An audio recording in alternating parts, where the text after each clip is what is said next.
Ladies and gentlemen, welcome on in for the Party Poker Millions Online Opener PKO event. We're on the final day. It's a $1,575 buy-in, 250K guarantee. My name is Nathan Gamble, joined by Jack Sinclair. How you doing today, Jack? Howdy. Good, thanks. How are you? Good. Good. You're over in London. I'm over here in Vegas. But we're here for the online event, and it's a $250,000 guarantee. And I mean, I love these PKO events. I don't know about you, Jack. There's something special. Yeah, definitely a lot more gambling. Can be a lot more fun to watch from the outside. When you're playing, got that extra exhilaration. Maybe you win a bounty. Every all-in more important.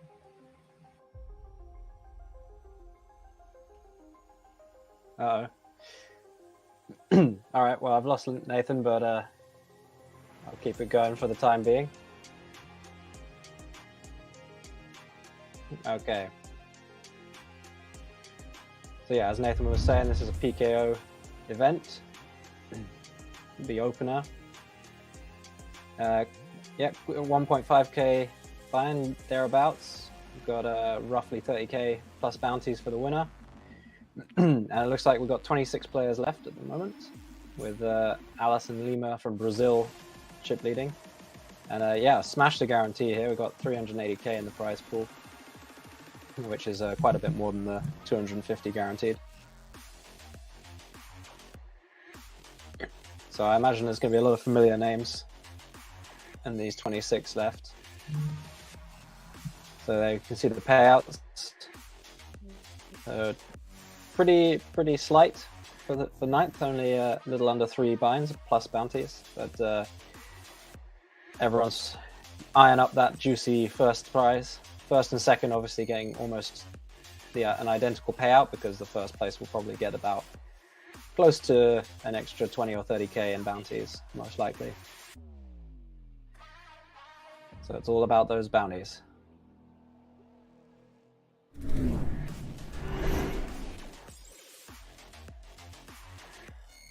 Right, picking up the action. No surprise, some familiar names out there. I don't know this Tiago character, I think. But certainly, if I'm well acquainted with Jan Zarens, Preben Stokan, and Joshua McCulley. And I imagine Zhao is someone I know, so it looks like a Brazilian. Not really anything anyone can do here against early position open.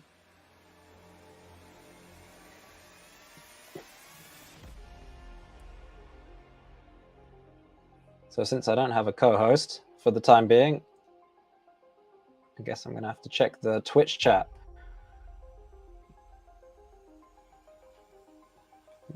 Hello, everyone. I've got a lot of people saying hi. Happy to see it.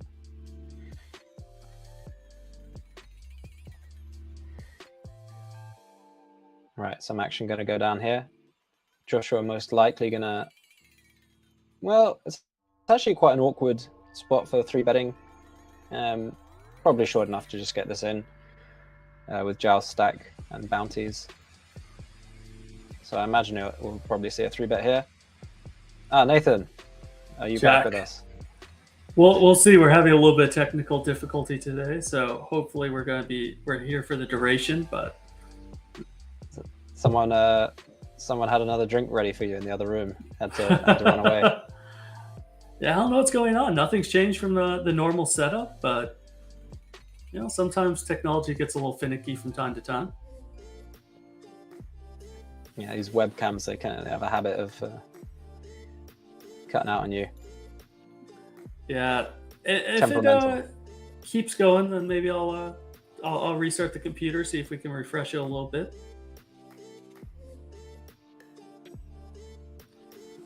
So I heard you talking eloquently about who all we have out there. You're saying that you probably recognize Zhao for being a nice Brazilian player. Yeah, and I mean, they all have about 4 or 5 second, third, fourth, fifth names, so I don't know which Zhao it will be, but I imagine it will be an accomplished player of some kind. Yeah, absolutely. John's out there as well. I'm never sure how it decides which name to shorten, because we've got Zhao MB and R Boguzas. So I'm not sure how the algorithm is deciding whether to shorten the first or last name. Maybe someone knows. I mean, you gotta wonder what that R is. I mean, it's probably not like a Richard. Maybe it's a nice little 19 long syllable, full paragraph first name. So I see. Maybe it's just like which one it can fit in.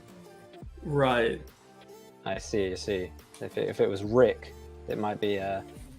They might have included it. Right, I see what you're saying. Yeah, because we it got could be like Rogdanov or something. Yeah, Josh McCauley here. Joshua, Preben, Stoken, Jans. Those are the only ones with the full name. So, like, what's Allison's last name here? We got a nice little eloquent L. I'm good with, like, Lazenby. Something nice, long, rolls off the tongue, but doesn't quite fit on screen very well. Loquacious. Loquacious. Okay, I think, most likely. Tiago. I mean, Tiago is a name that definitely lends itself to having a very lengthy surname. Yeah.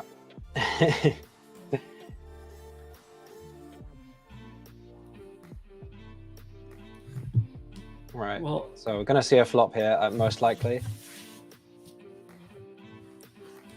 Definitely too deep to be 3-betting ace 10 off. Oh, we've lost Nathan again. So Jan's probably going to c-bet this hand. It makes a lot of sense. Wrapping around the 7, got a backdoor flush draw, a lot of barreling opportunity here. Of course, seeing all the dead cards, we know it's probably quite a dog to pick up a backdoor flush draw here. Borguza is pretty clear check call, I imagine, and drills Broadway on the turn. What a nice feeling.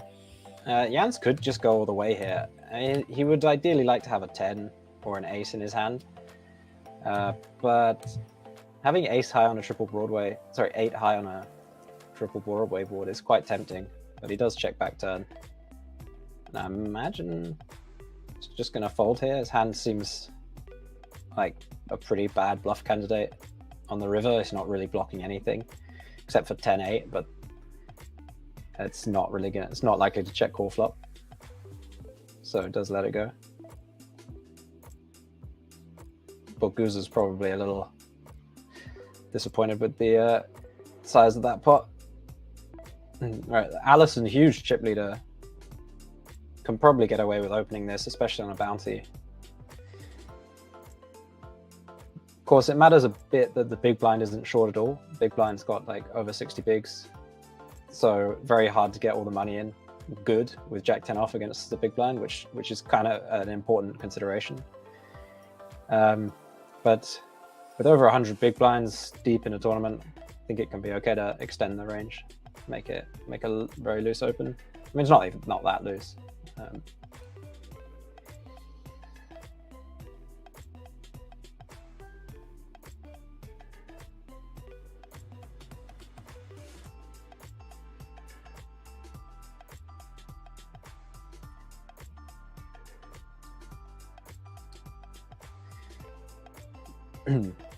So again, should be seeing a flop here. Queen 8 versus Queen Jack. Ooh. Big flop for Joshua. Jans has a bit of a decision whether he wants to c-bet or not. Having spades is going to make him want to bet more often than if he had clubs, for example. Does decide to bet. And Joshua most likely going to check raise here. Bottom 2 pair usually strong check raise in Canada. It does just check call. Slow play. I'm back with you for limited duration, back. Jack. We'll see. To reset on the computer. Hopefully that holds us through. You're gonna have to give us some top quality banter for the 10 or so seconds we have you. Feels about right.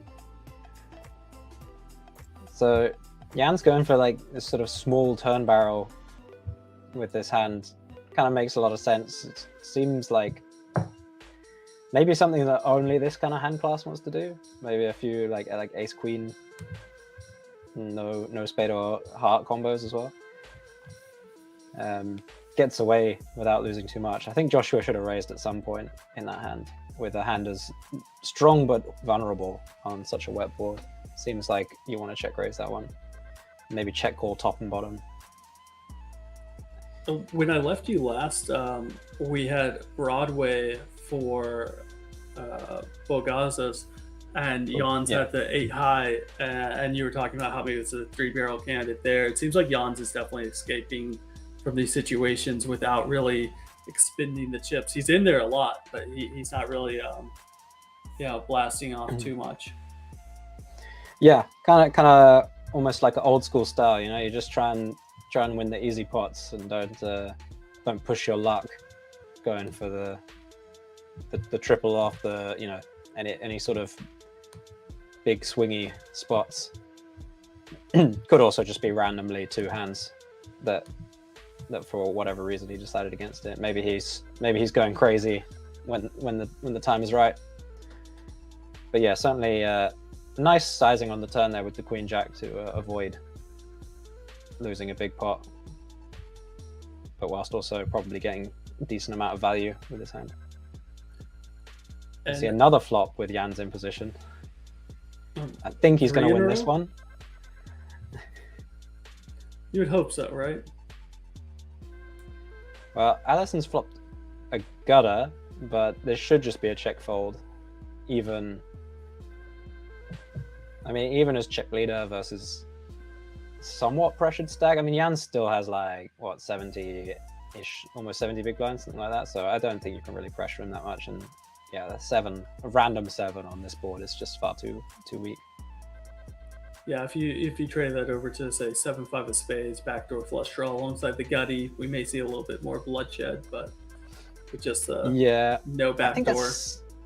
Yeah, it should still be too weak, I think, even with the backdoor, just because the 5 is kind of useless in your hand. But it certainly would be better. Maybe if he had like 7 and then a king spades, might be worth check raising or doing something. So, I mean, correct me if I'm wrong here, but you're recently coming off of a 2nd place finish over at EPT Barcelona, right, Jack? So you're pretty fresh on what you're talking about here. Yeah, I suppose. I mean, I haven't played online in a long time, and wow, that is a very tight fold there from Boguzas.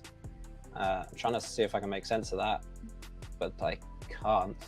I think 50 big blinds there's just no situation I'm not opening 10 jack from the cutoff. Maybe there's something I'm not understanding. Maybe someone has 1 chip and there's a big pay jump or something, and Allison's a nutter or something. I don't know, but yeah, it seems way too tight. It definitely seems with that 10 jack there that Bugazis traditionally would be opening, but yeah, I don't see anything after him that would prevent that. Yeah, easy float here for Previn. It's got some nice backdoor action here. Allison giving up pretty much one of the worst cards you can get as the small blind on this turn. And yeah, wow, good. One of the best river cards you could get, for sure. Worst turn, best river. Better than the other way around. Yeah, absolutely. Usually. And I mean, this bet sizing here is just trying to get fold by Previn, value from, I would say. Exactly, an ace. Just 1 big blind, but nosies. No good with the ace high. Quite surprised actually how fast he folded there. Seemed like very confident to fold ace high in that spot for 1 big blind. I would find it more difficult. But yeah, it was a good trip to Barcelona for me. Obviously, always a bit sad not to get the trophy when you go when you get second at a 6,000 people or whatever. But definitely can't complain. I mean, it was pretty incredibly lucky to go that far in the first place. 6,000 people. Yeah, that's definitely a hearty amount. Yeah, actually, the biggest tournament ever in Europe. So very nice. That's a nice stat. So real fast out there in chat, and we're going to be talking about this throughout the duration of the stream, ladies and gentlemen.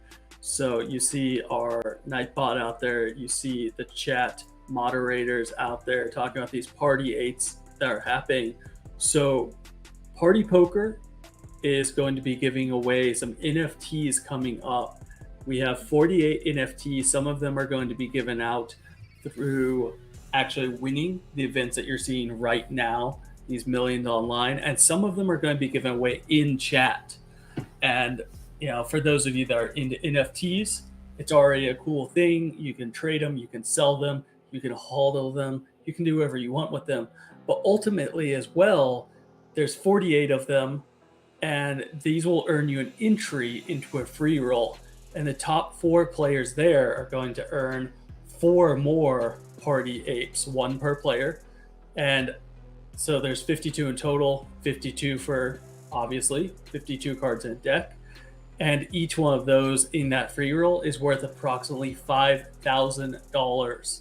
And that's going to be for the PartyPoker Millions UK event coming up in November, December. So stick around for the second break.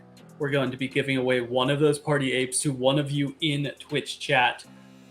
So that particular ape could be worth 5,000 buying into those Millions UK. So, ladies and gentlemen, this is, I mean, it's a hell of a promotion, Jack. Like that's a nice little free roll. 48 people, 1 in 12 wins a 5K package. Yeah, gotta like the free money. Can't argue with that. I mean, usually, we're looking at $2 tickets, $11 tickets, maybe a $20 ticket for watching on chat. Now we're talking a $5,000 package, possibly. I mean, yeah, it's like they create the money out of thin air with these these NFT things. Yeah, I mean, if I remember correctly, it's 13 are being given away. I'll pull up the exact numbers right now. 23 party apes for the million event winners, and you have 3 for Twitch game nights, 9 for Twitch show viewers. That's y'all.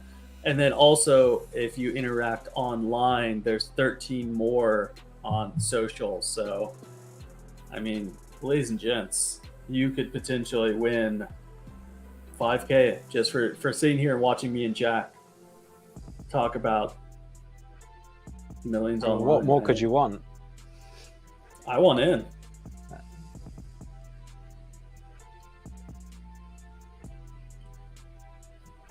So, I mean, let's segue from that real fast. We don't have anyone really short stacked at this table. The shortest is 25 big blinds here. And I definitely think that that's pertinent to a PKO event when we're looking at how much those knockouts and how much those bounties really add to the flair of this tournament. Yeah, absolutely. At this stage in the tournament, my guess is because no one has a short stack in terms of big blinds, and they're all going to be quite deep in terms of start stacks. I think normally at this stage, the bounties become slightly less of a consideration until someone starts to have a shorter stack. And then it starts to be counteracted by there just being a smaller percentage of the players left. So each bounty becomes a bigger percentage of the prize pool that's left. It's all very confusing, and I'm by no means an expert on it. But yeah, they can be very, very important on the final table and leading up to it. But the one effect that it's probably having at this point is making the pay jumps less valuable. Yeah, we had 26 players a minute ago, and they were earning $2,000. Now they're earning $2,434 plus those bounties. So those pay jumps just quite don't mean the same as they would in a normal tournament when you're looking at bounties that can earn you thousands of dollars just for knocking out one player. I've lost Nathan's sound there. Is that just me? Or is that everyone? Oh, we're having all the technical difficulties today. Houston, can you hear Nathan?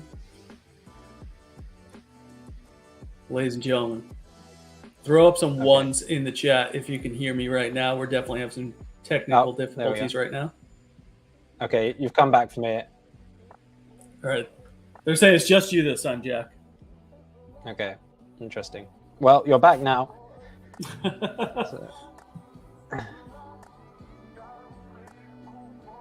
Real fast, Jack, I see Snowball out there in chat. One of our very, very regular Twitch stream watchers from New Zealand, saying he is the winner of the first Party Poker in FT8. He got the 3 of hearts. I saw it. It was on the game night. Maximilian gave it to him, if I remember correctly.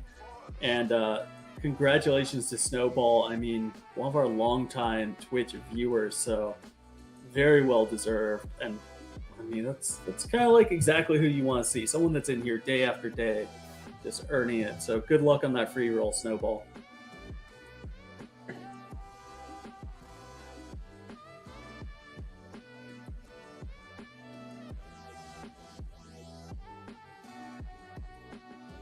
Two little hands going up here, Jack, that have the possibility of some board interactions, especially if a 10 happens to roll off here. Yeah, I think, again, this hand, the 8-9, is probably not strong enough to call a continuation bet here. Just having a raw gutter on a double Broadway ace-high board, it's just not going to be strong enough to check call versus the early position raise.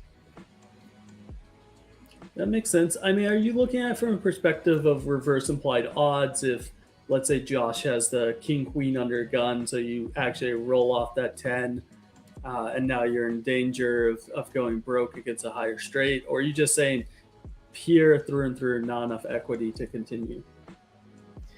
Definitely more the latter. I mean, reverse implied, like running into king-queen on the 10 is obviously part of the equation, part of your equity. But basically, the main problem there is that if you hit an 8 or a 9, it's very unlikely to be good by the river. So you're basically calling for 4 outs, and there's a good chance you get barreled off on the turn. So there's not much you can do with this hand. And also the early position raise just has something on this board a lot. So you don't get good bluffing opportunities either. So just all in all, it's very, very hard to make a profit by seeing a turn with this hand.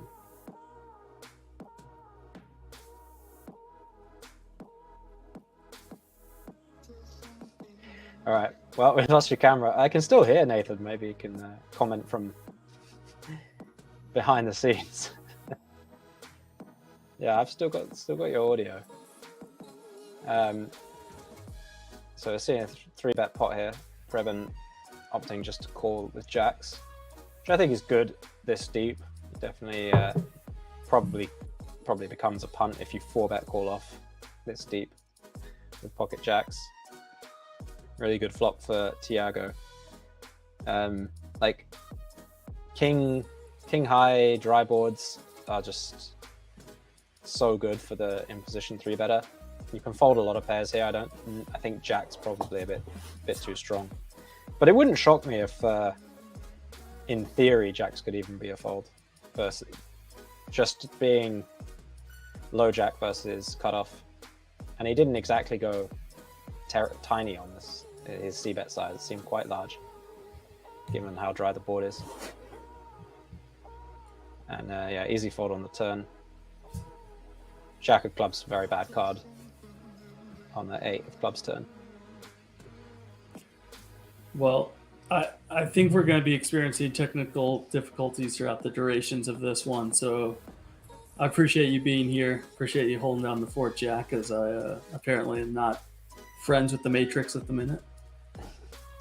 Yeah, well, let's just hope that my headphones don't cut out. You've weirdly migrated to the right of my soundscape here, so I'm not sure what that's about. But hopefully my technology holds on.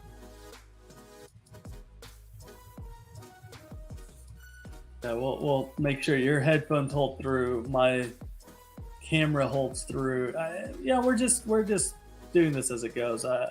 When I did the Galfon challenge with Henry, we always just used to say that if there wasn't a technical delay, then it wasn't really the Galfon challenge.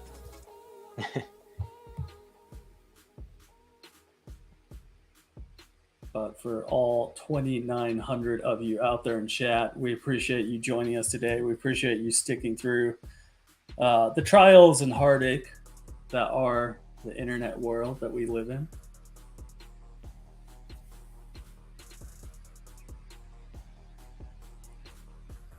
So Allison here has definitely built up a very nice lead over the table with almost 150 big blinds right now. Not sure if you can hear me, Nathan, but I've lost audio again. So, all right, I think we're back. I got you. Yeah. Okay, I got you back again.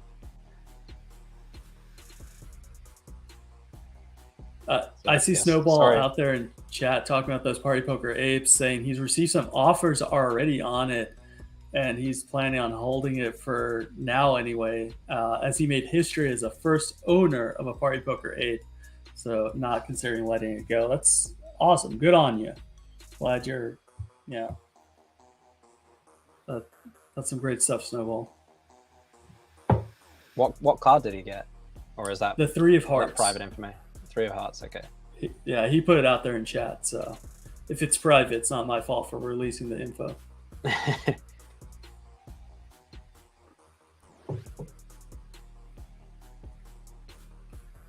Some queens here for Preben. Maybe take a little bit of equity from Diego from that Jacks versus Ace King a second ago. Yes, feels kind of awkward. Queens here, big blind versus early position with 50 bigs. I mean, you have to 3-bet just because your equity is so good, but you kind of hate getting 4-bet in this spot and going with queens. But as it is, queens are happy to get Jack 8 suited to fold, get called by Queen Jack suited, that kind of stuff.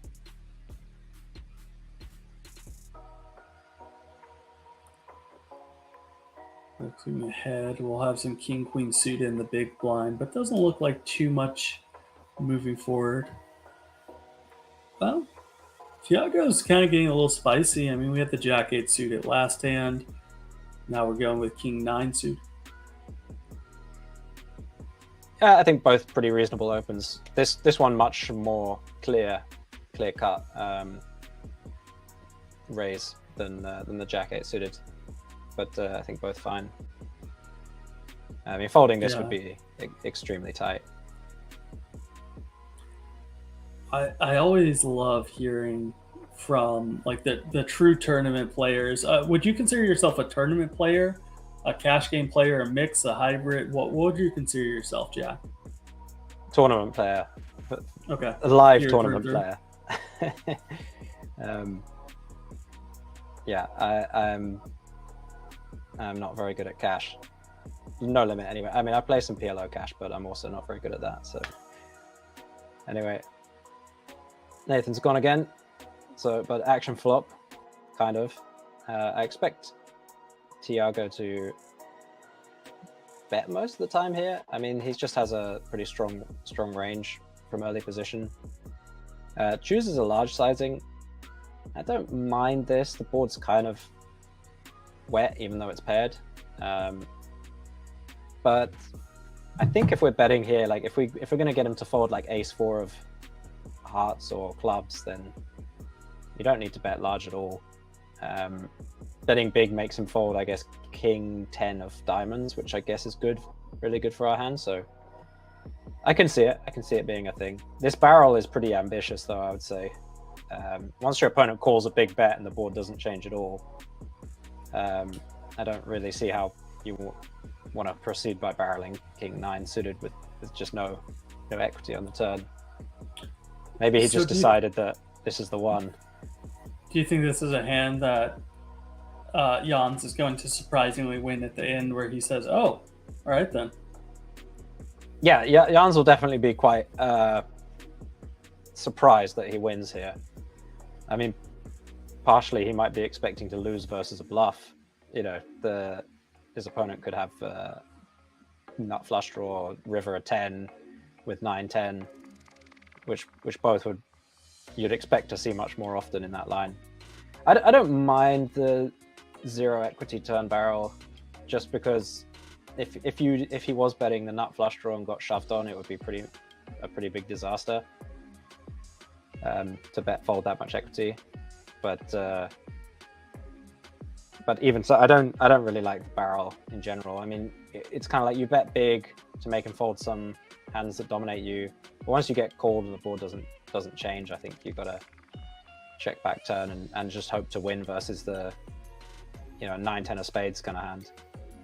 It's interesting because you alluded to it earlier of kind of an old school mentality of play style, and the old school would be, I have a nut flush draw, I have a straight draw, something along those lines. Those were your natural barrel off candidates for just pure aggression. And now it's more about these kind of like lower frequency, lower equity bluffs, so you don't actually get check raised and blown off your equity when you do have those nut flush draw type of hands. And it does seem like more of those maybe no equity or 20 to 30% equity type of holdings that will turn more into the 2 and 3 barrel bluffs.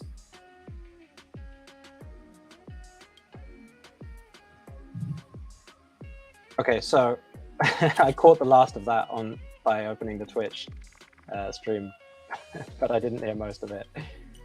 I'm guessing you were saying something along the lines of nowadays guys don't barrel as many. Their turn barreling isn't as equity driven because they're worried about getting check raised, right? Right. That's yeah, I like that way of putting it. Yeah, I mean, it's definitely more of a consideration these days than it used to be.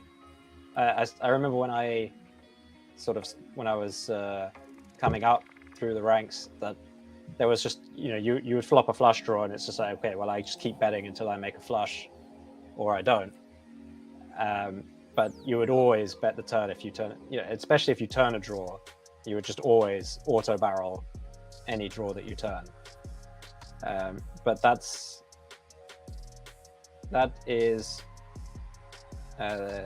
just not it's too simple, that way of thinking, basically. I mean, sometimes you want to have a flush when you check back turn, and it comes. That's one reason. But also, if you're bet folding a hand that has 30-40% equity, it can be a big problem, and you don't want to do it. Right, that makes a lot of sense. And we're actually going to be taking our first break of the day. We're going to be trying to work out these camera issues, maybe take a look at some headphones. Ladies and gentlemen, we appreciate you being here so far for the Party Poker Millions online event. We will be back shortly here with myself and Jack Sinclair.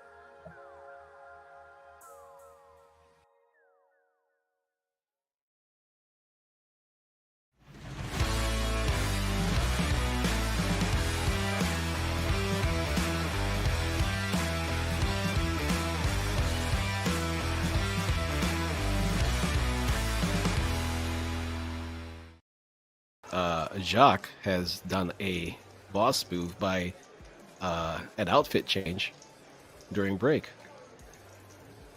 He's no longer sporting the black shirt with the gray sweater. Now he's busted out the red long sleeve shirt. It is obviously a tactical move. How do you feel about this costume change? It's a tactical move, my friend. It's to cause confusion amongst your opponents. So I like it. He's changing it up. We might see a different Jacques here in the last 2 levels.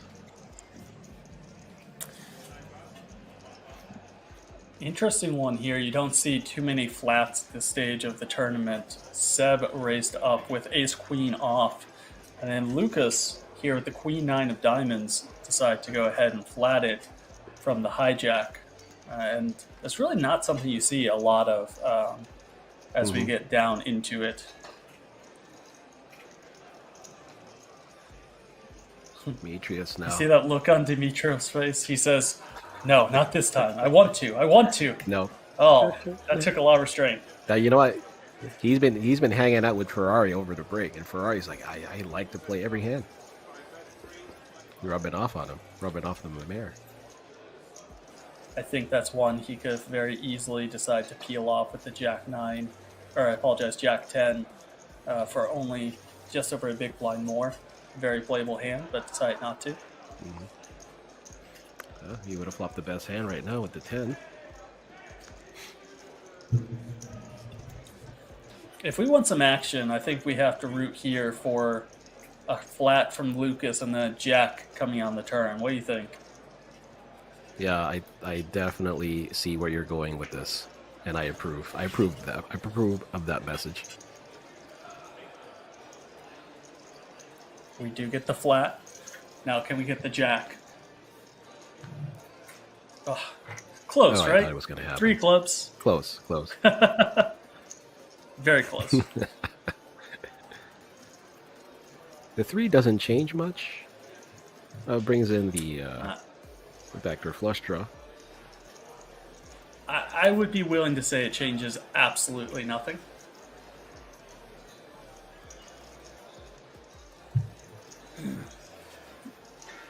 Obviously, Lucas was calling here on the flop not just to try to hit his gut shot, but also to be able to float and take away from some different runouts.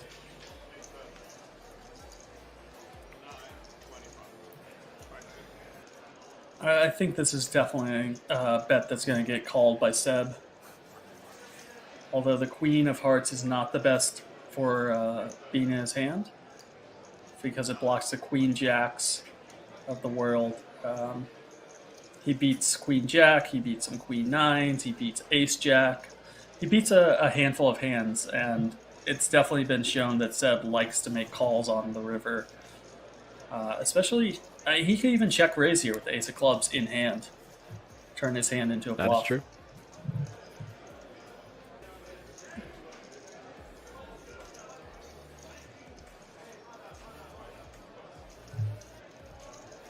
Classic covering your mouth, not wanting to give anything away.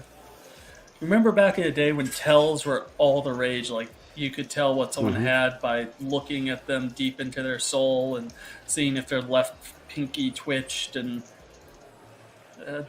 game has Or if definitely they have changed like a over twitch time. on their lips. Yeah.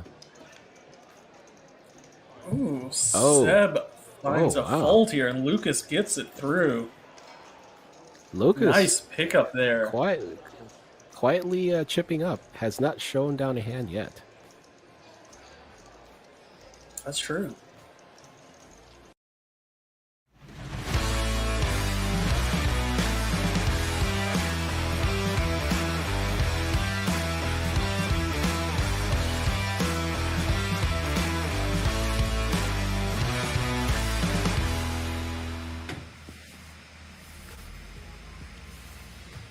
Ladies and gentlemen, welcome on back to Party Poker Millions opener event. I'm here, Nathan Gamble, alongside Jack Sinclair. We had a short break, and we're very happy to see all of y'all still here. Welcome back. We've hashed out all the technical problems. It's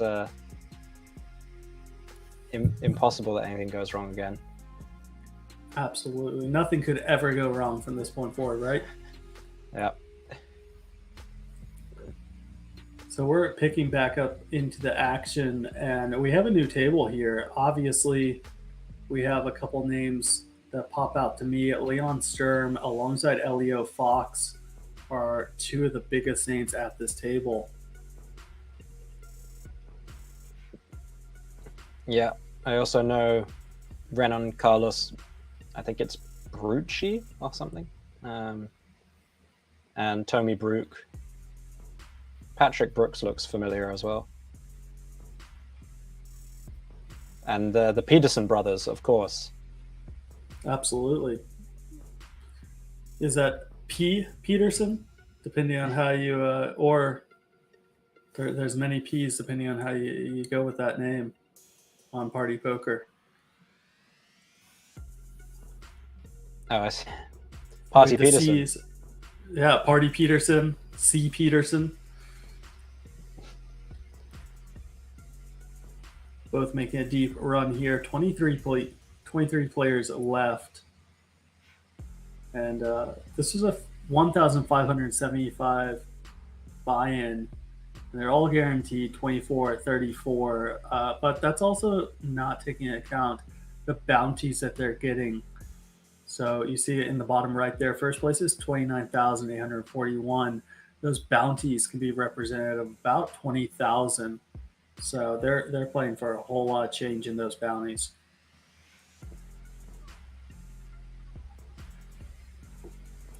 For sure.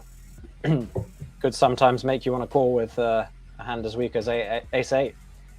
Although I don't suppose, I mean, it would require a very big bounty for that to be a call. Yeah, and we won't actually see from our side of the house the bounties until we hit the final table, and then we'll know exactly how much those are.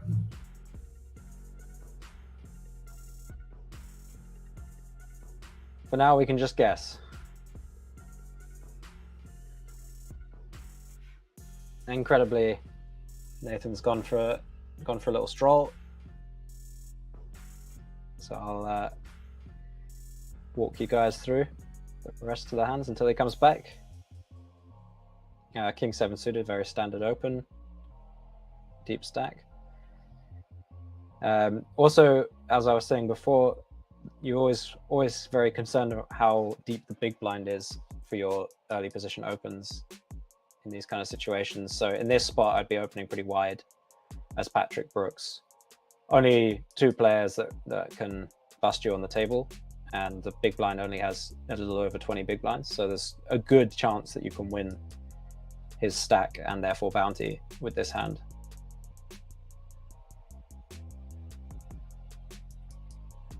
Yeah, they're going to come along for the ride from the small blind. Seems fine.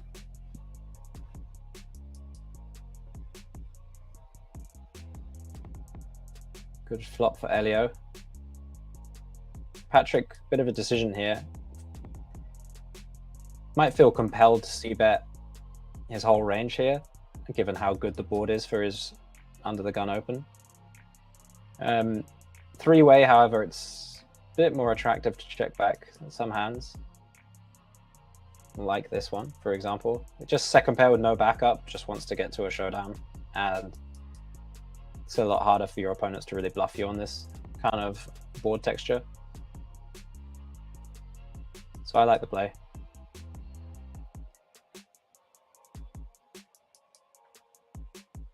Elio checking again. Hand's not super comfortable betting twice a value, so he's just playing it as a one street hand or a possible two street bluff catch. Seems fine. I think I would like to see a bet there on the river though from ace deuce. I mean, it's fine to check again just to induce the big blind to bet, maybe to represent the three, which is exactly what happens. So I guess I'm wrong and he's right. Yeah, I'd actually be tempted to call there as Patrick Brooks as well. I mean, big blind's literally only repping a three. Elio is pretty unlikely to have an ace, although he does on this occasion, obviously. But Elio is just really often going to have a king or worse. And when you call, he can't really overcall, even if he had king queen. He might, I mean, he probably would never fold ace deuce But yeah, I mean, the big blind's just repping so few hands, and it really doesn't take much for them to be massively over bluffing that spot. And just I would just guess that he is, just based on one incidence of him leading for pot there. I mean, it's obviously one hand, but he's just very likely to be over bluffing.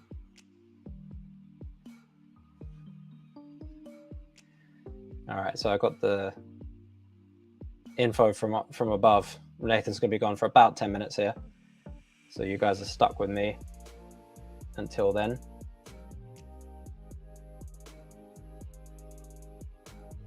Has anyone else won an ape yet?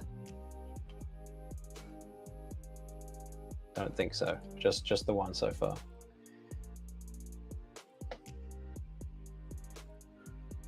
Oh wow! So the rich are going to get richer here, most likely, and we may lose a Peterson.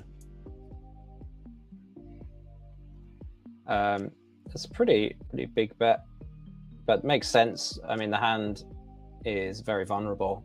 It's just like a ton of bad turn cards. Yeah, it's an interesting raise, I would say. I'm not really sure how many other hands you want to do this with besides the nuts. Nuts being any set or two pair here. Yeah, kind of like an exploitative sizing, I think. I think if he just had something like 10-9, he might just check shove. But maybe he goes for this kind of small sizing. To be fair, 10-9. Well, yeah, be interesting to see what he does with 10-9 in that spot.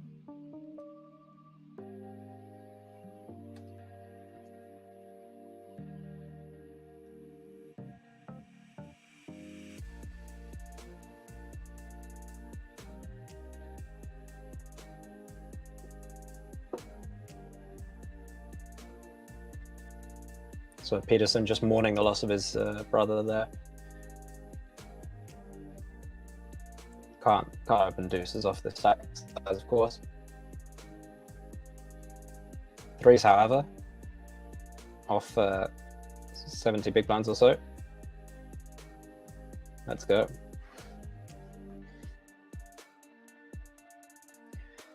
Elio Fox could 3-bet or call.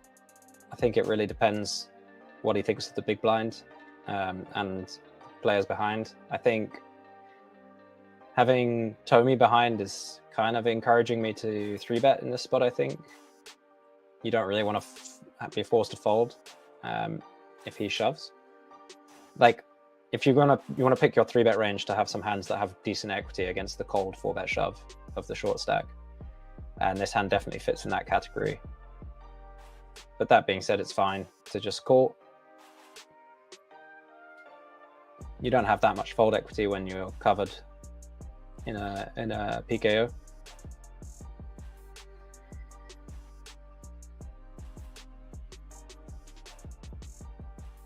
So if you can't make the guy fold ace jack off, ace 10 off by 3-betting, then it starts to make 3-betting ace 4 off ace 4 suited much less attractive.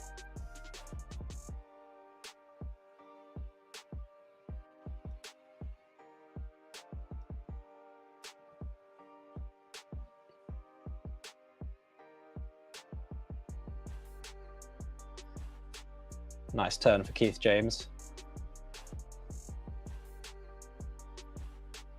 Elio pretty unlikely to bet again here, I think. It's just seems like quite a clear check back. Turn completes a lot of stuff. And obviously would be a disaster to bet and get raised. So I like the check back.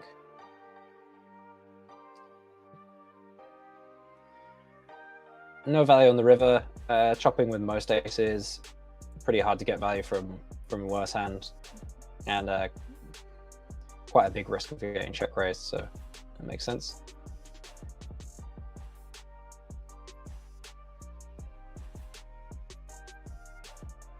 This hand I imagine will be heads up, button versus big blind.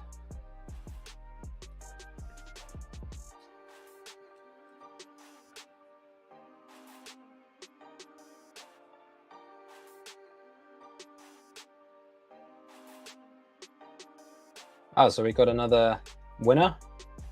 Is that correct? I440. Great name, very easy to pronounce that one. Congrats on the ape. Right, they're still playing. They still haven't folded to the button yet. Is it just me or are these guys playing a bit slow, pre-flop?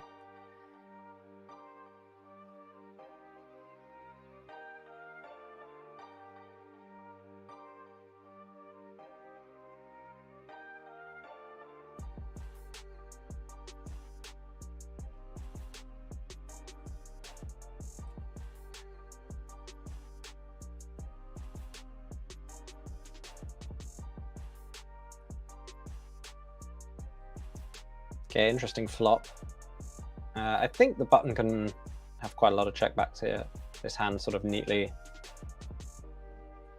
falls into that category, but can see the argument for just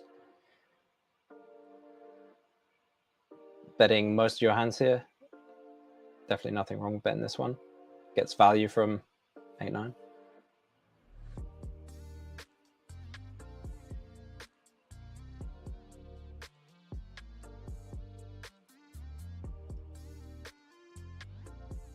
Betting turn would make no sense there. Renan gets there on the river. And I imagine this just goes check, check now. A7 doesn't really have much hope of making him fold a better hand. Like, I guess if you bet big, you could get him to fold like 4s or something. But I think you just win often enough here against king high or chop with the ace high. I think it's okay to check back there.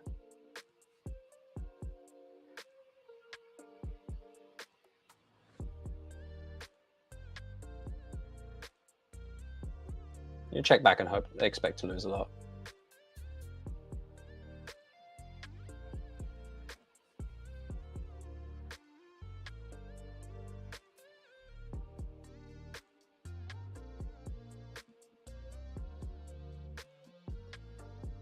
All right, plenty of ace king to go around here. Really quite an unappealing proposition for Patrick Brooks to see a early position open and an early position 3-bet ahead of you, holding ace king offsuit. So when I've always been suspicious of this kind of spot. Like, I mean, it's just two strong ranges, and then you're going to put in basically your whole stack with ace king off, a drawing hand.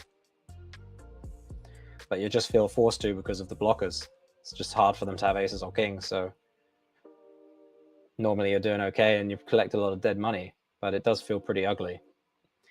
Not a huge fan of just shoving in that many, 65 big blinds. Elliot Fox obviously going nowhere with big slick.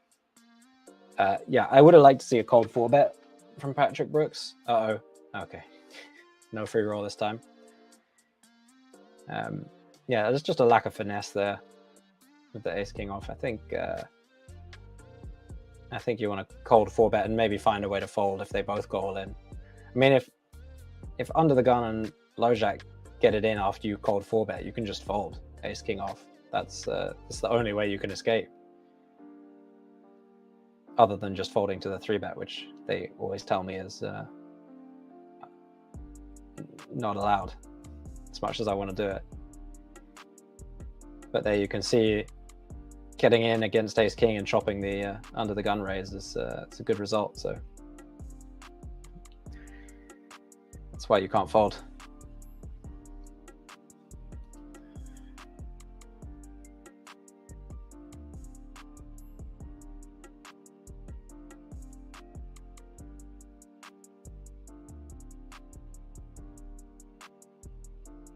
Okay, so another 3 of clubs. Another 3 has been given away. Guys, what are you going to do with your NFTs? Are you selling them on the black market?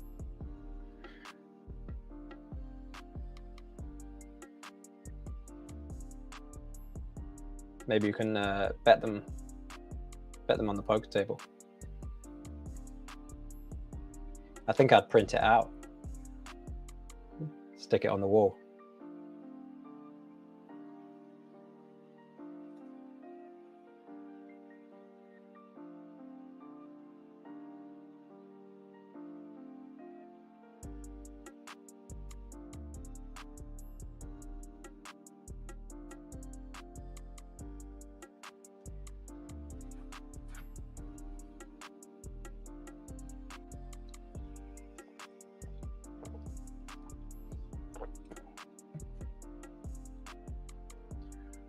So eventually Keith's going to raise. Okay.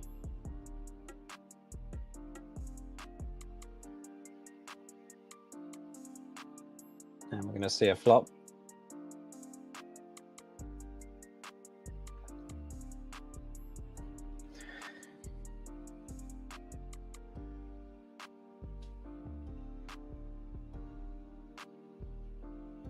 Well, should be a bet and a fold here.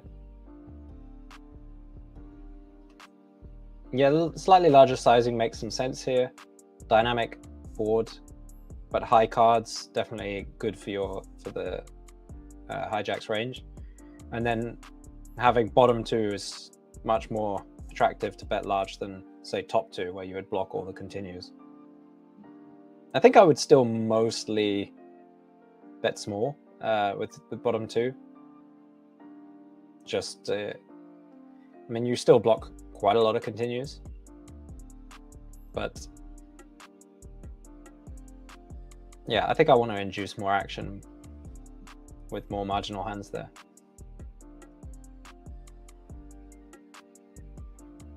That seems fun.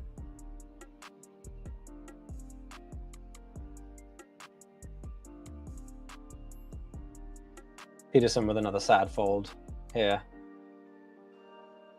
So 23 big blinds or so. Nothing you can do that. Elio again probably going to flat small blind with a suited wheel ace. Although this time Tommy's not going to come along for the action.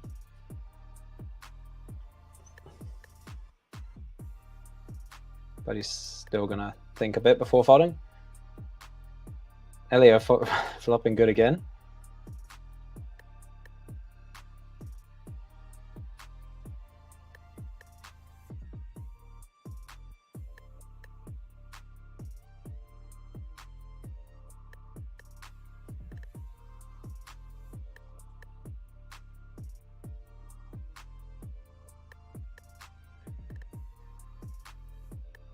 Elio with the raise here.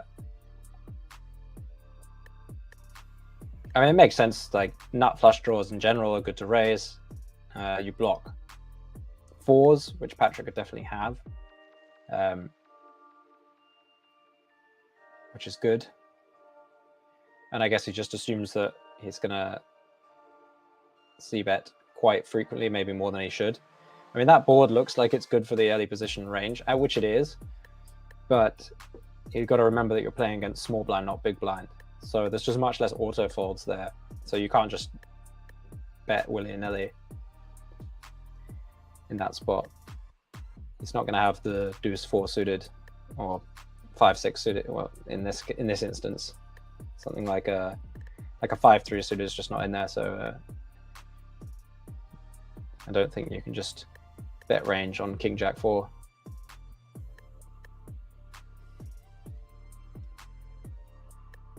Leon with 9's pretty clear call. I should see a heads up flop.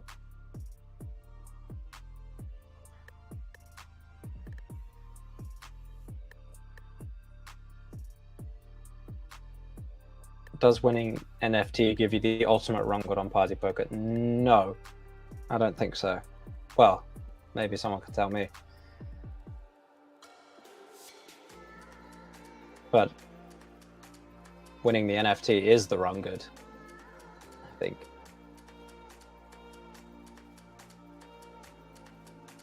Renan going for the chunky bet here out of position.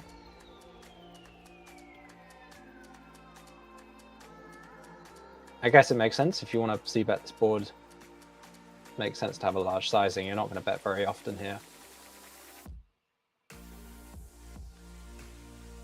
And his hand definitely makes sense. No, without any diamond.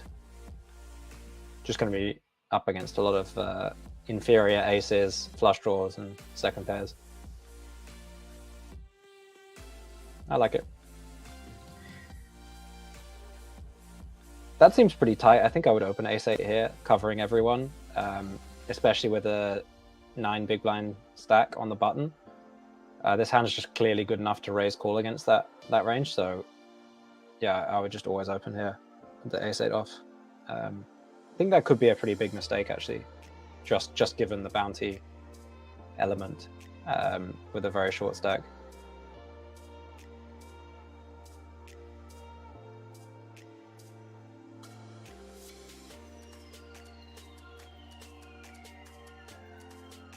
And also a bit like continuing on from that, I think Elio Fox folding the ace-8 might also be a mistake, given that Leon should be opening very wide for the same reason, and ace-8 can call the open and call the all in. So yeah, I would not be folding there. Probably just calling the open, expecting Leon to have 4-5 suited in his range, any ace, that kind of stuff. But that obviously is assuming that Leon makes the correct adjustment to the bounty structure, which a lot of players are not willing to do. Like, I would open this as well, jack-8 off. It's just, I mean, I'm assuming that Tomi has a bounty worth chasing. I don't know what the start stack was in this tournament. Maybe Tomi has the minimum bounty, and if the start stack was 100k or something, then yeah, I could understand not chasing the bounty too much. But assuming he had a reasonable bounty, I would be opening jack-8 off. Although perhaps not here, because the chip leader in the big blind is a threat.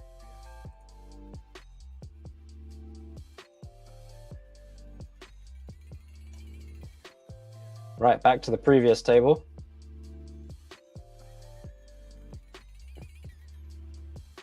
Krebin's stack looking a little bit less attractive than it was when we started, but a nice hand, my favorite hand.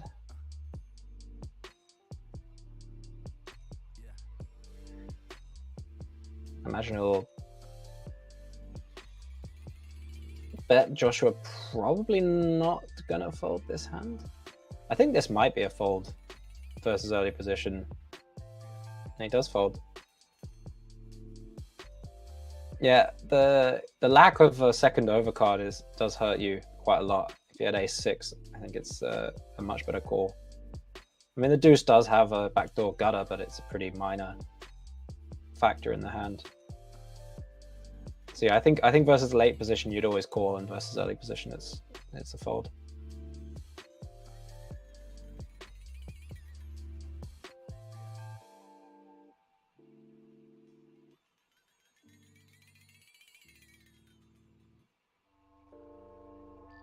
King 9 of Yan's raising it up.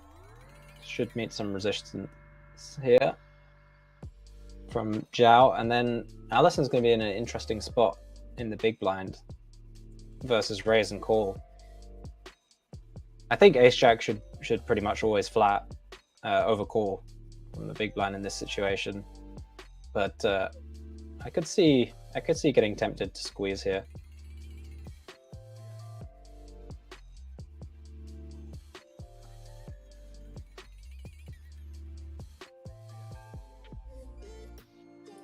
But the thing is, they're so deep. He's so deep with Yans that I think his squeezing range has to be more suited broadways than offsuit. He's very, very unlikely to get 4-bet, which means but he's also very likely to get called and play a deep pot out of position.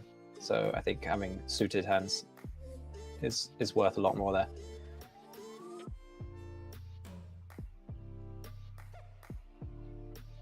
So Jans decides to see bet half pot here. I think it's okay.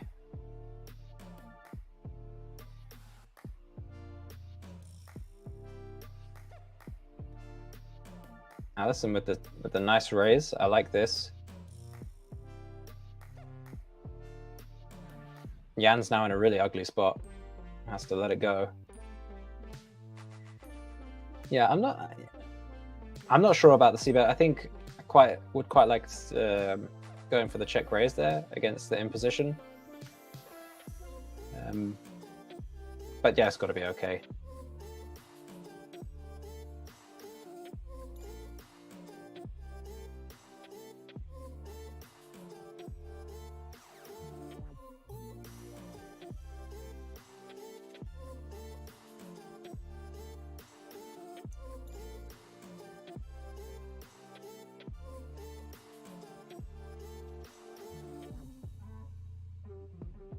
D. Peterson.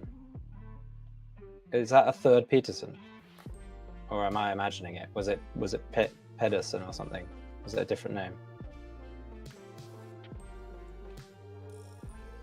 Can someone confirm if this is a third Peterson, or was it a different last name?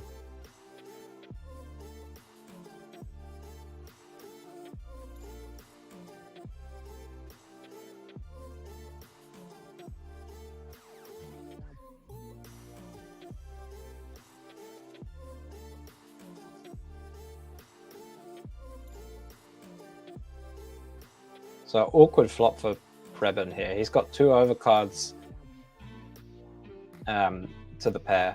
King high, quite often going to be good. But no backdoor flush draw is an issue.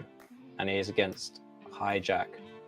Quite interested to see what he does here. I think in this exact spot, I wouldn't mind check raising.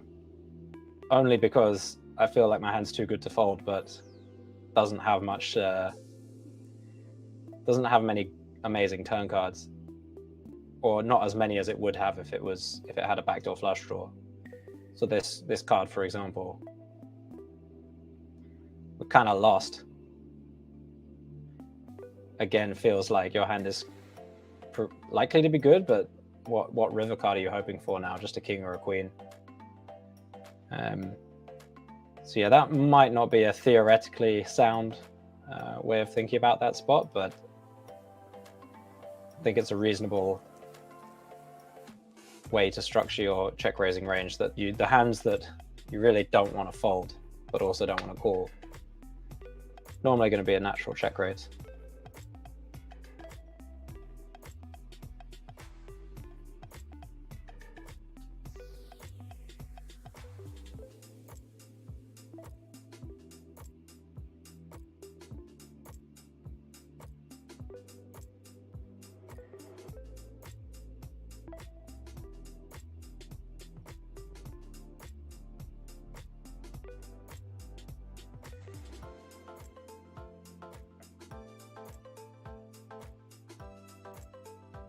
So easy call for Joshua.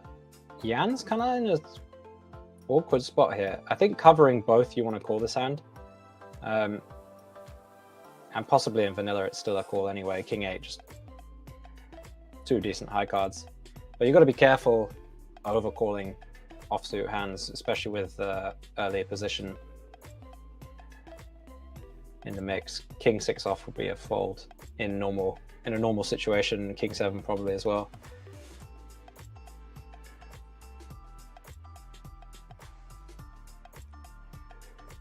Everyone knows if you flop top set, you got to check. So flop gets checked through.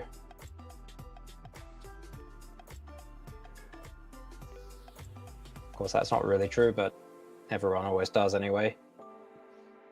I guess Tiago wants to bet turn. I mean, the big blind's just going to connect with the three low cards quite a lot. And it's really, really rare to see in position check back flop and then start bluffing turn. So there's just no point in checking to the cutoff and hoping he starts bluffing now.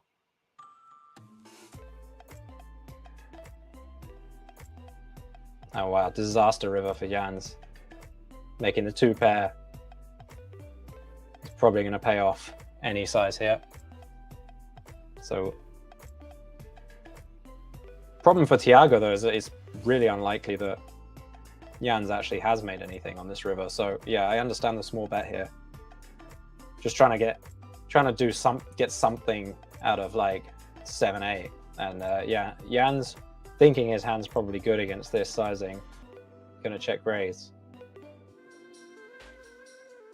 Thiago just calls here, and I'm not a big fan of it. I think I mean the only hand that beats him is 7-9, so or 7-4, but how likely is Jans gonna to check call that on the turn after he checks twice and then you fire small in position on the turn?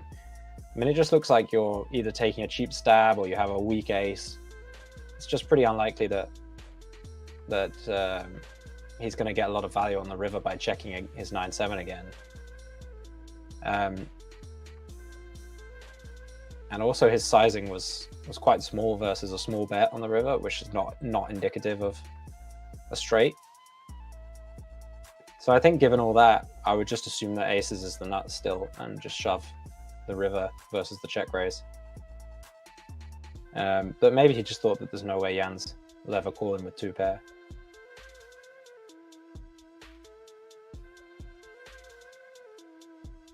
But yeah, even so, I mean, obviously it's a scary proposition, 3-bet shoving the river,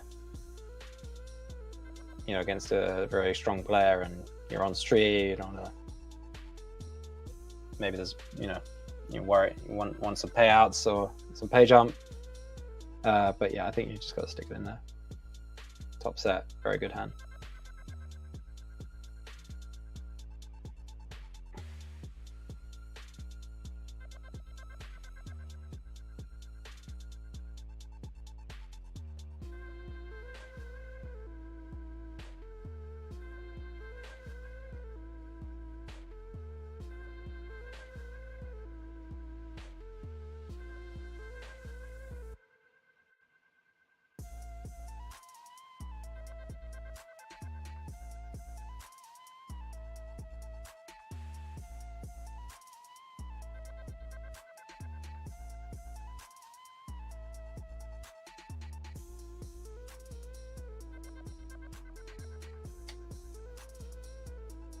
Preben with the limp here makes some sense.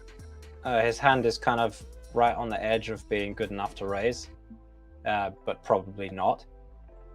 I was wondering if maybe he might be considering shoving, which I think would be a bit too wide, especially in a PKO. So limping is an option I hadn't really considered. It's not something I've studied very much, but in general, I like it. I think players mostly are too passive versus limping. I can hear Jack. Good.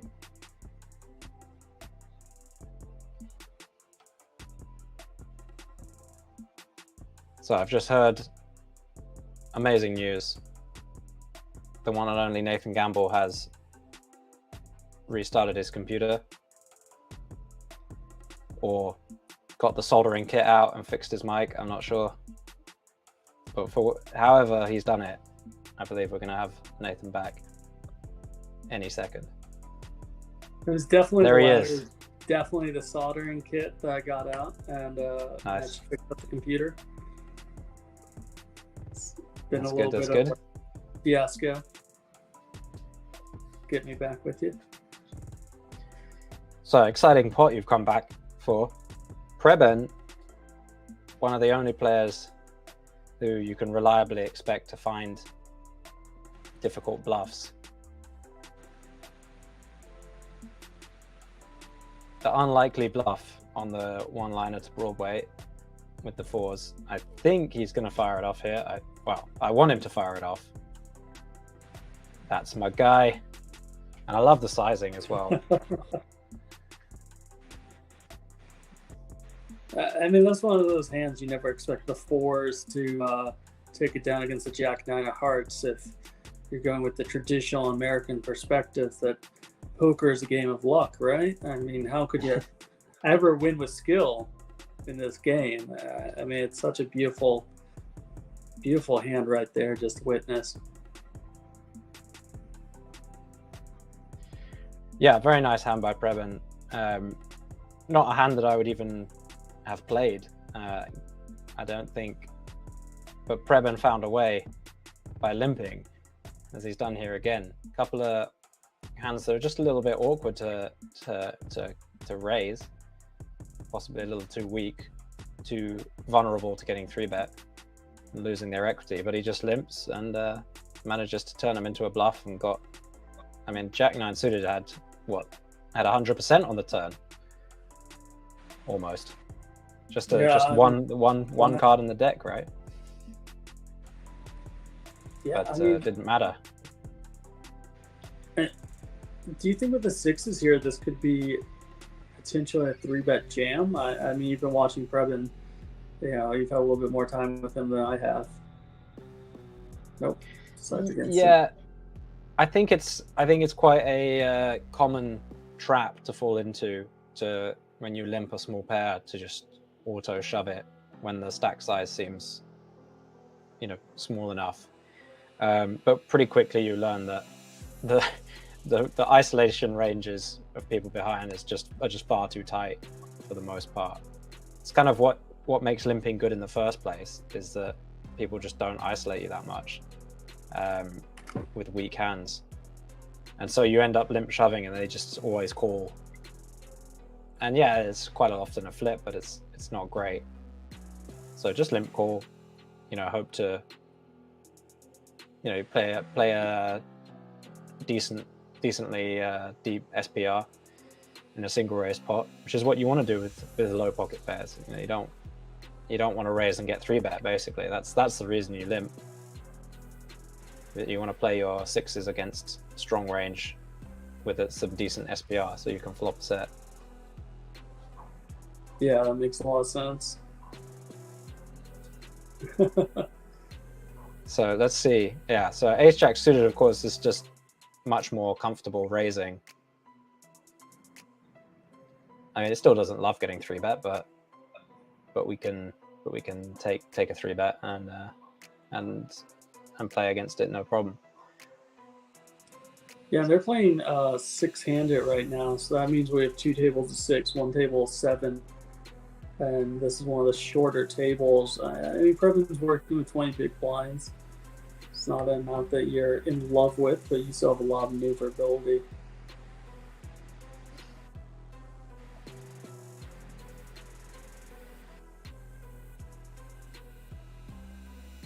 Now we're left with the ace-jack versus the ace-jack proposition. Yeah, always awkward to play. How do you approach this at 6-handed spot? Yeah, and the ace-jack and the small blind, I think, is mostly just a call. It's like, I think it's fine. I mean, this jam is pretty out there, I would say. Could be fine, I guess, but I mean, good chance of a chop for him at least. But yeah, I don't think I would be. Wow, there it is. Yeah, that was quite a wild hand from Joshua. I mean, yeah, the 3-bet is okay. I think the hand. It's probably fine to 3-bet there. Just, you do put yourself in a really ugly spot when you get shoved on, especially in a PKO. I mean, obviously you would always fold in a regular tournament. In a PKO, it's a little more of a, it's a bit more sad to have to fold and not have the chance of winning a bounty. But almost certainly would still be a fold, I think, just given how strong the under the gun range should be for shoving. Yeah, and I don't know about this the flop shove. It could be a thing. I I would just bet tiny and look to play turns, but here we go. as it And is.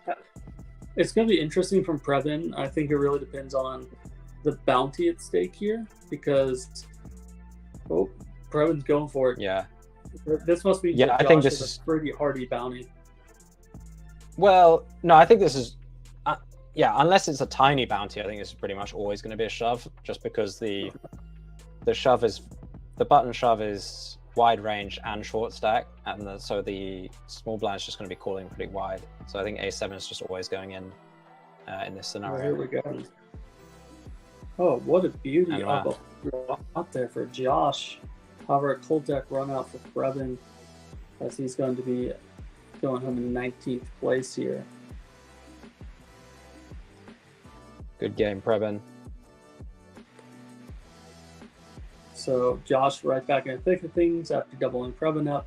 Previn out the next hand, and then Allison obviously coming in with a nice little bit of a side pot there. I mean, the return of what the remaining Peterson to win, but we do have the Peterson, maybe a cousin. Yeah, Peterson. It's like David Peters' son, right? But yeah, I couldn't remember if it was Peterson or Peterson before. I thought there might have been 3 Petersons in the tournament. But unfortunately, we lost one of them. It would have been great if we had the Peterson trio on our table. You just have to accept that if you're doing the commentary for the final table, right? Where you're at the final 3 and you just say, it looks like Peterson raises, Pedersen calls, and then Peterson 3 bets. Like you gotta just go with it. You have to accept this. Yeah, well, yeah. It would be a C raises and D is flatted, and now P is squeezing. It would be absolute anarchy. C, D, and P, right? Yeah. From the one here, obviously top pair with this micro stack. He's going to be putting it in. There we go. I mean, I feel like you just have to call off the 400K here with Tiago's backdoor nut flush draw. Yep, there we go. Yeah, Tiago's. Yeah, it's an under raise, which I think. I'm not so sure about the c-bet sizing from Tiago making it so that it's an under raise.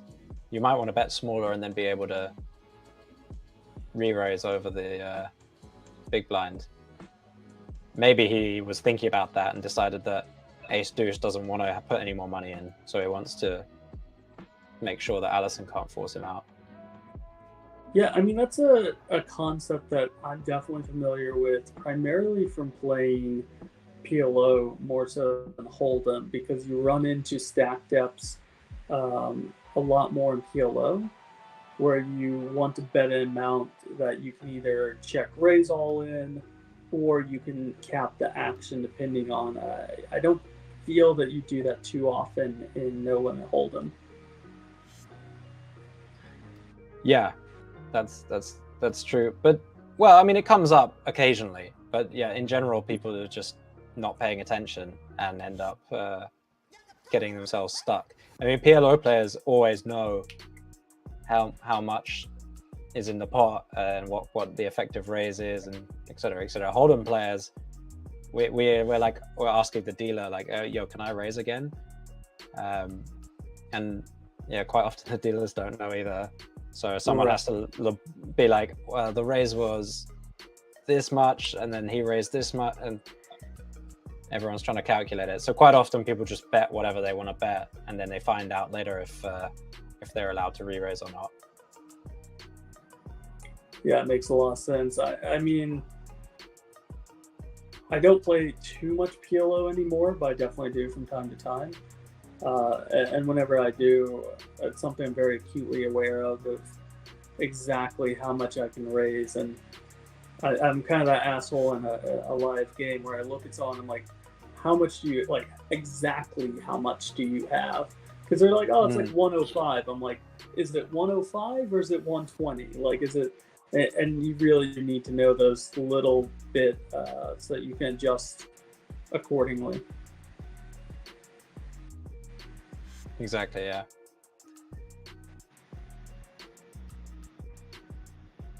I see one of our other co-commentators out there. Oh wait, Grinder, appreciate you coming in today. Had a little bit of trouble lately. Maybe you could jump in at some point in our lives and solve all of our tech issues for us. But for the time being, we appreciate you being out there supporting us.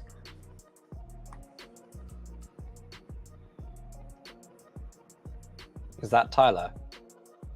That is Mike Serrano, 08 Grinder. Ah, okay. Gotcha. Yeah. He's done a couple streams with me throughout the years. Actually, he's one of the first people I did a stream with. I did GG's WSOP coverage during the pandemic with him. All right. Kind of happy to be on.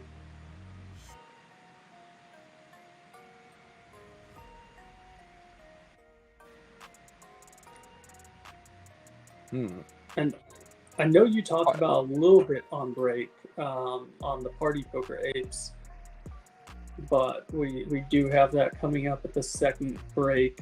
We're going to be giving away one of 48 Apes Snowball RA1. One of them we've given away, I believe, 3 of them so far. But these NFTs will not only have a lasting place in your wallets, they'll have a lasting place in your memory banks, but they also earn you a guaranteed spot into a 48-person free roll, and the top 4 people win a second ape alongside a $5,000 package into the Millions UK event coming up in November, December. So, ladies and gentlemen, make sure you stick around. We're going to be giving away those NFTs, and we're going to play a little bit of games to get there. So, it looks like cameras are holding strong. Jack's here, I'm here. And we're going to have you here and trying to win entry into this $5,000 free roll. So appreciate everyone being out there in chat so far. Yeah, can I win it?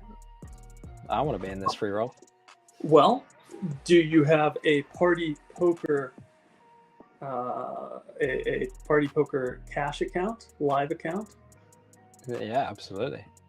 Do you have an OpenSea wallet, and or can you create one, Jack?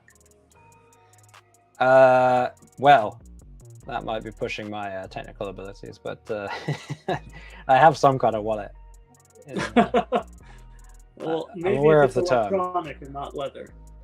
Yeah, electronic wallet. I'm aware of, I know what that is. But you win the monkey first, and then you figure out where they send it, right?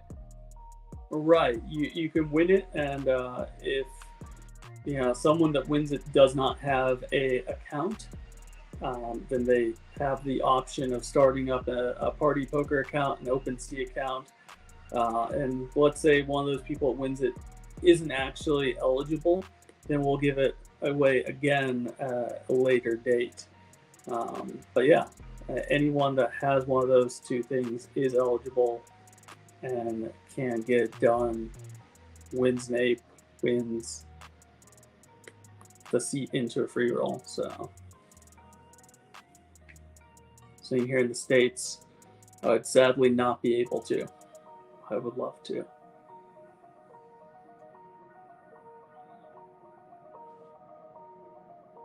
Grinder's out there.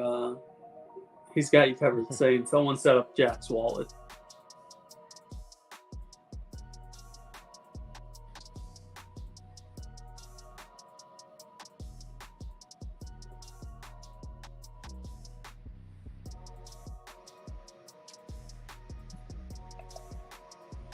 Threes here.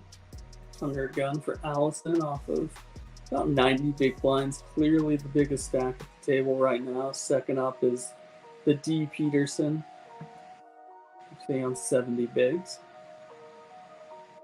And then in relation to them, everyone else is relatively short stacked. Yeah, Peterson's stack might become a bit of a factor in the pre-flop decisions soon. Having just over about almost 14 big blinds. Will depend a bit how big his bounty is, of course. But as Allison, I'm going to be looking to open a lot wider now.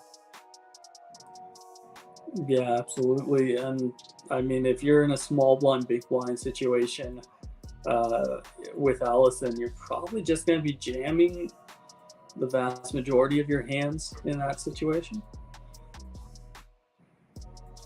Yeah, you're also going to have a very wide trap range in that spot. So, for example, you might limp a lot of hands slightly wider than you might in a vanilla tournament. For example, ace four off may even make it into the limp call range, just trying to induce, 6-7 suited to shove, something like that. Yeah, it makes a lot of sense. Because your primary goal is to knock out this particular player, whatever means necessary. Yeah, essentially, if you can limp and they shove and you call with 50% equity, that's better than shoving and getting them to fold a hand that has 50% equity. Whereas in a regular tournament, you love getting them to fold 50, or even 40% equity. But in a PKO, you want to run the cards more often. Yeah, it makes a ton of sense. But then, yeah, obviously you can't limp every good hand, because then your shove range will just be complete garbage. But maybe that's okay too. Maybe you can just jam, your jack four off, and then limp call jack 10 suited every time.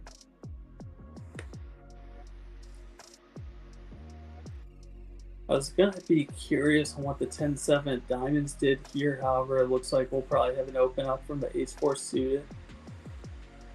Yeah, I mean, it's kind of an annoying spot for 10-7 suited even facing the open, just because the big blind's getting short. Right. I think it's going to be too weak. But 7-9 suited and 10-8 suited, I think, probably going to be pretty tempted to call here. Maybe 10-7 so it's just okay a little bit too much on the cusp.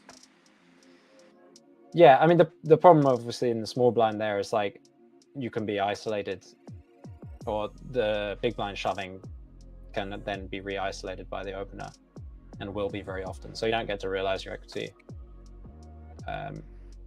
enough. And then also just being, in the small blind, obviously it's the worst position and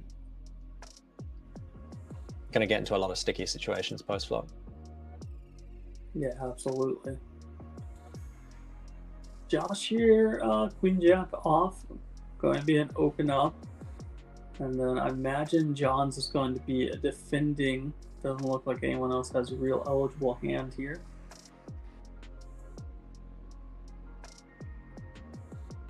Yeah, I think that should be how it goes.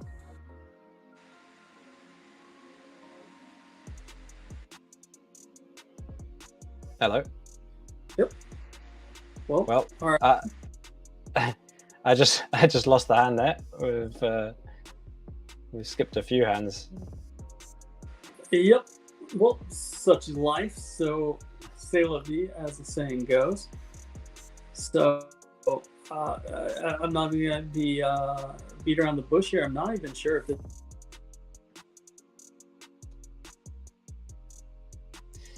Right. Well, that's the end of Nathan for the time being.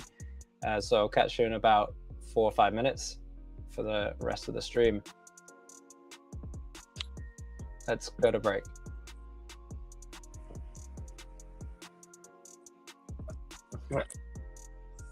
Sorry about that, ladies and gentlemen. To say we're having technical difficulties today is a bit of an understatement. So, Jack, if you'd like to take the break, then we're going to take a 5-minute break, and we're going to come back later on. We're going to do that NFT giveaway, but we're going to take the break first, and then we're going to get right back into action. So cheers, Jack. Cheers, everyone. Thank you for sticking with us on this delay, and we'll see y'all shortly.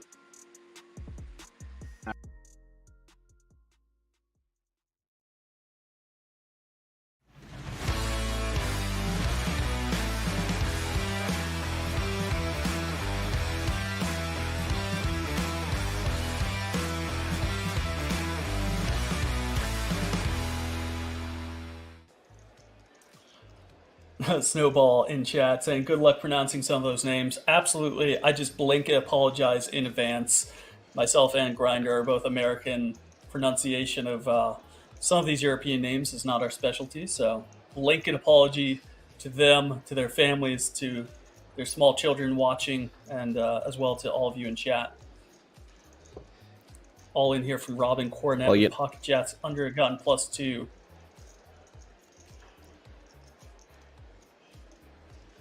Hussein's thinking about this. He's got 8-10. I'm assuming he's going to fold. He's not going to call off here for his tournament life. It doesn't look like it. He kind of just gave this exasperated sigh there. It's a 15 big blind shove under a gun +2. As Mike Ehrmantraut sits there and contemplates how many people he's killed. How many people he's dumped in Lake Mead? So, which apparently has gone up 15 inches. It has here in the last couple of weeks as it's been raining and flooding in Vegas. Let's see, some ace-10s, couple ace-10s in the muck, one jack-10 offsuit in the muck, and our big blind here with ace-queen offsuit. I imagine this is going to be a call from Hien. Faizullah Kardashian. He took off his glasses. He can see now. Oh, he's laughing a little bit. He's like, I mean, there's some humor here. There's some laughter. I think they recognize the gravity of the situation. Does make the call.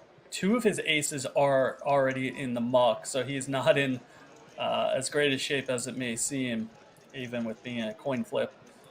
So we're going to get a 2.7 million chip pot here, which is worth a little over 30 big blinds at this stage of the tournament, about 33 bigs. Yeah, Grinder. Nice. Oh, it's a nice, very nice. It's a nice flop pot there, and he hits a queen. And we have a king 6 queen board. The 10 rolls off on the turn, providing Robin Cornet with that open ender. As we said, two aces are in the muck. That leaves one ace out alongside some 9s, and is not to be for Robin Cornet, as he is eliminated here in 90th place with Fazul. Well, it's almost a double up for him, really, as he takes this 2.7 million chip pot.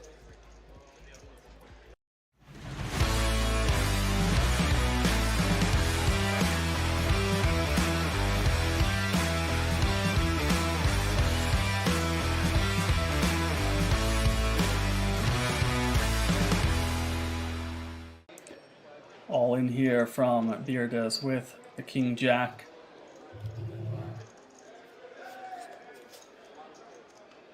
One king in the muck.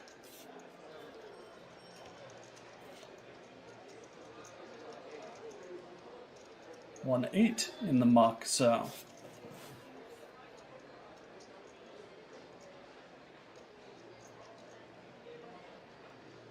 Well, I imagine it's going to be in the muck. I don't see too many calls here with the 8 deuce of clubs. Obviously, Heaton is going to be in there and see the coin flip he's up against.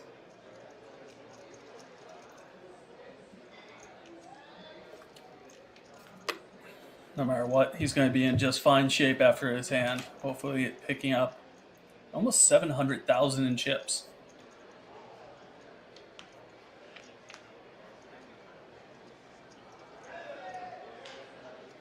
Extremely clean flop there for Heaton Kyle Van. 4, 5, 7. Puts in a very advantageous spot. So David is needing just the king or the jack on the river to stay alive.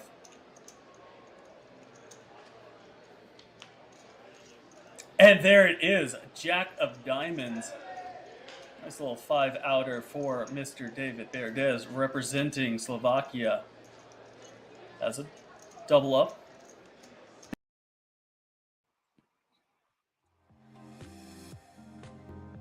All right, ladies and gentlemen, welcome on back to the Party Poker live stream. We're here for the Millions Online event, and we're actually going to do that NFT Party Poker Ape giveaway that we've been talking about.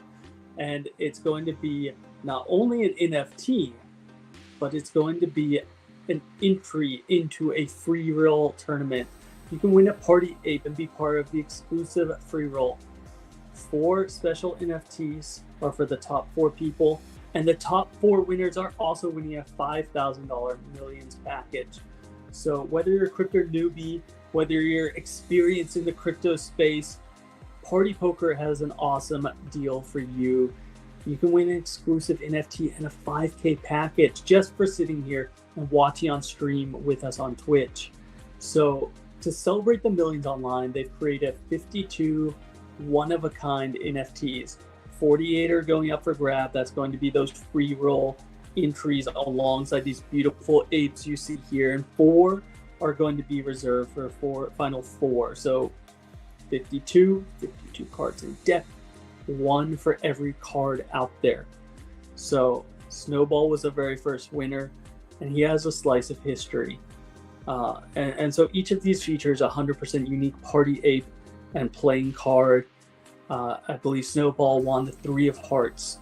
So something to keep in mind, we have 2 winners so far. We have Snowball alongside, I'm going to mess up your name up, I apologize, Ifosfero Sentinka. Completely butchered. But the point is, they can only win 1 NFT. So if they get drawn today, it doesn't matter. That drawing's going back in. One of you is going to be eligible and live. The million event winners, there's 23 party apes available for the people that win these events that you're watching right now. Game nights, there's 3 party apes. Twitch show viewers, you right now, this is going to be one as we speak. There's going to be 9 of them. And keep in mind, you can also just peruse social media. There's going to be giveaways online. There's going to be 13 all online. So, ladies and gentlemen, if you want to, we're doing it right now. So what I need you to do is type out in chat. I'm going to type it alongside you. We're going to type this in together. If you want to be eligible, everyone in chat, type in Party Apes, just as you see it there in chat. Party Apes, one word, capital P, capital A's. Do it. Get in chat. We're going to give it 2 minutes here. Let's do 3 minutes. We're going to go up until 2 hours on, all right? Make sure you capitalize it. I see Alto Virus out there not capitalizing, guys. Both letters, Party Apes. Capitalize both of them. We're going to have Nightbot going to draw for us. I see lots of y'all out there doing it. So what's going to happen is we're going to draw 4 people right now. Then we're going to play a game. There's going to be some tickets available, $11, $22, but there's also going to be 1 ape available. So get in there, Party Apes, 1 word. I see some people doing 2 words. I see some people doing all caps. Do it just as I said. Capital P, capital A, Party Apes, put it out there. Don't let Nightbot get confused. Ladies and gentlemen, we're going to play this mystery card game here. You got 2 minutes left. Get in chat. There you go, ladies and gentlemen. Let's get going. 1 word, guys. Judas, I see you out there. That's 2 words. You don't want to miss your chance. This Party Ape is an NFT. It is also worth a free roll. For the top 4 people, take a $5,000 package into the Millions UK event. 5,000. Yeah, I mean, typically we're talking Twitch. You get $1, you get $2, maybe $11. Okay? But this one's 5,000. Snowball, you don't get a $109 ticket if you win again. I'm sorry, you're just gonna have to actually get out there. You're gonna have to win the free roll. You're gonna have to win 5K. 1 NFT per player. 1. That's it. That's your max. Unless you're in the final 4, and then you get a second one. You can keep it. You can sell it. You can do what you want with it. But I recommend you play the free roll. So, ladies and gentlemen, we got 1 minute left. 1 per participant. Let's go, ladies and gentlemen. Everyone just about in there. Party Apes. Put in chat. 1 word. We got 40 seconds. Anyone else remaining? All right. We're starting to dwindle down. We got 30 seconds. If you want to be part of this contest right here, right now, you're going to have to do it. Bass, my real name, is actually Gamble, absolutely. And we are here for the skill side of the gamble, if you know what I'm saying. 15 seconds, get Party Apes in the chat. One last time, ladies and gentlemen, if you want to be eligible for this drawing. We're going to play a game here. 5 seconds. 4, 3, 2, 1. Anything after this? All right, Nightbot, I'm going to need you to draw just one name. Can you stop at the Party Apes, ladies and gentlemen? I apologize. Drawing is done. But we're going to see a name here in a second. There we go. Nightbot. BB Girl 6909. What I'm going to need from you, you have 1 minute. 1 minute. And you need to tell me a card. Number 2, you already know the game. Card number 2 is going to BB Girl 6909. Card number 2. There we go, ladies and gentlemen. You're going to see it here shortly on your screen. There it is. Second card is claimed by BB Girl. All right, Houston, can we get one more name out there in chat? Nightbot, give it to me. Who's another contestant?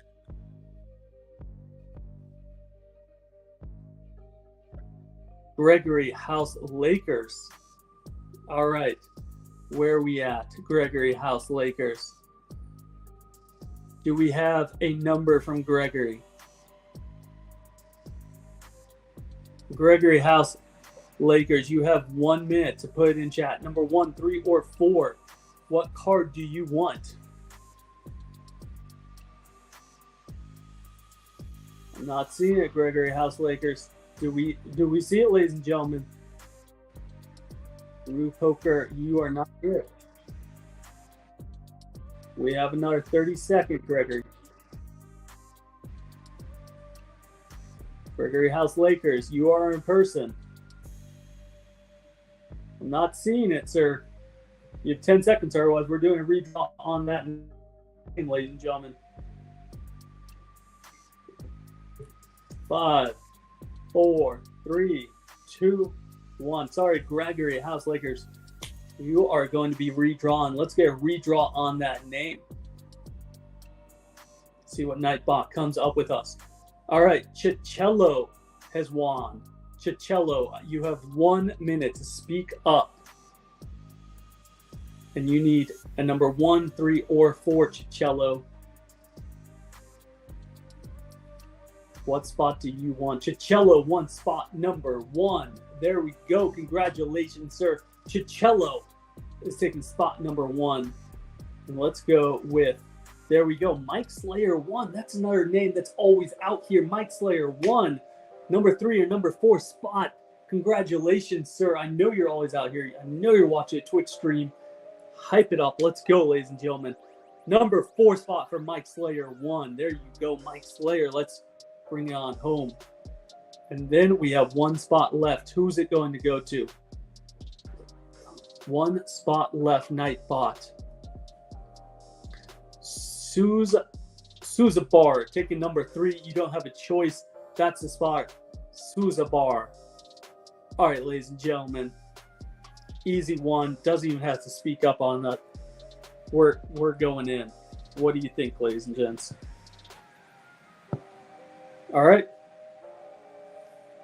And now, men, girls, boys, women, everyone out there, we're going to start flipping some cards. Can we get card number 1? See what Chicello has won. See if Chicello, congratulations. That's a $11 US ticket eligible for buying into some tournaments. So make sure you get everything coordinated. We're going to send you an $11 ticket to your Real Money Party Poker account. BB Girl, first person chosen, second card. Let's see it. Houston, what do we got? BB Girl 6909.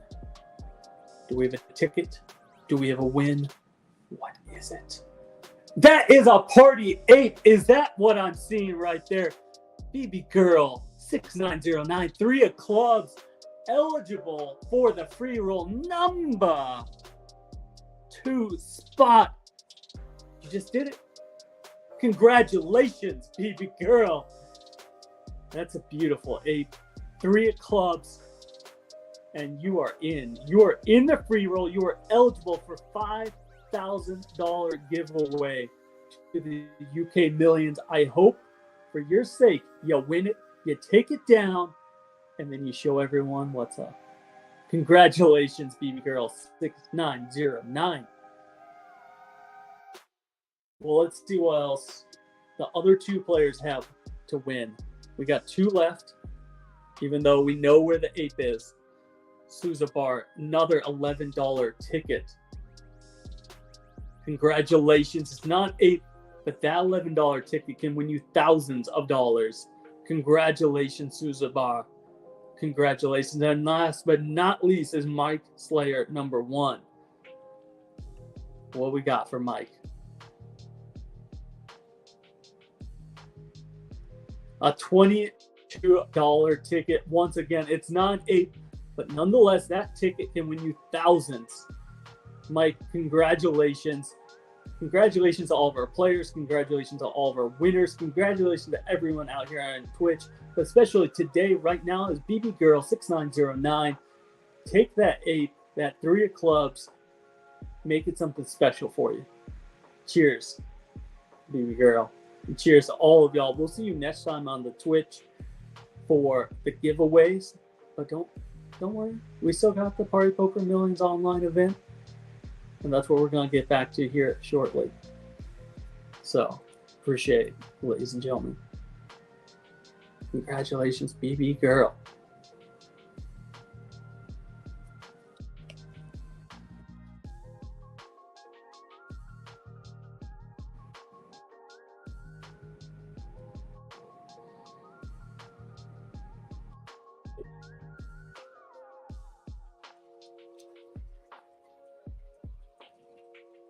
All right. Well, I'm joined once again by Jack Sinclair. We did a giveaway. We got BB Girl winning that 3 of clubs NFT Party Poker 8 Jack. Now we're going to see who's winning today's Party Millions online event. Very exciting. Honestly, I'm a little disappointed. I didn't even get a $11 ticket. But I mean, $11 ticket. Try again next time. Thousands online. Yeah, but I mean, I'm saving up these channel points for a. Wait, I think I could already get one.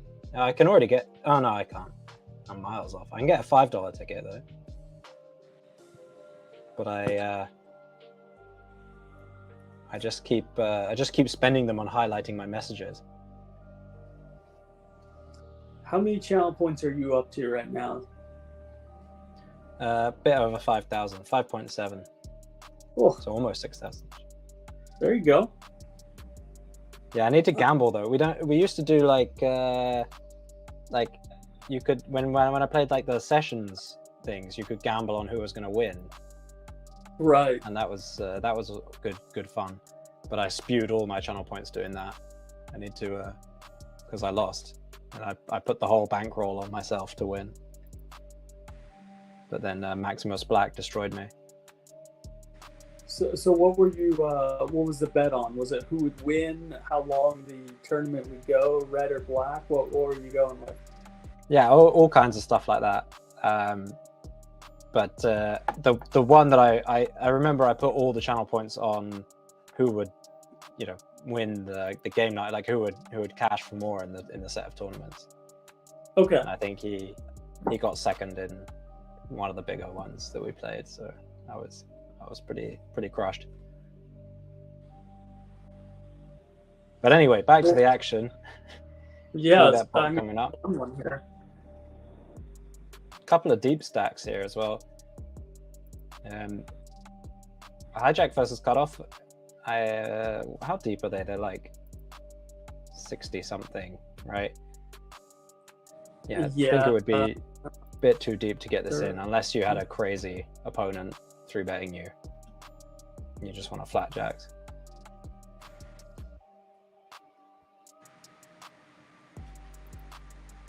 I mean, this is definitely flop. He's going to continue on here with the jacks. You can still catch a jack and be good the majority of the time. Obviously, 10 provides a straight. Does continue. Yeah, you're not loving it, but just having the gutter alongside the pair it's enough to continue. But yeah, now going to be a pretty clear fold.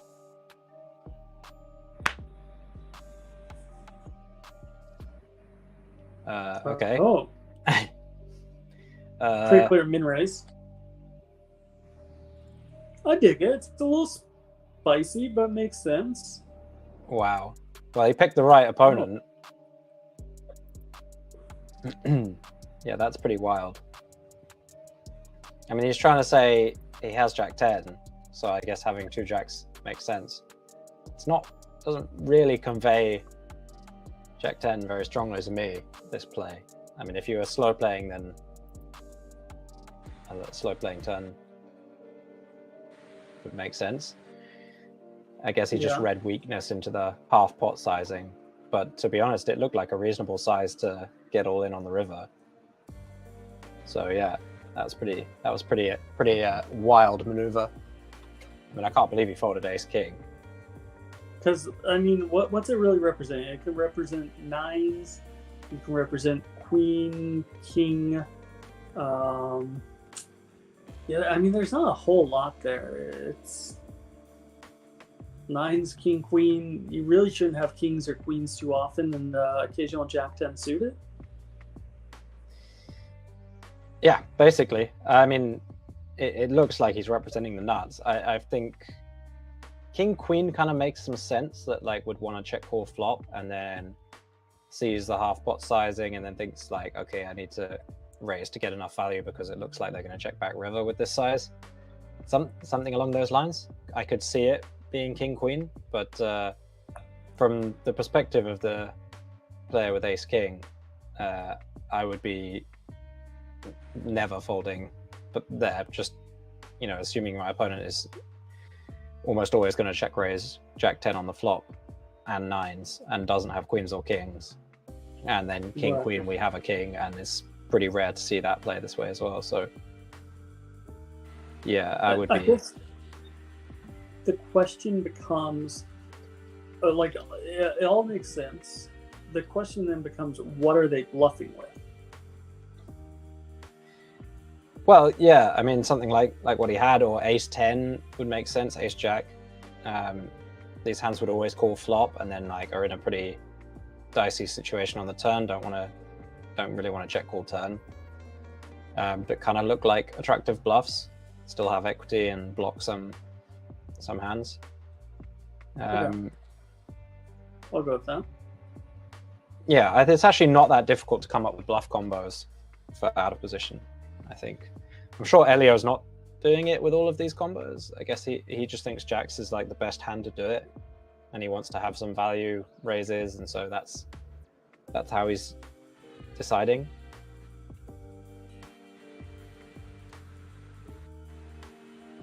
I like it. No, it makes a lot of sense when you put it that way. Well, I mean, Elio now is, I mean, we have 13 players left, and we have 7 of them at this table. Elio's sitting here with over 100 big blinds, so I'm going to take a guess that he's chip leading or clearly within the top 3 of the tournament right now. Should be at least top 3, yeah. Yeah, very easily. Yeah, I mean, it was a big pot, a very big pot. I mean, I'm excited to try that play out next time I play. You want to see how it actually goes in real life when you put it in practice? Say again, sorry? I said you want to see how it goes in real life when you put it into practice. Right, exactly. Yeah, not this nonsense online stuff. I'm talking against random live player. You have to pry ace king out of his cold dead hands on a king high board. Yeah, what's amazing when we bring up online versus live play is when you look in the upper right, you have, what hand this is, but that's also how many hands have been dealt on Party Poker throughout the course of its years. I mean, you have 9 million, 89 million, 989 million, 2 billion, 989, 22. We're coming up on 23 billion hands on Party Poker. And just the magnitude of what that means for online poker is pretty astounding. Yeah, and none of them would have been the same hands and boards. Absolutely, everyone would have been unique, which is kind of messes with my mind when I try and think of that. But yeah, nice turn call here with the Queen 10. Gets rewarded with a nice river. And Matt, I mean, this looks like a bad bluffing hand for Elio, so yeah, he does check back. Gonna win occasionally with the Jack 7, I guess, against like 3-5 or something. Yeah, I mean, he still beats a few of the floats from of like a 3-5, maybe a 5-6, but I think on the whole, it's just the acceptance that this hand's not for you, and 20% of the time he'll still win with a check back.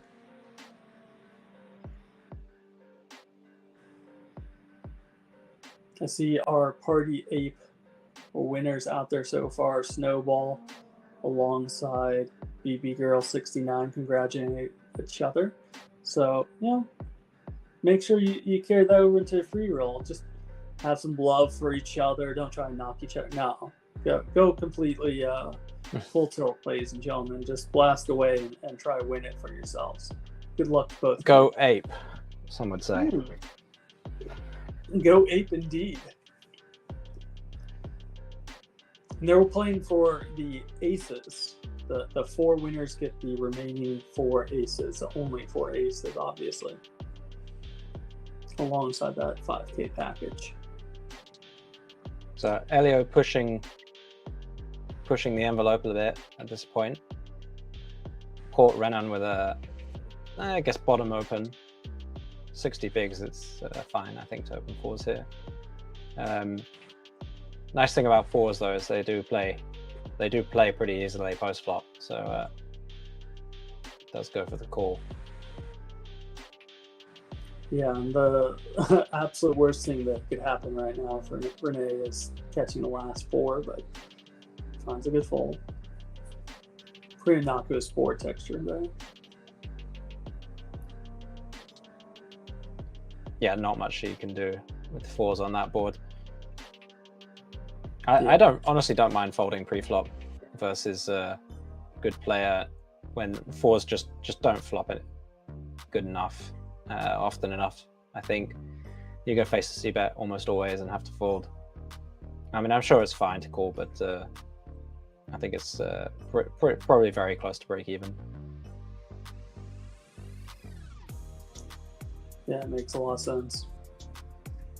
It's also a spot where like the stage of the tournament, it matters a lot. I think calling that extra 3 million or 2.4 million or whatever it was can have quite a big impact on the next few orbits, your ability to gamble against short stacks for bounties, and I think it's a good time to preserve your stack. So yeah, I think I would have folded the 4s there pre-flop. But I don't hate it. Yeah, I mean, right now the 2 short stacks at the table are Leon Sturm alongside our big blind here, Patrick Brooks. I mean, that's one thing to definitely stay cognizant of is like when you call off, if you're dropping beneath another short stack or how that plays out. So doesn't look like Renee dropped beneath anyone else with that move.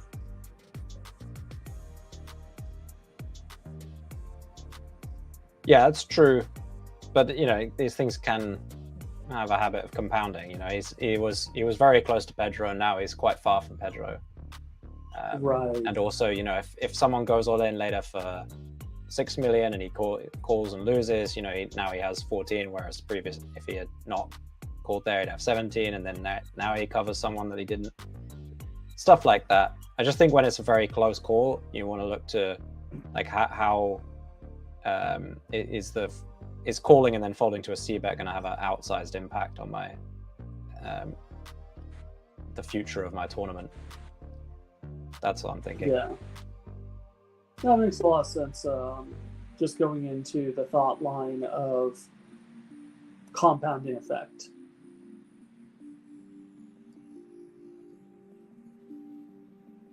Elio here flatting king queen off after Pedro with the tens. Action flop. Potentially for some fun here. Yeah, absolutely. Yeah, I definitely like the check with tens here. It's a board that the cutoff is going to hit a lot and also stab a lot with hands like this. You're going to want to check a lot of your ace high kind of things, and then you induce a lot of bets.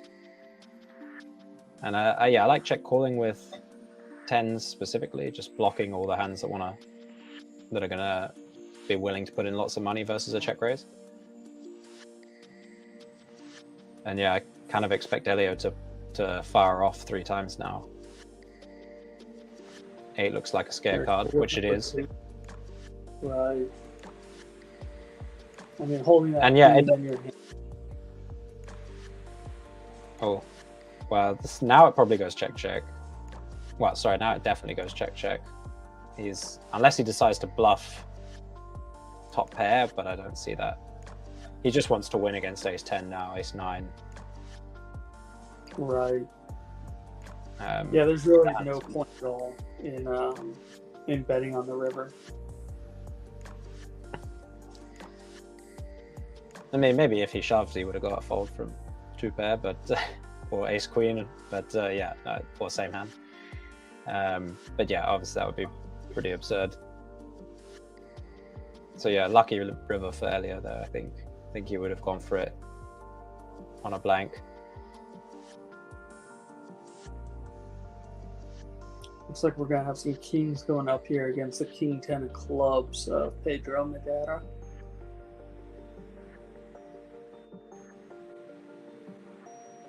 We're down to just 12 people remaining, so 12 players left on this. Guaranteed just shy of 30,000 alongside the bounties that come with it. Covered that extensively so far. Those are worth about, what that's about 20,000, Jack? Would you say that sounds right? 20, 25,000? Yeah, I mean, it really depends who wins, but it's normally somewhere in that region. Yeah, I mean, quite often it ends up just being double the first place, but that's usually, yeah, it's usually something between like 70% to 100%. You know, if you bust the last 3 players, you'll normally just double first place. But if you sit on the final table, don't bust anyone, and then get heads up and come back and win, it can be more close to like 60-70% of first place money. Right. Definitely a hand Pedro can go with some calls and or check raises. Little does he know though, 3 jacks are currently out, not at his disposal. Yeah, that is a problem. Yeah, I think king, jack, king 10 mostly going to be check calls here. Check raising more 10-8 kind of combos. 10-8 and jack 10, just having less high card equity. But yeah, could definitely see this being a check raise as well. But it's not a board we want to check raise a super high frequency versus early position.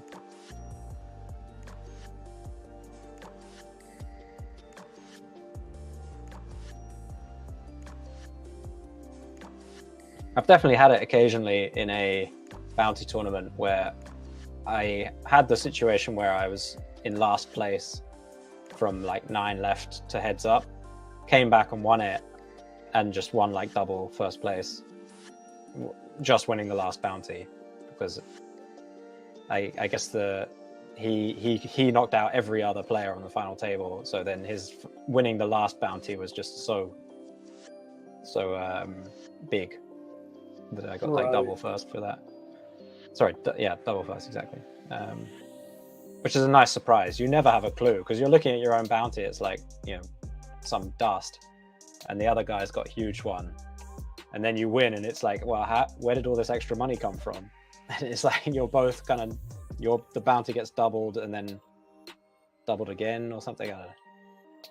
It's crazy. I know the first time I did commentary for Party, we did a PKO event, and one of them had not, I think it was the chip leader, didn't have a single bounty coming into the day. And then he ended up winning it and knocked out 6 people along the way and went from no bounties to all the bounties. And speaking of bounties, we're going to have the Peterson versus Pedersen violence that we were looking for here. Father versus son. There we go. Relative, distant relative. Yeah, I may have been commentating on that table as well, actually. I seem to remember it was a huge final table, right? Like several thousand entries. Right. And the guy just had no bounties at all. It was like was it 250 or something like that? That sounds right. It was a big tournament. I remember it. And it was just like it was a shameful bounty performance. He had like no bounties even from the start of the tournament. It was like he just had the start bounty, but then he just got the last guys and shipped like double first as well. Oh yeah, he cleaned house.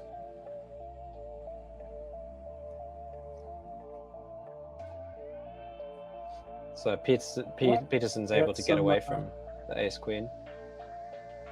DP versus CP. That's it. So DP got a massive stack there as well, even after losing that part. 115 blinds. Whatever he's been doing has been working. I mean, Jan's out here always making deep runs at it. 10 players left, and Jan's is sitting here with 70 big blinds. Put himself in great position.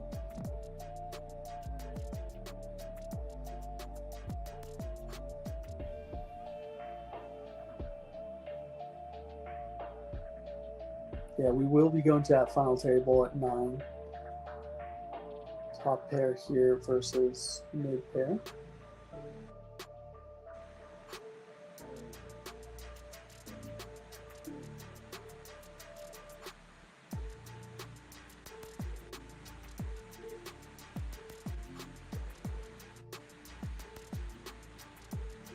This outcome doesn't really change anything.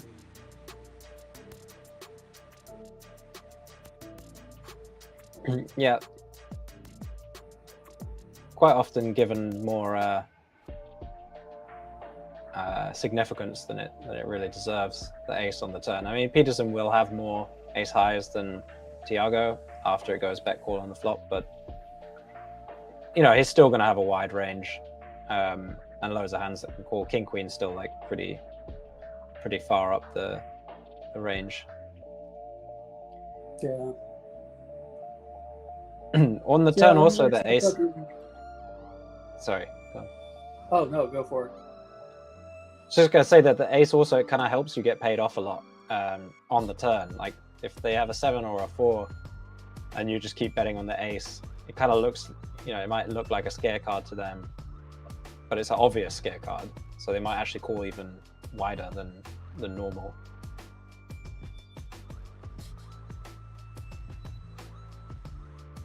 He's cute here. Yeah, Daddy Peterson. I think that's what we're going with. Daddy Peterson here. Daddy Peterson. Nice. He's Big Poppy at the table right now. There's no question about it.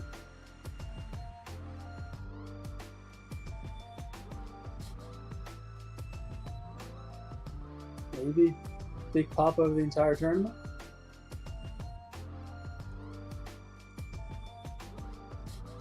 Ace, King 10.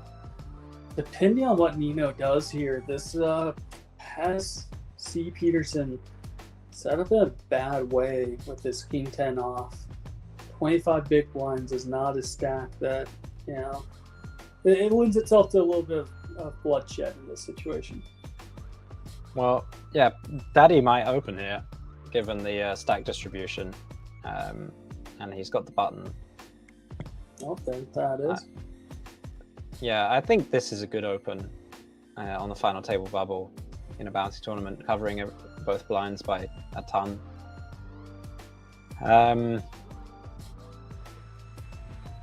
Yeah, 40 big blinds does seem like you mostly want to 3-bet aces here. I don't mind. I quite like trapping though. I mean, I know I can see the hands, so you know, it might look like I'm just being results oriented, but when the big blind has 25 bigs and you know the button's going to be opening super wide, I think it can make sense to trap aces there to try and induce the big blind shove.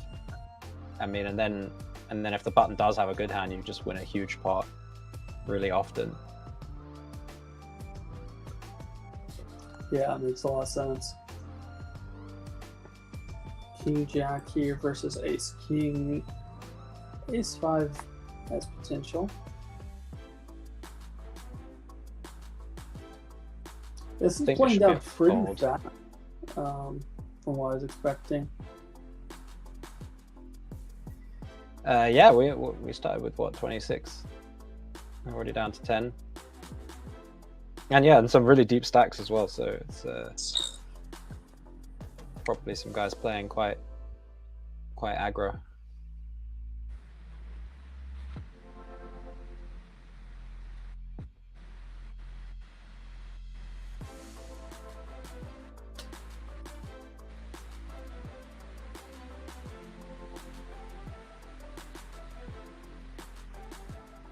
Yeah, it's been exceptionally deep stacked throughout.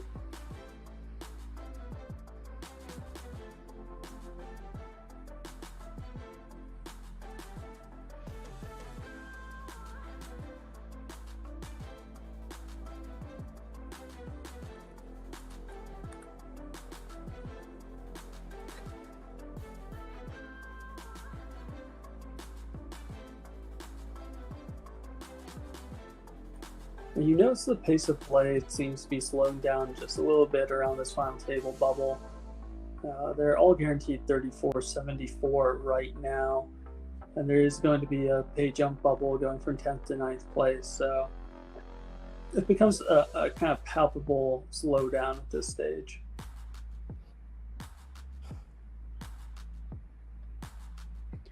Yeah, and it's not slowing down though. Just going to jam in the 45 bigs effective with 7s. Makes a lot of sense with this hand. You don't really want to get into some sticky 3-bet, get cold called, or just called in general. And you definitely don't want to let Peterson see a flop unless he's seeing a river too.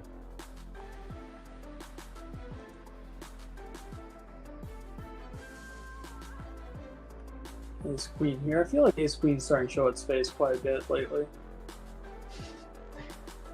Always rearing her ugly head. Right. Worst hand in poker.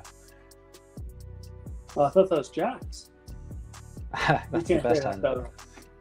Think you'll find Jacks never lose. And we should see hand in the 2018 WSOP Europe main event. 2018? I don't know. Was it Ace Queen? I don't know. I was curious. Oh yeah. Not when you won I did. Oh, you're right. I did win it in 2018. I was thinking I got my years mixed up. Yeah. 2018. No, Queen 9 offsuit. It was. Okay. Queen of Hearts, 9 of Spades, I think. Although I'm not 100% sure on the suits. But yeah, I have won a tournament with Ace Queen though, in Australia. Okay. Big one. Yeah. So it was like a 2K one for like 130 or something, but Aussie dollars, so you know, not money. I think it was still a 6-figure first place, even in dollars. Even real dollars. So this is a very interesting 3-bet. I mean, I love it. I'm not sure what he's supposed to do if he gets shoved on though by Peterson. I guess, I mean, I think he's going to have to fold given how strong the range would be. But it's hard to know. But yeah, it gets it through versus King 9. I think,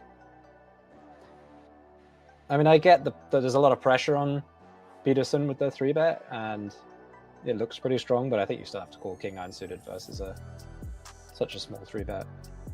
But that just shows the power of the play. Yeah, Peterson is definitely the short stack at this table. It seems people are kind of applying some pressure and putting him into some spots that he's not too comfy with.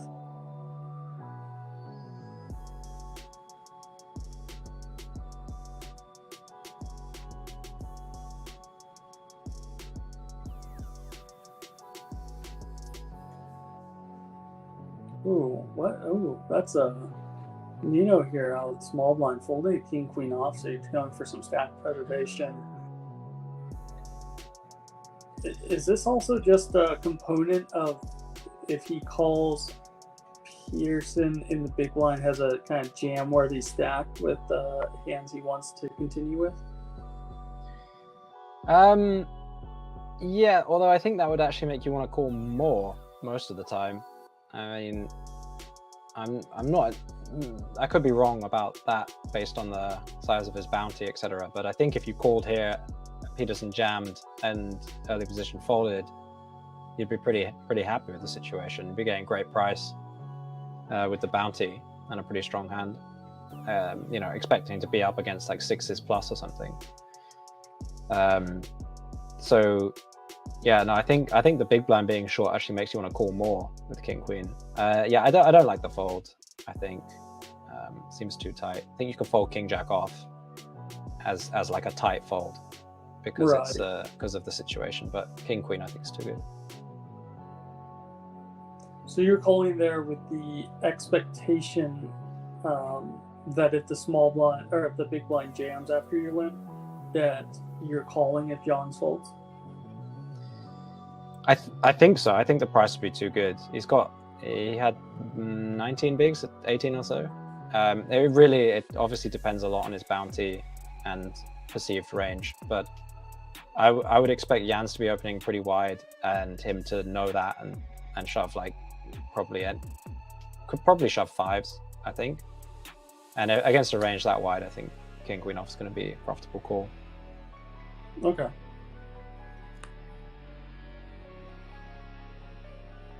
I like it. Yeah, you see like the a6 calling here almost for like 18 bigs or something. Not a call you would make in a vanilla very often, unless you thought they were very wide, but with that extra juice and a nice flop. Yeah, that juice is more than enough to lead Johns to top pair on the flop, top 2 pair on the river. And that takes us down to the final table of 9, where if I'm not mistaken, Jack, you're going to be departing. I'm going to be getting Melissa in here shortly.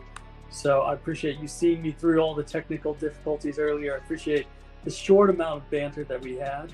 And hopefully we get resolved for next go around and we can have a proper stream and some proper talk between us. So I appreciate you being here for the Party Poker Millions Online. Thanks a lot for having me, and well, for me having you while you were gone. But yeah, glad you sorted out the issues, and yeah, I'll see you next time. Cheers, sounds good. So take care, Jack. Ladies and gentlemen, that's going to be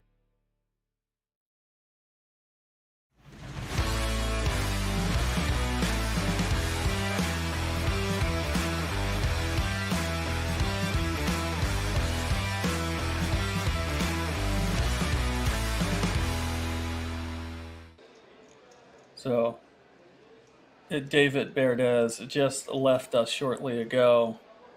He was fairly well decorated, had 140,000 live earnings, with his top place being here at Czech Republic for a World Series of Poker Circuit event. Third place on a $200 event, taking 32,000. and he was 41st on Slovakia's all-time money list. Good game, Mr. Berdez. Appreciate you coming out and playing. Good run at it. The chip leader here picking up pocket jacks. Sometimes it doesn't even feel fair.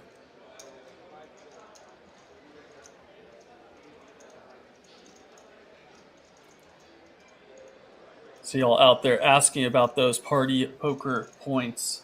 And for those of you that don't know, if you watch the stream, you acquire points.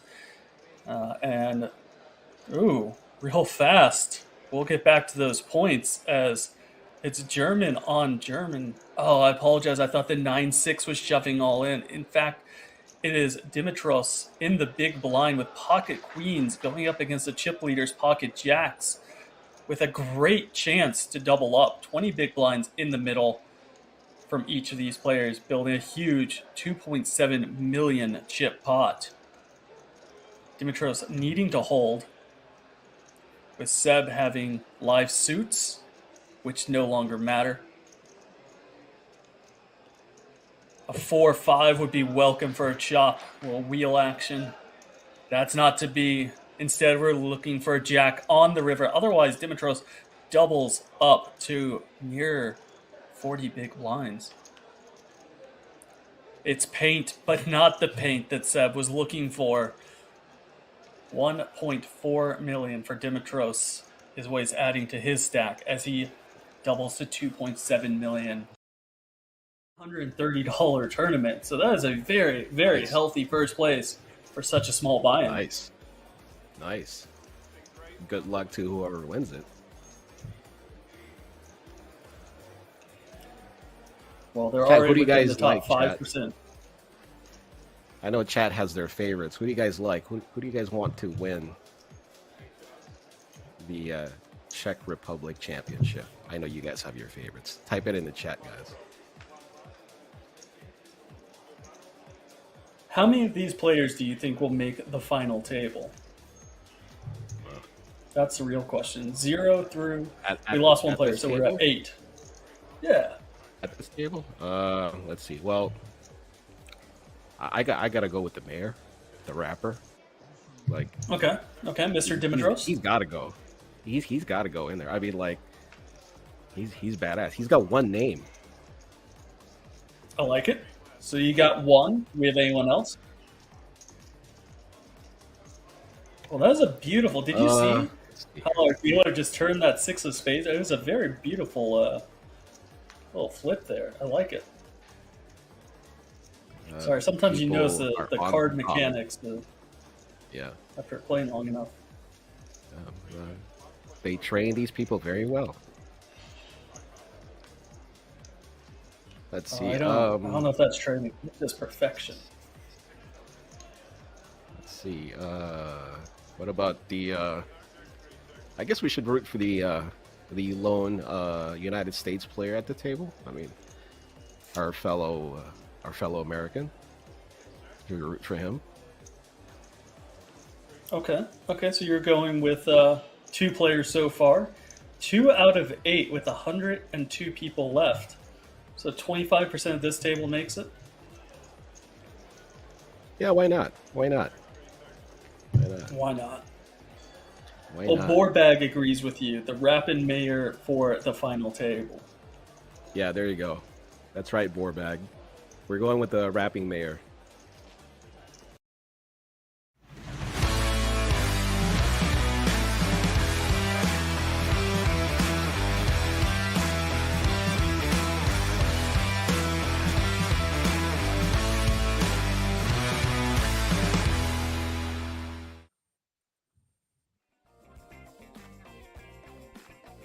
Ladies and gentlemen, welcome on back to the Party Poker Millions online opener event. I'm here now with Melissa Schubert. Jack left us on break. How you doing, Melissa? I'm doing well. How are you? Doing good. Had a little bit of technical issues this morning, so you joined right at the right time. Got it sorted, I'm assuming. You know, more or less. It happens. Yeah. We're down to the final 9 now. We just made that transition. And we already gave away one Party Poker 8 to our winner today. Ooh. BB Girl 6909 was that winner. So congratulations once again to BB Girl. Congratulations.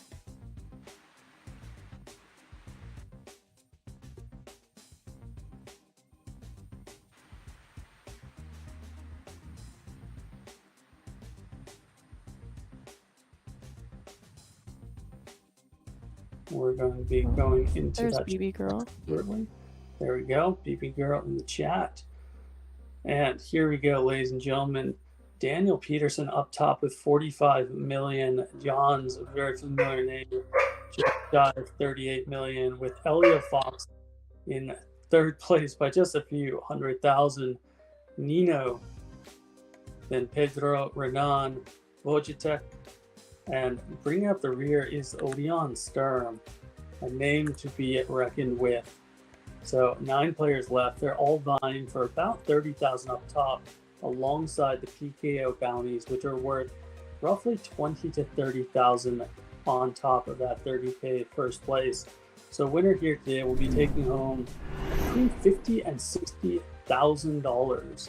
We're hopping back into action with our chip leader raising under a gun with the A7 of spades.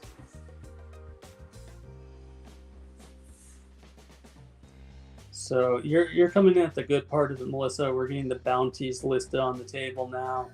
You get to see how much every player is worth and how much all those knockouts are. Sorry about the dogs. They just want to join in the action. Soon as they're quiet for hours and as soon as we start. Excited to see Elio Fox here. I got to play with him during the Millionaire Maker at the WSOP. It was not an easy experience. He bluff caught me for all of my chips the last 3 hands of the night before bagging. So So you're excited to be here on the side of like commentating on him, seeing what magic he works, and not exactly. playing at the same table. I enjoyed learning from him. It's unfortunate that it had to come at my expense.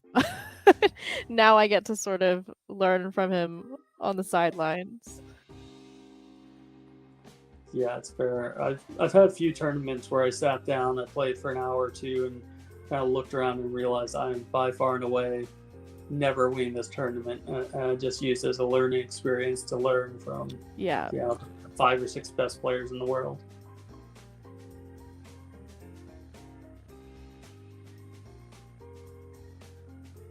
Elio's definitely made his name throughout the years. He's a mixed game savant, no limit hold'em savant. I mean, he's just kind of out there doing his thing. Mm-hmm. I'm guessing they did not make you a millionaire that day.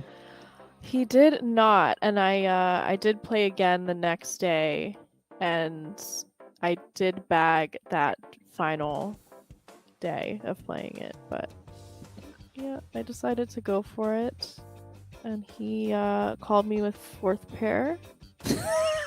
Oh, all right, there we go. So, you know.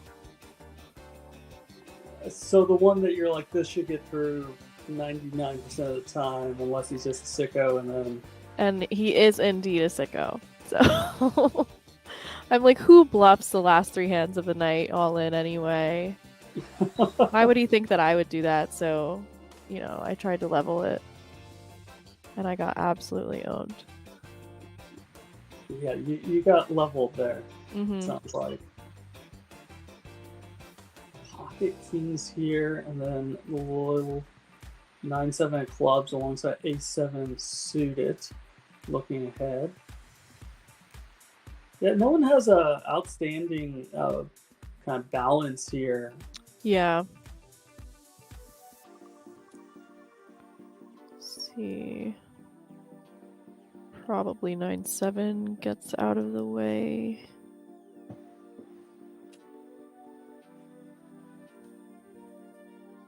Yeah, I feel like this is going to not be met with too much resistance until it gets to the small blind and Daniel Peterson.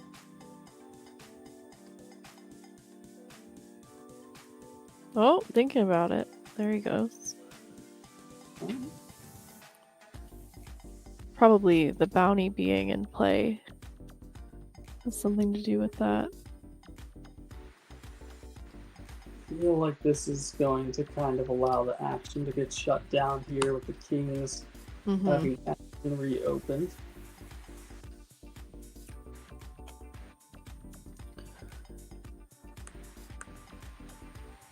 Can imagine Squeeze is nice, covering both. Yeah, there we go. And that's a healthy pickup too. I mean, you're seeing 17 million, and with this shove, you can pick up 7 million uncontested if it goes uncalled. Very nice pickup there.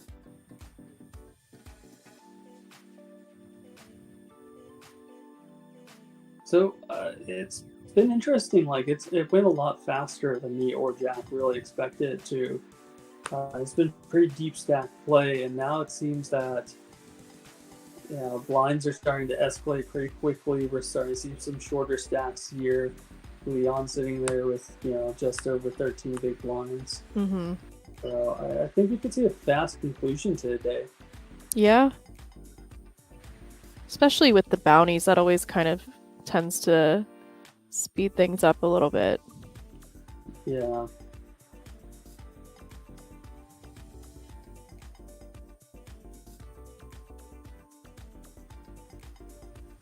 Got some little heat here. Kings, then ace king. Probably not gonna. Make it to the final table, and then that's the time, right? Right. Save it for the final table. Step 1, make the final table. Step 2, run pier. Nothing wrong with that.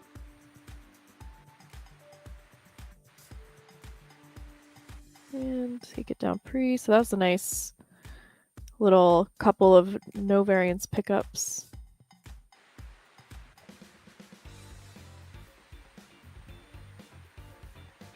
So three times in a row here. We got kings and we got the ace king back to Raked. back.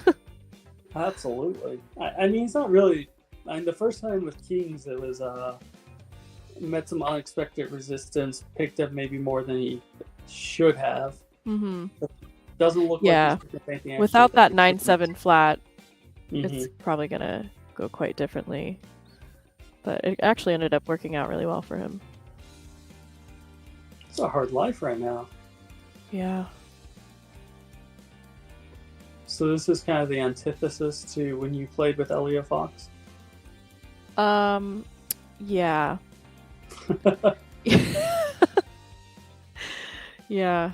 I actually played a lot of pots with him, I feel like. It was a good experience, though. He was very nice, and he complimented my nail polish color. Okay. So... I feel like he's going full meta game on you. Yeah, maybe. Getting me to let my guard down. Like, wow, he likes my nail polish? Oh, like, Elio Fox likes my nail polish? Maybe I should get this color again. You're sitting there thinking about your next trip to the petition. You're not thinking about the hand. And you're just sitting there really trying to own your soul with fourth pair. It all works out. Crazy. All right, finally picking up the 9-3 suited. Yeah. Yeah, kind of bunch of nothing here. Guess we fold around to button.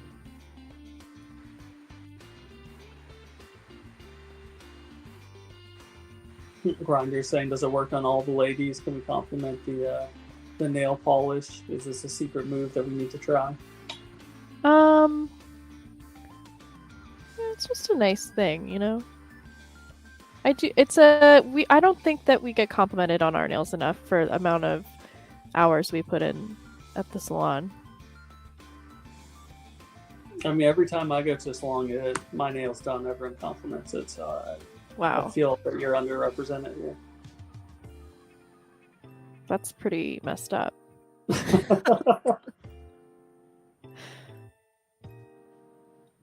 So, do you remember the color, or do you just go back to a nail salon and say, "I'll take the Elio Fox"?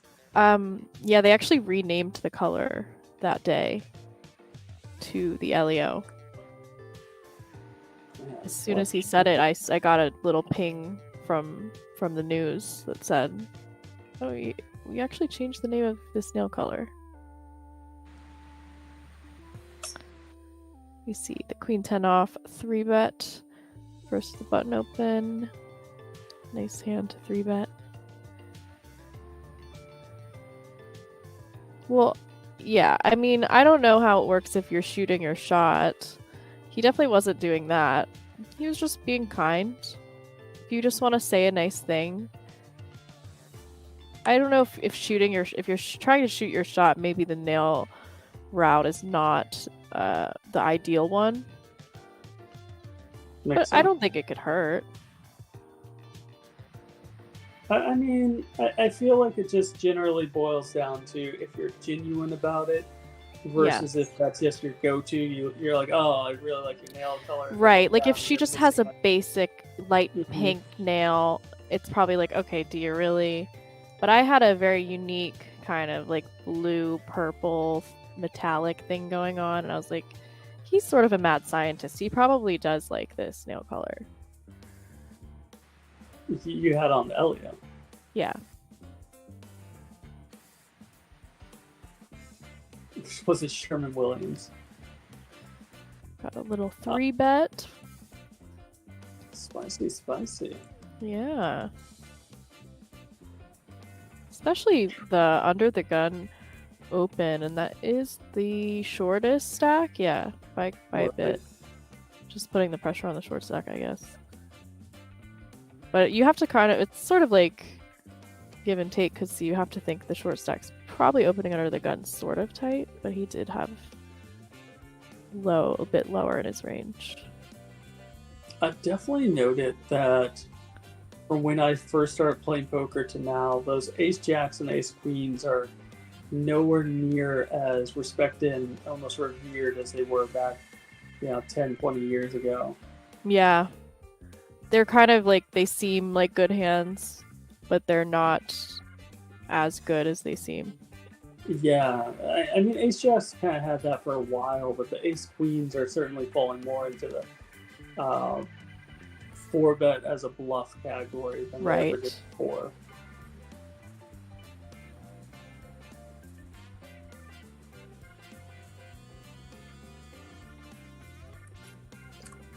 Yeah, everyone's going to be going after Leon here in that bounty. I mean, 2K, they're making 4,200 right now for 9th place plus their bounties, so that 2K becomes pretty relevant. Yeah. 50% increase of the place paid. It has a $1,575 buy-in, so it's not like there's a whole lot to start in relation to what these bounties are now. To pick up over a buy-in. Mm-hmm. So, yeah, bounties are super important then.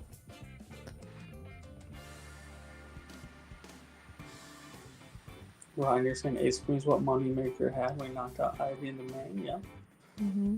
Moneymaker turned 9s full of queens. Sorry, Ivy turned 9s full of queens and then was rivered by the ace. Yep. Spicy turn here. Yeah. Mr. Nail Polish himself with a set of 5s versus the gutty and the nut flush draw.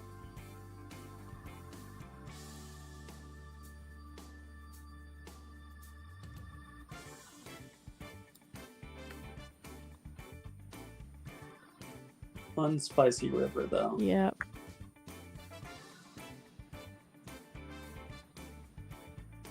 I was wondering if we would see a better check to let draws bluff, but... I mean, coming in from the small blind, Elio's going to have a propensity of like those mid-range maybe 10 jack suited to king jack type of hands. Mm-hmm. So a lot of those are going to contain, suited variety. So you could have some like queen jack of hearts that he's going to want to do that same bet sizing with. Right.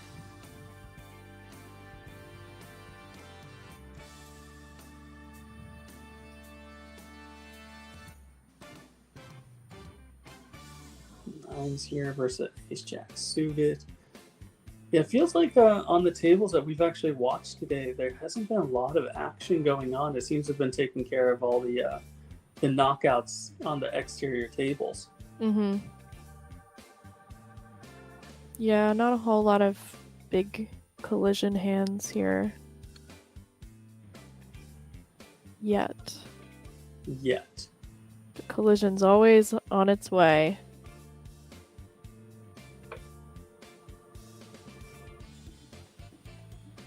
And the amount of times that you're sitting here, you're like everything's calm, cool, collect for an hour or 2 hours. You're just waiting, and then it just happens all at once. Mm-hmm. Tight fold from Pedro in the big blind for just 600,000 more.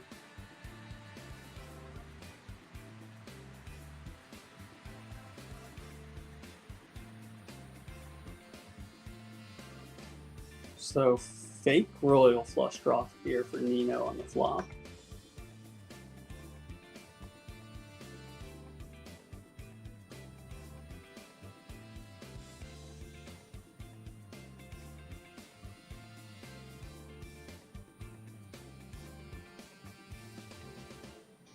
Takes it down.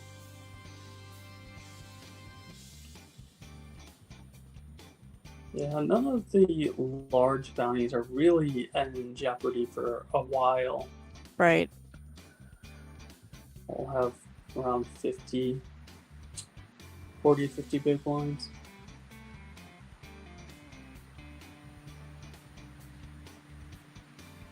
Okay.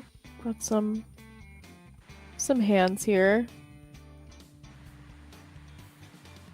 Ace queen versus the under the gun open, and then there's another ace queen in the small blinds. Oh my gosh. They agree. Yeah. They agree with everything you just said. So, king jack off versus the ace queen off, ace queen suited. Yeah, ace queen suited from the small blind is just going to flat here. This is kind of what we were talking about earlier.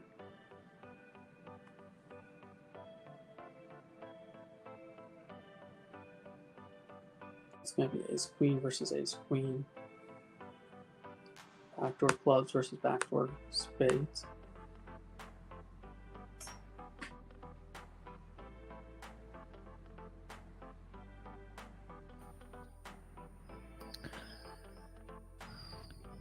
Be an easy exit for the king jack here.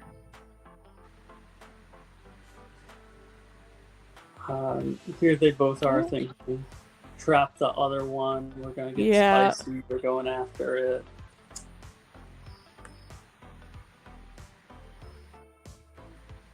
Yeah, just gonna fold the gut shot. You play that crap? You too? Oh, all right. That's a go for it move. Yep. I can't imagine this will fold. Yeah. Yeah, but yeah, as you kind of alluded to, this is a live cash game. It's going to be the you play that. Oh, you play that. I can't believe it. Well, that doesn't win.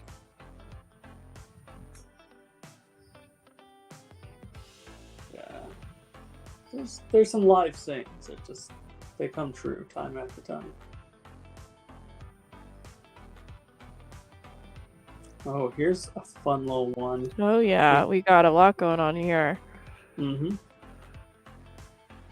The queens, the tens, the sevens down the line if they find a way in there. And dead sevens at that. Mm-hmm.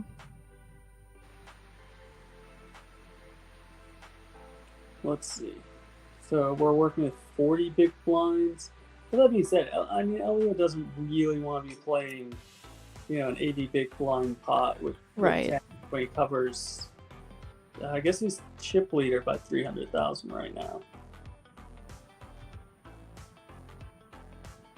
So I could see an argument for wanting to isolate that as the biggest bounty or second biggest bounty at the table. Just gonna flat though. The tens is pretty not fun if you just get 4-bet jammed on.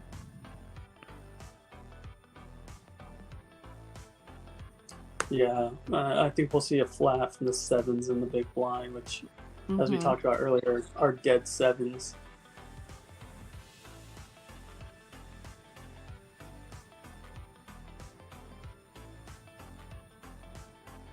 Yeah. So let's go ahead with the set hunting. And now It's a flop that no one really wants to see that much. yeah. Got shots for 2 people. The sevens is just out.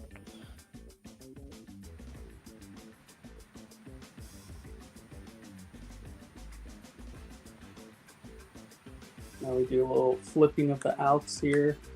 Elio went from 2 outs to 1 out. Mm-hmm.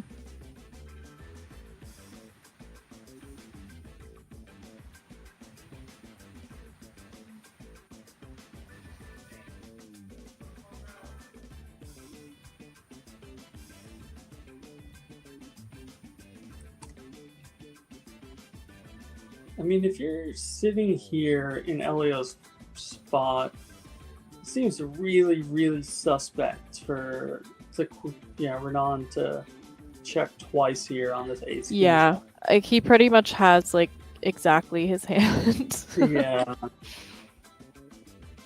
You traditionally say he has queens or tens or maybe nines, but you remove the 10, so you're left hoping he has. Like he could have 8s, 9s.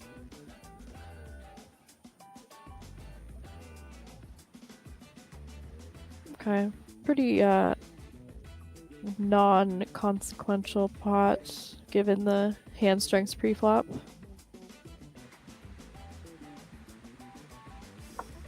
Yeah, it could have been a lot bigger here. And this is a fun little one. I think we're going to see Leon shove here, and Pedro's going to get after it. That opens up some doors in the future for Jans in the big blind. Yep. That's why I love these PKO events. Yeah, they tend to get a little more violent.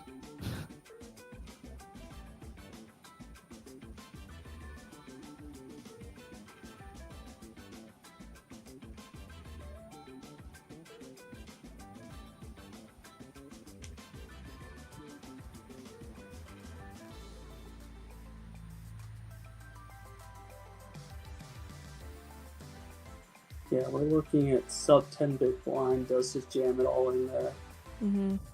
Don't see any way Pedro escapes from King Jack. I would expect us proceeding with a flat call. Yep.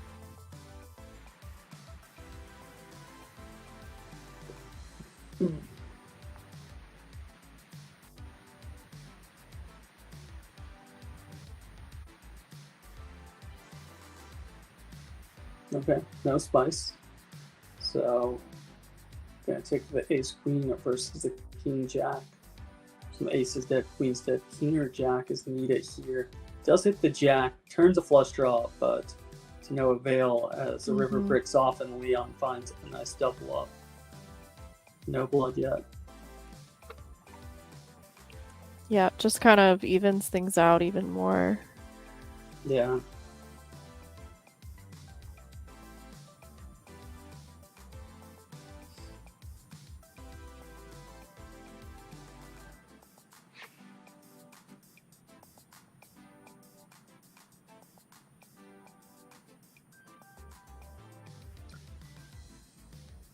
So you find yourself doing anything on this Labor Day, or just status quo?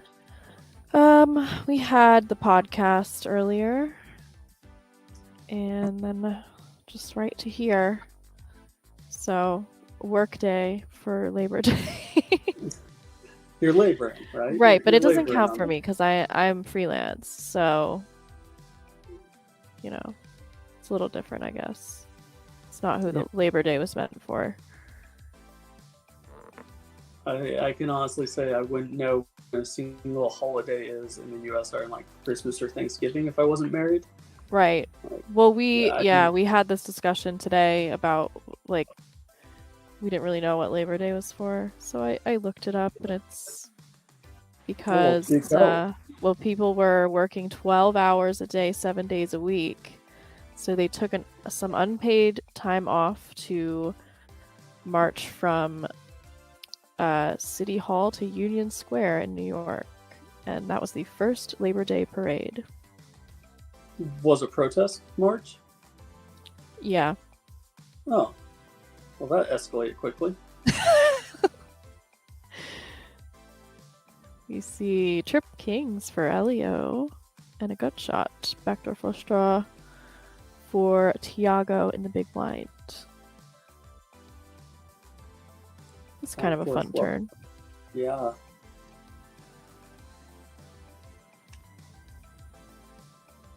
I think this is one he's going to be seeing through, but I mean, we're looking at hefty bet sizing. Yeah. Not making it cheap. And it makes sense to want to go big on that turn. The low card, not connected to the king or ace, but also one that could possibly have some draws in it.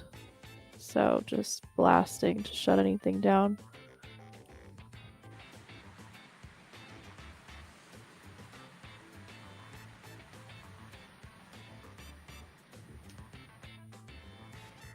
Yeah, it's always pretty interesting when you look back at the history of holidays or parades or anything of that, and kind of see where they came from. And it's always a lot more grim. Yeah, dark history. Yeah, it's like we're just thinking about barbecues and celebrating, and really the origins are a little bleak. Even like, oh, let's look at 4th of July, and everyone's like, okay, we Independence Day. It's like, well, we also just started a giant war that killed thousands of people, but we don't talk about that part. Right. Don't worry about that. It's independence. Yeah, don't worry about that. Enjoy Eat your hot dogs. Yeah.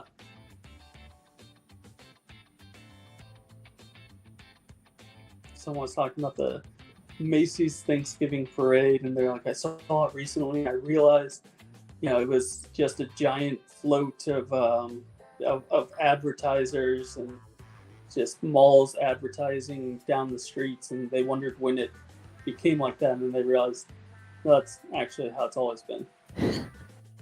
Right. I think unless something really, really strange happens here, we're going to see the end of Leon. Yeah. It's going to be very difficult to get away from.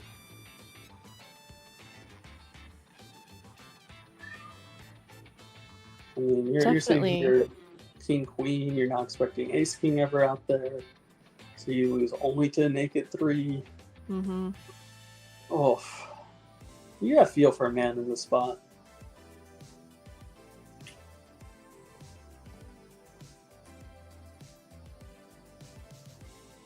Yeah, I don't really see how he gets away from it.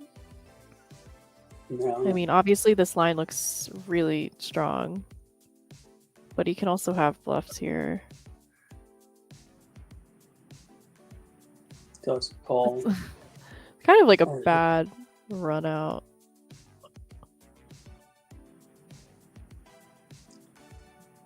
Yeah, I mean, you lose to random 3s, to low played aces, and king 6 suited. I mean, Leon's not able to fold it here, and he will be our 9th place finisher. GG to Leon.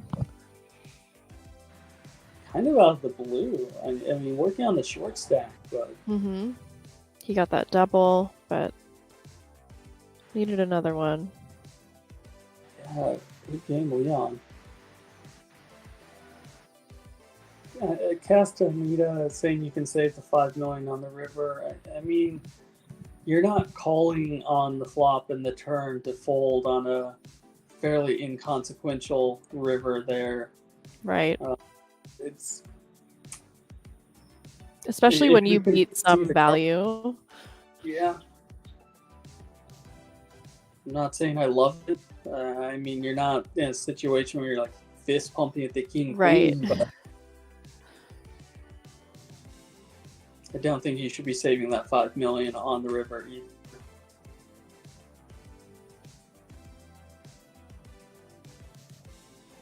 And with that, it takes us to 8-handed. Was our short stack now is going to be Tiago F. Sitting on the button with roundabouts of 25 big blinds. Yep, so pretty deep when the short stack is 25 bigs. Yeah. But there's also no real like runaway chip leader here. Yeah, you've kind of a three-way tie between now Elio, Renan, and Daniel Peterson. Mm-hmm.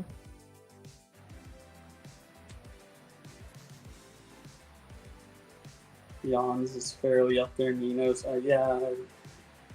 no one's a runaway anything, chip leader or short stack. I mean, Tiago doubles up once, and they're kind of tied for second place in a five-way tie. So.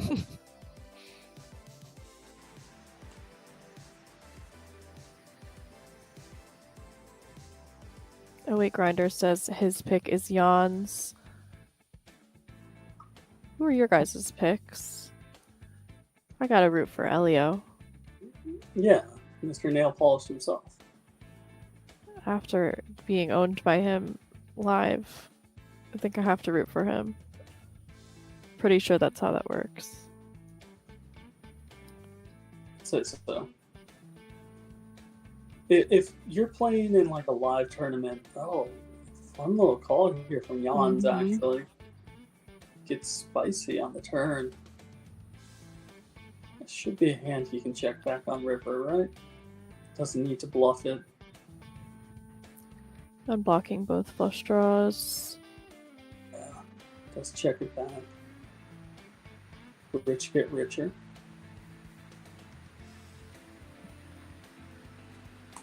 I don't mind that call on the turn. I mean, you're, as you said, you're unblocking both flush draws. You're blocking, the jack combinations. You're blocking over pairs. So you're gonna have the best hand a decent portion of the time. Mm-hmm.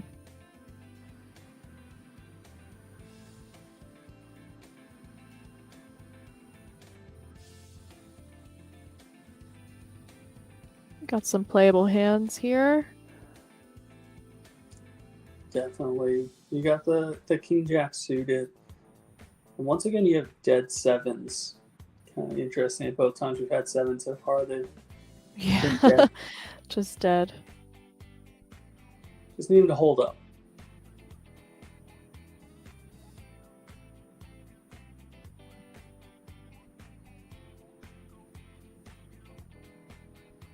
Not getting too far after with a king 10 offsuit here. But then again, I'm not Renan Carlos. Yeah, King 10 is King 10 off is one of those hands that actually likes to 3-bet a lot. King 10 off, Queen 10 off, Ace 10 off, blocking their top of range, but also easy to fold to a 4-bet. I don't imagine Jans is going anywhere too far with the king jack suited. So is Labor Day known for being spicy, or is it just the flops lately? I think it's Labor Day. I think so. You're not wearing white. I'm not wearing white. We're in good shape. Yep. Oh, right. This is like the last day you're allowed to wear white or something. For some reason. Right. Fashion. Probably on the parade, someone was wearing a white shirt and they fell. There's a whole thing. Got Jamie Kersetter's dog poking his head in the frame. Oh.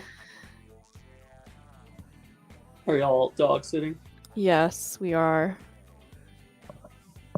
What isn't it like potato or cucumber? Isn't it like a food name? Neutron. Oh, okay. Well off there. Oh, a nice river for button here. This is a big pot, actually. This is gonna be a chip lead pot. Yeah, Unfortunately. definitely just firing very quickly lately. There's Right. this-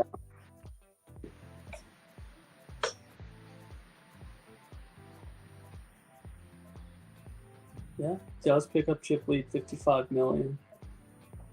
But blinds are now up to 357,000, so chips are worth just a little bit less.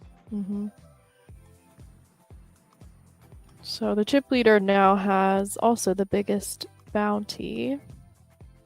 Jan's almost tying with short stack with the second biggest bounty.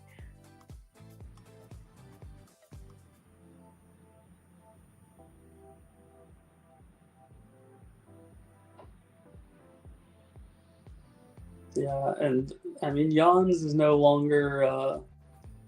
It's funny because we were talking about clumping effect. I feel like 2 hands ago, and now there's some separation. There's 2 short stacks. Right. We have a clear chip leader. Yeah, and like that one we commentated on before, when you see that start to happen, things kind of tend to speed up a little bit. Right. Once the pecking order gets sorted out a little bit. Who's supposed to defer to who? Who doesn't care about wearing white? Yep. Yep. I mean, I'll wear white all year, but I don't really like it because I am messy. And practically, like, I love the way white sweatpants look. I won't bring myself to wear them because I know I'll sit on the ground at some point. Not remembering I'm wearing white sweatpants and then just have dirt all over. I don't think I've ever subscribed to those societal. Are they norms, faux pas? Yeah, Like, I think it's like a fashion. The people I know who follow it are into fashion, so I think it's just a fashion thing. not my cup of tea. Not a fashion guy. I go to the beat of my own drum. Yeah. Not someone else's made up. This is what you can and can't wear. Like, come on, man. Yeah. You And all wear honestly, white if they tell me I sweatpants. can't wear that color, it makes me want to wear Yeah. it more. You're like, you're right, I can't, but I will. You can't, but watch me do it. Okay, hold on. So what type of dog is Neutron? He's some sort of German Shepherd mix. Oh, well, he's a cutie. He's very That's cute. enough. He's very young. He's been coming here since he was a baby. Didn't she have another dog? I swear it was like potato or something. It was something. Crouton. Crouton. There you go. Yeah. I'm not just completely making shit up. Ooh. Couple draws for both that just brick out with the double paired board. Bummer. Yeah, just checking it over, beating Yeah. Jack 10s, Queen 10. I think when you get check 2 there, you just want to bluff. Especially unblocking clubs and diamonds. Mm-hmm. Nice. So that'll put Elio pretty solidly. Oh, actually, I just saw D. Peterson has about the same stack as him. So they're both tied for second. Got Renan Carlos B. What's his last name? B. I don't It's know. assault. Brucey. He is our chip leader. And then the rest are, yeah, we are seeing a little clumping going on. So, if you took, let's just say, let's go with the medium stack. I guess I'll go with Wojciech. If you took him and you just sat him out, what place do you think he would finish?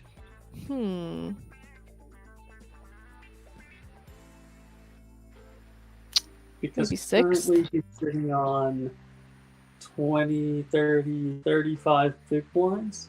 Right. Maybe fifth or sixth? I don't know. That's just like what immediately comes to me, but I'm not sure. There's probably a way to calculate that.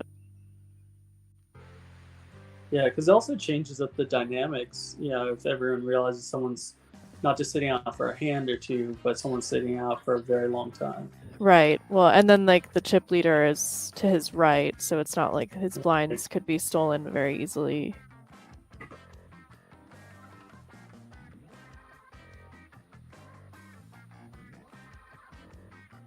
Wojciech specifically, he actually started this final table off really strong with those kings and then ace king, and Right. hasn't done anything since. But I mean, give me that once every 30 minutes at the final table, and I'll win the thing. Mm-hmm. Castaneda saying it's a Wojciech. All right, I'll go with it. Wojciech works for me.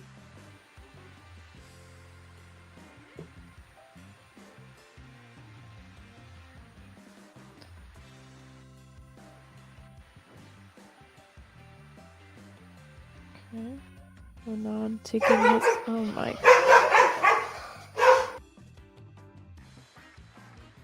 Well, the dogs approve of Renan getting spicy with it here.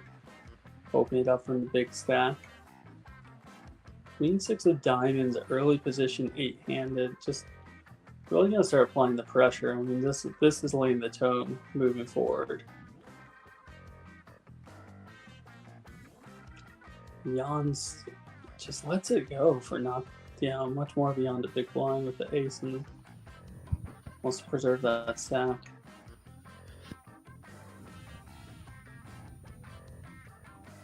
Increasing that chip lead a little bit, little by little, it really adds up.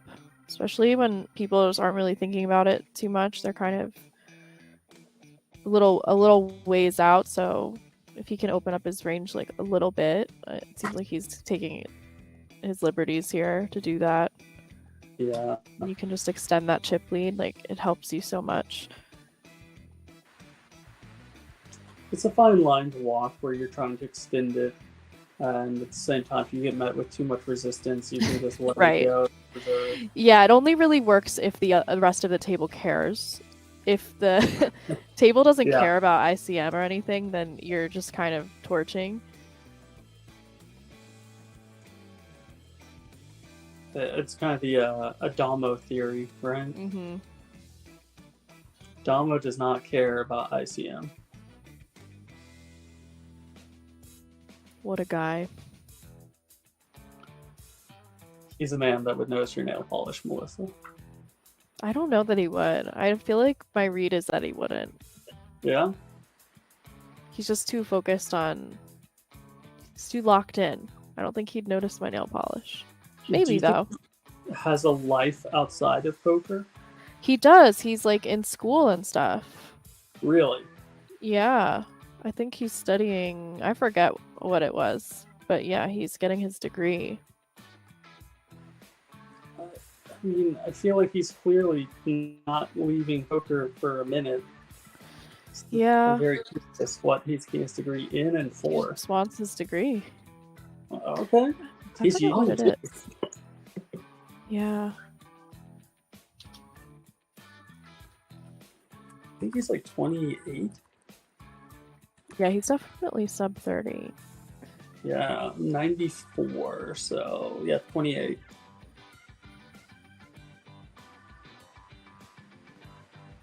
Man. Oh, yeah.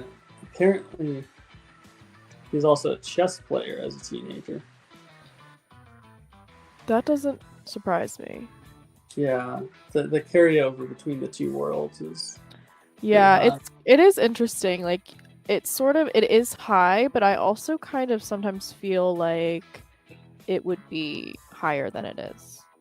Right. There's a lot of stuff that doesn't totally translate when you see sort of these like popular chess players try poker. But definitely I would take a chess player playing poker over someone who's like never played any sort of strategy game. Oh yeah, I mean inherently, anyone that just plays strategy games is going to be better off. Mm-hmm. You can, yeah. Even just when it comes to the grinding long hours or keeping focused on something for a long time, using your brain for a long time.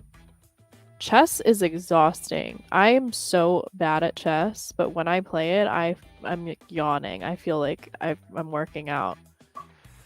It is so hard. You're fully invested. I mean, you're using all of your mental output on it. I know whenever we get done with these streams, I'm engaged, I'm going, and then the second ends, I'm just ravenous. I want to eat everything in sight. Yeah. And like, if it's anywhere close to normal bedtime, I'm passing out. Right.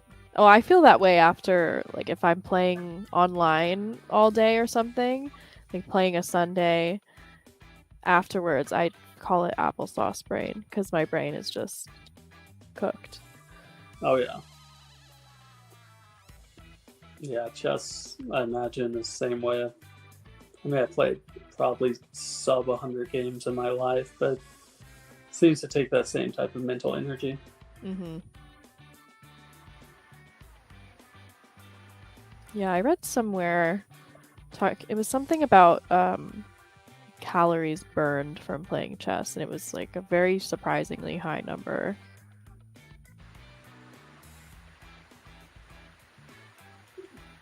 I mean, what was it a long time ago when they were talking about Michael Phelps, and Phelps would have to eat 10,000 calories a day because of his thermo burn in the water just to keep his temperature the same. And like, I feel like, you know, you don't see chess players saying they're eating Big Macs and fries, but they definitely need a very high caloric intake to keep their brains up to snuff while they're playing. I know. I wonder if they take supplements and stuff. We need to get a high chess player in here. PEDs for chess? Yeah. Guess it would just be like Adderall. I mean, what? You got caffeine. You got Tour de France winners taking all types of, you know, blood and PEDs and, you know, oxygen. Right. You got, you know, poker players taking frogs, you know, frog poison. So why not go with? I know. Of course, our PED is some bizarre frog poison thing. It's very fitting. It's a bunch of bizarre degenerates. Normal parents are like, you didn't go and drink alcohol like at this party. You're like, no, Mom. And then like poker player parents are like, you didn't do any frog poison now, did you? And you're like, of course not, Mom. You did combo inoculation, didn't you? What? Do you do frog poison? Like, I mean, there's still so many questions left on that one. Yeah. Yeah, they I don't know if they burn your arm or they cut your arm, but whatever, they open a wound they open 3 wounds on your arm. And then they put, I don't know where the frog poison comes from, if they scrape it off the skin or it's saliva, not sure. Seems like a good way to get dermatitis, though. I mean, if it was me and I went in there, I would be negotiating. I'm like, guys, 3 seems excessive. Can we do 1? We try with 1. Start with 1. You can always add more.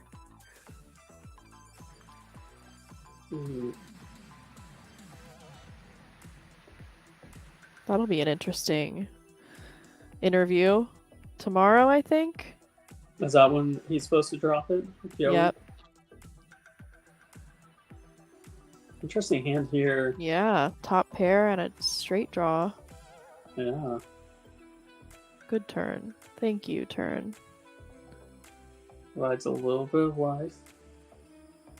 but nothing on the river for Tiago to speak Yeah. of. Oh, he's just going for all of it. Wow.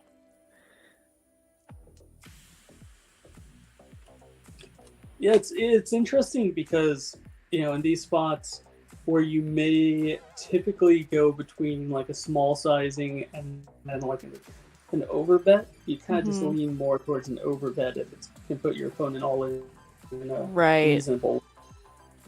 Oh, fun one here on the horizon. Yep. Ace gonna open up, and then we get tens and jacks in the blinds. Yeah, I wonder what we see tens do here. I would imagine it's gonna flat and possibly. I mean, I don't know. I think it might be too big to just jam. Wojtek is probably going to open 1.4, 1.5 million. If you flat, Nino will raise to roughly 5.5 to 6 million. Right.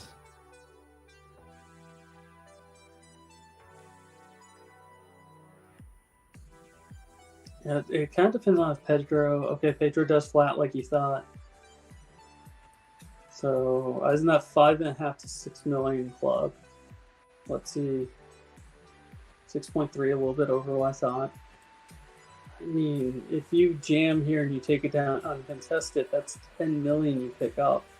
Yeah, it's tough with the flat in there. Because if he ever has traps, you're pretty screwed. There Oh, you go. right. Violence. Classic flip. 110 dead. Tens and 10. Yeah, 110 tens. dead, 1 jack dead. So Yeah. they're. I mean, the Easy. jack's already ahead, but. Oh, the case Yeah, jack. great Just. flush draw. Almost. Wow. Always a sweat, Melissa. Yeah, it was so fast, though. Very action turn there. Yeah, and that takes up Pedro here in 8th place. Good game, sir. This Nino is now vying for the chip lead with himself and Renan. And Tiago is picking up aces on the short stack, but doesn't look like too much action is going to be heading his way. Yeah, I think the 10s makes sense to flat because then if you do face, like, let's say he had something like ace 7 or, you know, something that's squeezing, you can just back jam the person before you folds. Yeah. Which is nice. Tiago Limp. going with the old school play here, just limping the aces. Limping off the short stack. I imagine Peterson's going to be perfectly content to see a flop here.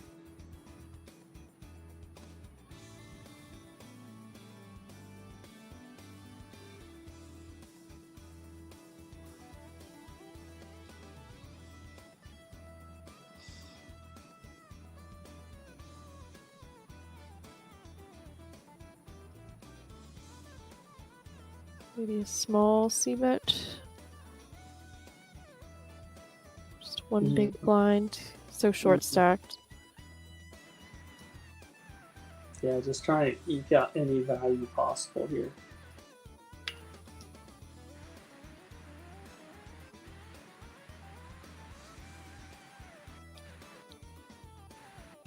$4.1 million heading to the turn. It'd be interesting little king of clubs vying Nino with the club draw here. Mm-hmm. Little less than 2-1 SPR. Could probably check. Yeah. Oh. Well then. That is not the way aces wanted this to go. So I mean, there's no draw on the flop, so you're having to hope your opponent called with your ace high or that's a good 3. fold. Good fold. Yeah. Lost the absolute minimum. 2 big blinds there.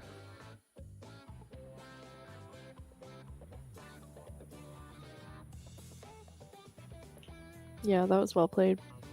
Yeah. Under a gun, pocket 3 lets it go. Peterson's sitting there, small blind 9s. Yeah, it was lost 2 big blinds with aces. I mean, it could play that variety of different ways, but Mm-hmm. gave himself a chance to win a big one and also escape for minimal.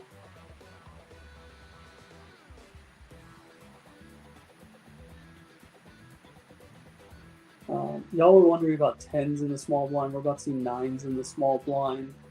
But yeah, it's kind of just a flat when you're looking at tournament poker and trying to allow shorter stacks either bust out or give yourself the opportunity in this spot to bust them out and get their bounties. Mm-hmm.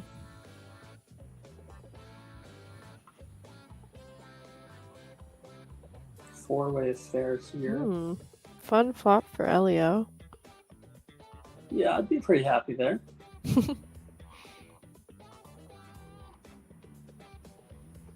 You got the aggression, you got mid pair, you got flush draw. Technically, you don't have the best hand, but I'd say he's going to win here probably 90% of the time. Yeah.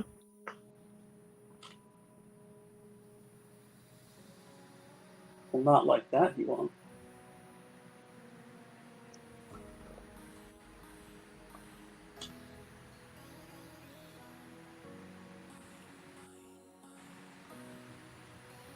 Okay, interesting. Jan's now with the best hand, less than 2-1 SPR, but probably gonna see a lot of passivity with the 4-ways.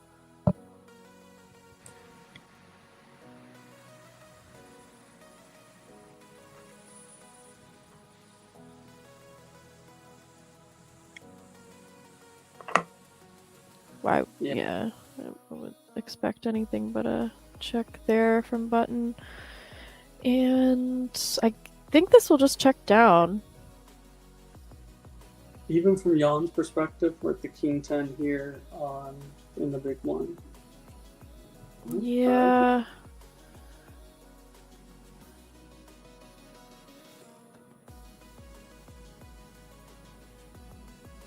Yeah, I mean, it's just because of the ICM and the SPR is kind of short, so happy to probably just take this one down 4-ways.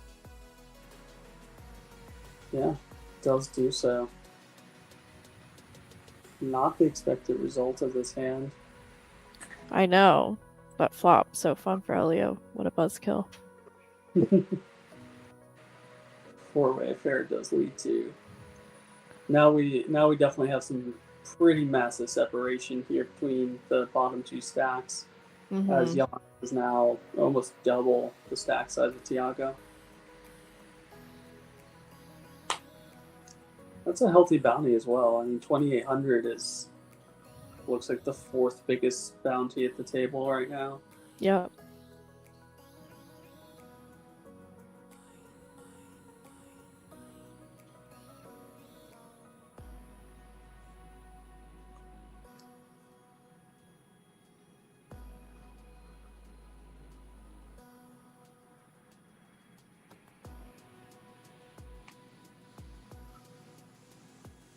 Imagine some resistance here from Peterson with the King Jack.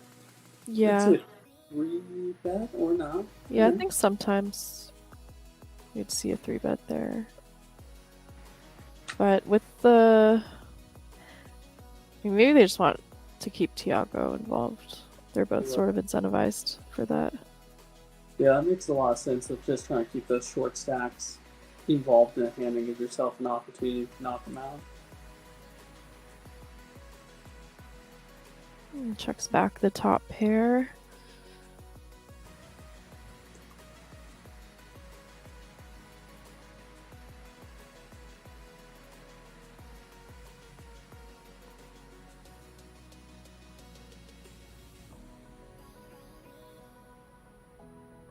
%60 pot on the turn.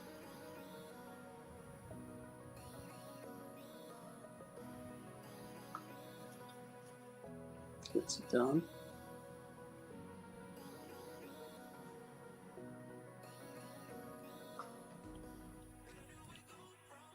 We're Yeah. kind of going through a stretch of not a lot of hands of note right now. Right. Seeing sort of some stacks evening out, while the short stack, they don't really want to collide with each other while there's someone so short.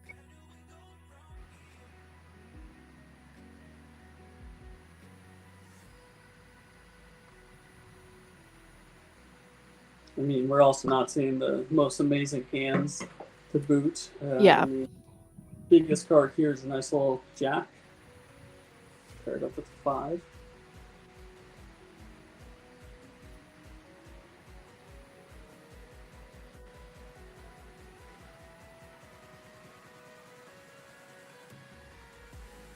Think he probably just wants to fold, yeah, because the chip leaders stinks to be the short stack with the chip leader to your direct left.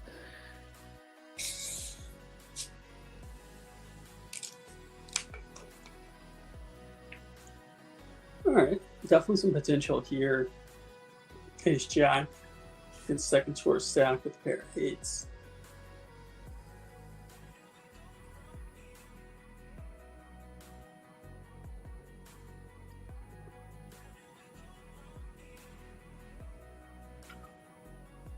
Let's see. Jan's thing here was about 25 big blinds. Mm-hmm.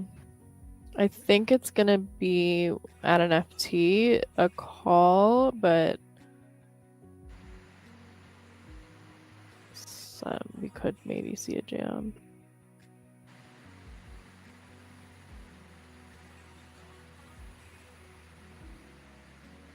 I think the hands we've seen from Nino is just pretty much the jacks and the big blind. Haven't seen anything else. Mm-hmm. Any aggression to note.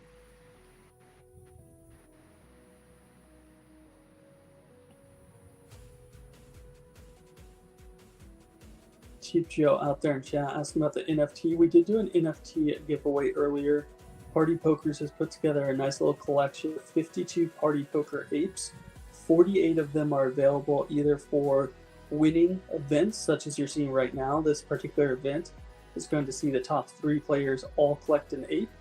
And then they're going to have 48 players that are entered into a free roll, where the final 4 players will collect an additional ape, which are going to be all the aces.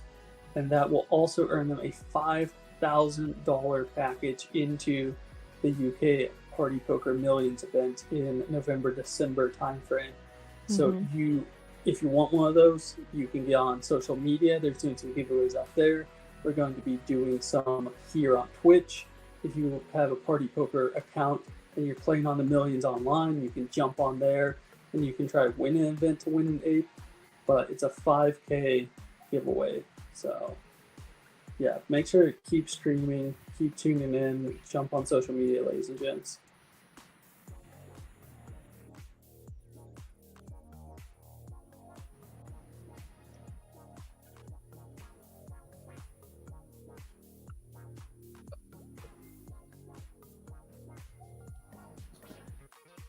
Imagine we will see just fold around to big blind.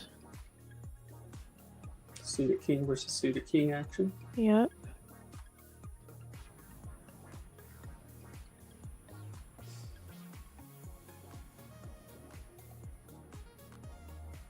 Okay.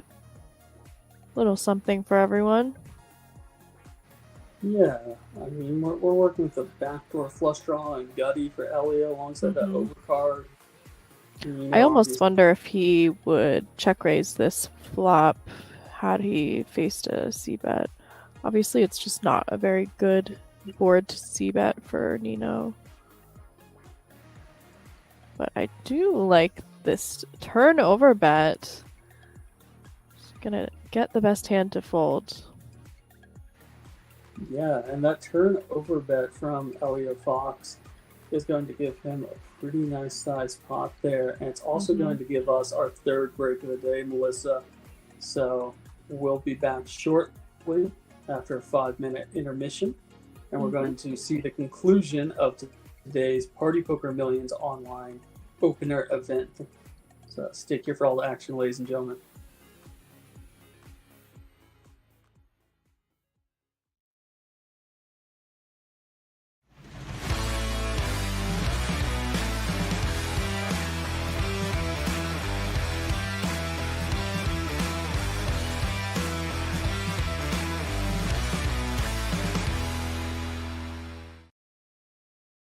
it comes down to your opponent, how much they have behind as well. And also, we're not really at the stage right now of ICM being a real factor. Okay. We're not at the final table. It's not like there's significant pay jumps between everyone getting knocked out. So that's a very real consideration here. We like Lucas's chance. I'm not so sure now, as he's picking up kings under a gun versus the pocket aces of Seb Lins. What can you do, Grinder? There's nothing you can do. Seb 2 is going to raise it up for sure. Seb 2 starting with about 4.8. Here he has 1.2 in the middle. Lucas is going to give him that. Oh, he's going to look at his shoes. Look at his aftershave. Let's see. So it's 1.2, 6 big blinds. He wants him to call. He wants to play this hand. I'm going to say he's going to size it to about 2.5. 2.5 sounds right. 2.6, somewhere in that neighborhood. Be interesting to see where he lands. 2.5 is what it looks like. Maybe 3 million. I can't tell if there's two kinks or not. I think you're spot on, man. It's 2.6. You're spot on, man. This is I'll tell you this. As you know, my primary game is mixed. I play PLO. I don't play a lot of Hold'em, but by watching streams like this, by watching high stakes poker, by watching party poker, by watching all of this, it really and thinking it through from that same angle, like, okay, if I got 3-bet here, how much would I 4-bet to? Would I call? Would I do this? And thinking through those exact numbers in your head of what you would do really is what helps you strengthen your game. Oh, what a window card. Oh, wow. We have a backdoor royal flush draw, but that's about it. I think we saw a 10 throw in. Somebody mucked the 10 earlier, so. Well, we now see that the 7 of spades ends everything, all hopes for Lucas. And that's a painful one to witness. Yeah. Don't look now, but I think Seb 2 is our new chip leader, table chip leader. I think, David's a fun player to play with, and because there's certain players in any game that you're just like, you know what, there's better action out there. So we're not going to be calling this one Seb. We're going to be calling him Sebastian as he flops a queen high flush draw in position against the under the gun raise of the chip leader, David Vesely. So this could be kind of an interesting pot here.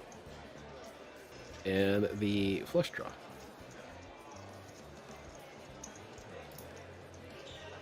Obviously, neither of these players should have a 4 within their range, but there may be a couple pocket 6s in Sebastian's range. And I think we're going to see Vesely check here and consider a hero call if he's facing a bet on the river. Was a check raise an option on the flop for Lens? Vesely here, he loses to basically pocket 6s through 10s is what we're looking at. So he's up against some busted clubs. Okay, and he makes a determination. Enough's enough. Lays down the best hand.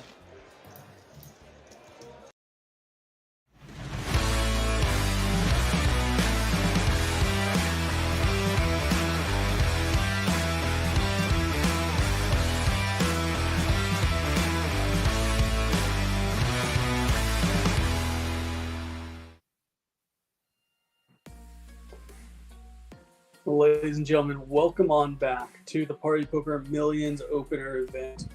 Party Poker Millions is opening, and we start on September 1st all the way through, I believe, to September 27th. We're down to final 7 players right now of this open event.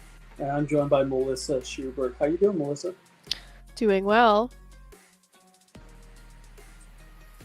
We got 7 players left. We got a little bit of a chip discrepancy between the top stacks and the bottom stacks. And that's always a little bit more fun when we have this PKO format. It's always a little bit more fun when you're picking up aces as well. Yep. Run good break. Yeah. Looks like we got some bunching here at the top in these stack sizes. Yeah, between 47 million, 53 million, and then you got one man distinctly in the middle with Wojtek, and then Tiago and Jans bring out the rear. Yeah, the top end is pretty close. Sort of everyone's joining the top end slowly. Yeah, everyone's had a spin at it.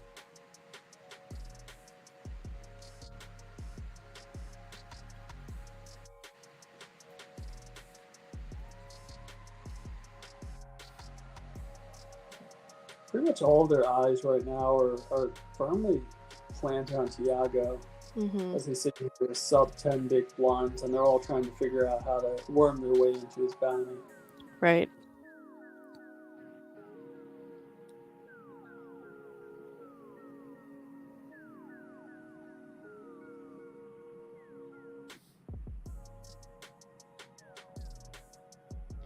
So you're going to be at the UK Millions doing the commentary for that event, and you're going to be actually out there meeting some of these NFT winners, the free roll winners, as they're getting that 5K package out there. Yep. I'll be there. I'll see you guys there. My first time in the UK. I heard it's not the best time of year to go. The winter. But I don't get to experience a winter out here really with the snow or anything, so.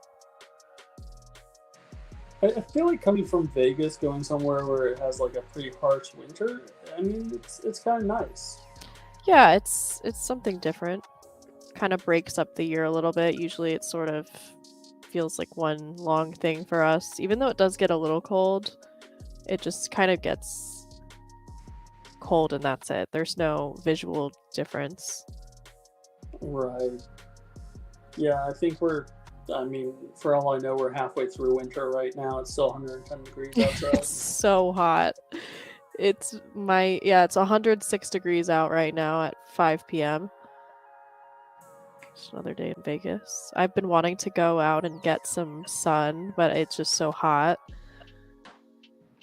Walking from your house to your car is getting enough sun. Yeah. That's all you need. Oh, yeah. I have full sunscreen on just to go to the car. Yeah. It's kind of complete opposite of UK. Yeah.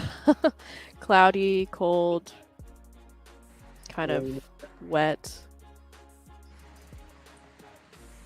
Apparently frozen come December time. I told Henry I'm going to practice being a roadman. Okay. So I'll wear my... I don't have one yet, but I will buy a puffy coat to wear. Along with a bunch of other warm clothing that I don't have. So you're not prepared at all for this? Nope. I dig it.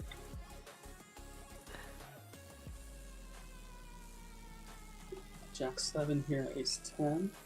Some back doors for 10. Yeah, I feel like it's a distinct difference coming from Vegas to anywhere with cold weather. I mean, you definitely need pretty thick, fluffy jacket, and that takes up an entire suitcase all by itself. Yeah. Well, I think the move is you wear the jacket on the plane. You can use it as like a pillow. Or a sleeping bag. Right. Yeah. Alright, I dig it. Maybe one day I'll get to the caliber where I can request one of those fancy laying down seats. talk That's with my all goal, the, at least. That's the goal. Yeah. Is that business class or first class or like? I don't really private? know. I think there's some business class that includes like a laying down option, but I'm not sure because I've never actually experienced it. Yeah, I it flew doesn't seem very JetBlue Mint once. business. Like to lay down. Laying down just doesn't seem businessy. Yeah, that's fair. I don't know. I was researching this just to see what's the price like, because it really does definitely make a huge difference, but it's a little up there. You know, we're talking 5 to 12K round Cool. trip. Yeah, so I'm not quite there yet. I'm gonna need to maybe invest in some NFTs. Yeah, I don't need to lay down that badly. All right, I know. It's like I'm already pretty small. I can find a way to lay down and save that money. Could you be someone's carry-on? Like just have you put into the overhead bin? Yeah, I can fit. I can definitely fit.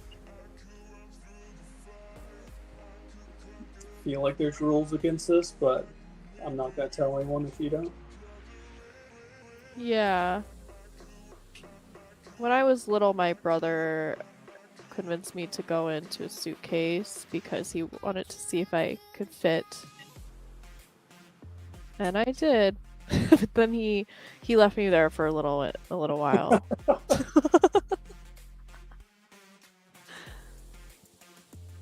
Yeah, and that's how you never go in a suitcase again, right? Right, yeah. Don't think I'd ever. Oh, here's a nice little setup. Oh, man. yeah. Oh, wow. Yeah. 8s, 3s, depending on how much I value that bounty, the ace jack, and then we go all the way over to Peterson, the big blind with those queens. Yep. This has potential for some massive fireworks. You see one of the aces is dead. Also one of the 8s. Yeah, I think it really depends on Wojtek here as to how this hand is going to unfold. He's kind of the linchpin of it all. Yeah. Yeah. Fold seems good, given that there's 3 stacks that cover him by 2 behind. Yeah, I think it allows Elio to be a lot more conservative and not doing anything too crazy here. Mm-hmm. Yeah, and Elio can probably just get away from this. It's his whole stack. Yeah. So his stack is, there he goes, lets it on go. So we're going to see that queens versus the 8s here. 1-8 dead. Does have an overlay of an extra 4 million out there. And it finds the 8 on the flop. Wow, the Trigger case straight draw. 8. The There we case go. 8. Jan's had an 8 in his hand, so pretty much very lucky. It's a good way of putting it.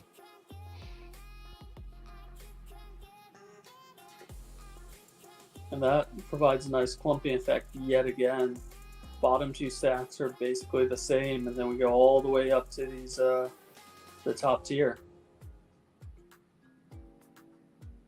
Wojtek with the ace king again.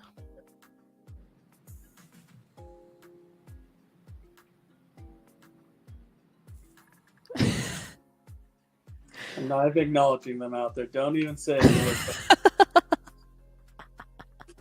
That's fun. Oh wait, Grinders. He's a funny one. We'll keep him around for a little while longer.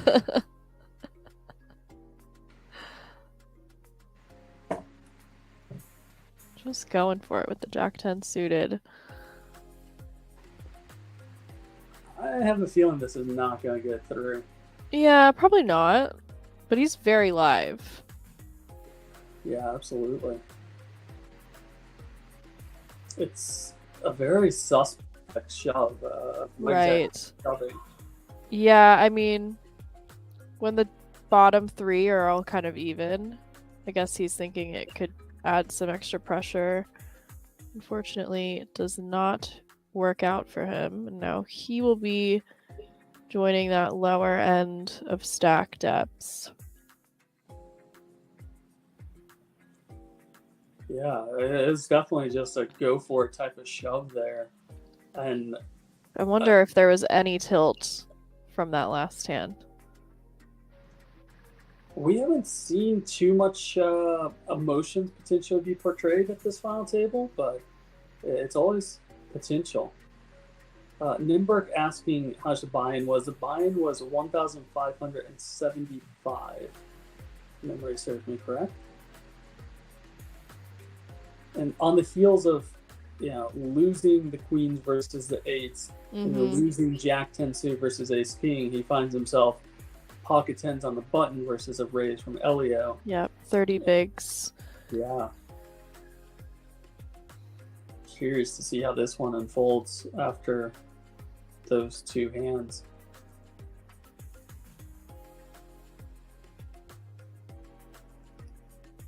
So he goes for the 3-bet. I'm assuming it's just a 3-bet call type of thing. Maybe trying to leave in some 4-bet bluffs, some ace 5 suited, ace 4 suited type hands. Elio rips it in for 42 million. And I mean, we could see a 1-2-3 punch here on Peterson. Yeah. He does call, and he'll need to hold to survive and get back into the fight. He's being very live for Elio. 3 spades, nothing to speak of, and double pairing board leaves Peterson with the best hand. With I almost thought that we would just see him exit the tournament, get dealt out violently. I feel like we see that happen. Sort of the momentum just takes him out. But he does get back up to 50 million, which is almost chip lead. 1 million discrepancy. Yeah, we now have a 4-way tie for chip lead and 3-way tie for the bottom stack. He's like, geez, just give me a hand off now. I don't want to be all in every hand. Oh, he's definitely raising a 6-4. Let's go. Let's get after it. Jack's in the big blind.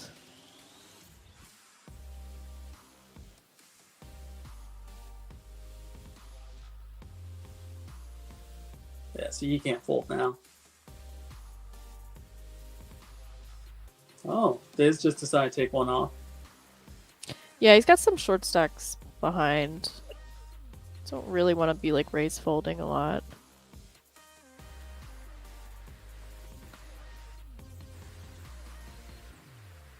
I guess we're non the saddest walk with the jacks.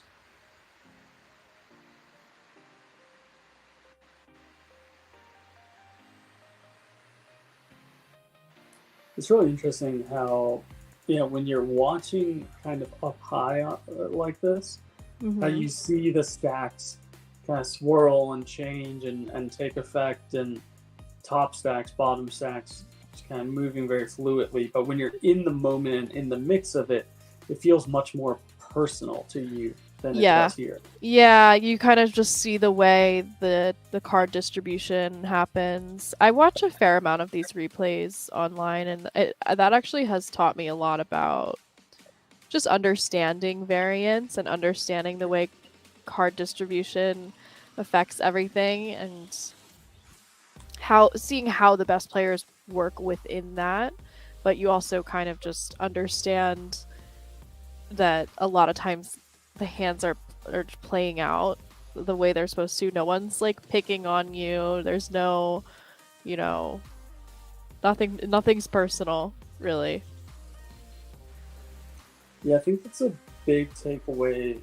Typically, it's just like no one is really getting too out of line ever. It's not like the guy that 3-bet you the last 10 orbits Mm-hmm.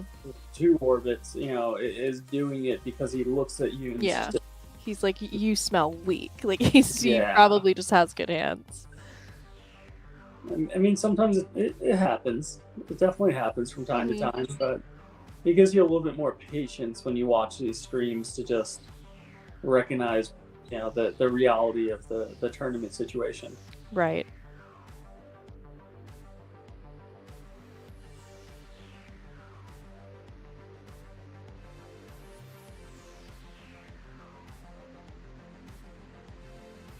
I made a deep run on the $1 Million Mystery Bounty this year, and that was kind of, I think, doing these streams beforehand helped me with that same line of thought on, day 1 and some on day 2 as well, of just, I want to shove for 3-bet or 4-bet in spots, and just said, you know what, no, we've been here enough times, we know this isn't really the case. Let's just let it unfold naturally. Mm-hmm. You see Elio with the 3-bet with the king deuce off. Those paint low cards, love doing a bit of bluffing. Was it the live $1 Million Mystery, or was it the online? The live one, the live, yeah. I've noticed I have a bit of a impatience leak. I get a little impatient, and then I'll start convincing myself, well, I've been so tight at the table, I could probably get some 3-bet bluffs through, maybe the low frequency king 10 off 3-bet, and then it ends up with me trying to bluff someone off a flush. Just, things that are not necessary. I can just wait for a hand and get paid, because people love to pay you when you have good hands in live poker. Yeah. And they're not really paying attention to your image as much as you think. There's a lot more going on in your head sometimes than what's happening in other people's heads, and real fast. This is probably going to be the end of Elio Fox unless a finds its way onto the board. And off to the races. Let's see. These are two favorites at the table from the chat.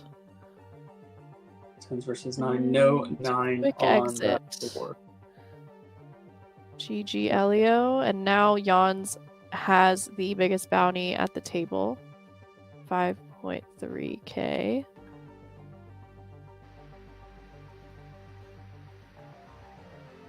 Six remaining. Good game, Elio Fox. GG Elio. Still got to see some nice plays from him. A little overbet turn bluff action. So if Jans was able to take out Thiago here in the next few hands, we'd essentially have a complete 5-way tie for first place. Yeah. That would be so crazy. I mean, that would turn into probably the slowest final table that we've ever witnessed. Yeah, like the more even the stacks are, the more you see that sort of game of chicken take place while the stacks kind of even out. Or separate, rather. Yeah, I'm hoping with all my might that Renan takes someone out next, because we were seeing Renan definitely be applying some pressure when he had the clear and definitive chip lead earlier. Yeah, so he's the type of player that you, as an opponent, don't really want him to get chip lead, because he will use that to his advantage. Which is not fun. A lot of times you have to fold and let them, even though you know what they're doing, you kind of know you also have to allow it if you don't have a hand. And yeah, I mean, you can not want it when you're at the table, but from our perspective, yes, it's also a lot more fun to watch. Like when you see someone working their chip lead well, it's really cool and fun to watch. Like you see where the edges are, where when someone who has that skill and that edge and the confidence to use their chip lead actually applies that, it's very fun to watch.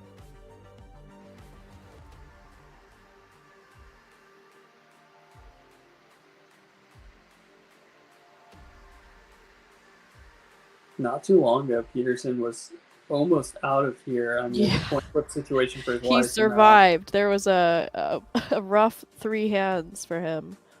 Yeah, but now he's back in chip leading, probably Yep. 6 hands later.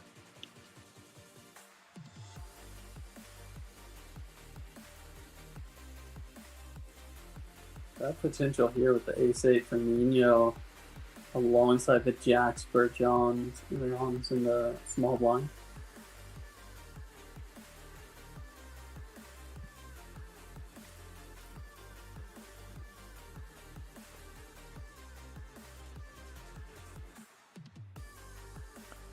I wonder if Jans is going to 3-bet or try and keep Tiago in. Probably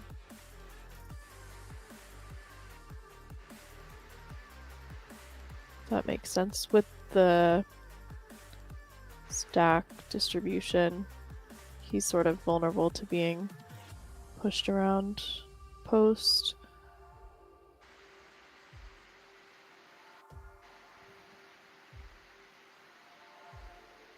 He's got 3-bet taking it down.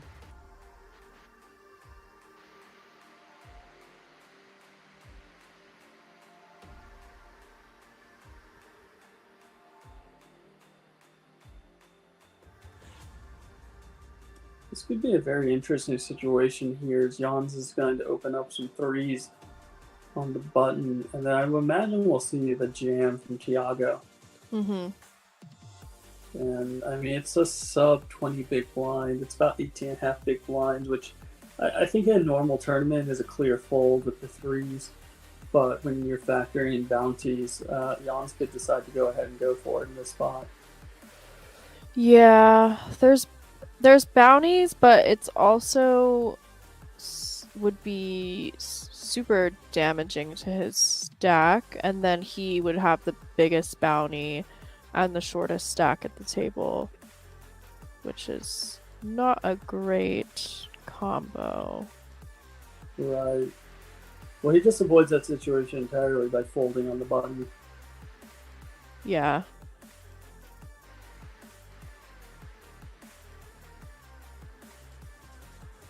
Oh, punished. This is the time when I like to see their face live. That's what we don't get to see when they're just like, oh, damn it. Do you try to hold it together at the table and try to just like give nothing away, or you just like Yeah. Yeah. No, I definitely, in my head, I'm like, punished for being a nit. I'm the worst. But then, you know, they would never know. Sometimes you get people who just cannot, they cannot refrain from saying like, oh, I would have had 2 pair. I would have had 2 pair here. It's like, well, they're still playing the hand, so maybe not saying that is good. Yeah. There's more than a couple people that go off on that diatribe of like, oh, I would have had that in the, I can't believe it, and you're just like, Yeah.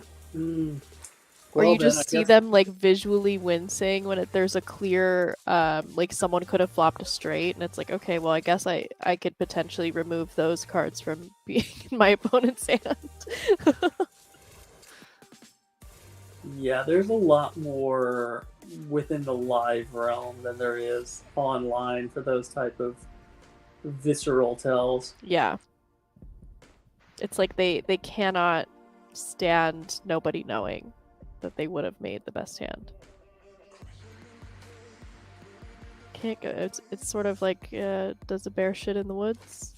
The worst is like, you know, they would have had a really strong hand, and then 2 people get all in, and they would have lost. And they're over there like victory dancing how they saved money. Right. As someone just, you know, got stacked, and they're just victory dancing. And on it's their like a great hand stuff. they would have never even Right. played anyway, so it doesn't even matter. They just found a way to make it about themselves. Ooh. All right. Well, Jans is making this one about himself. Mm-hmm. Don't imagine too much action though, because this is 30% pot. Let's see appeal here from Nino with that king of clubs, I imagine. Yeah, Jan's definitely capable of having hands other than a 10 there.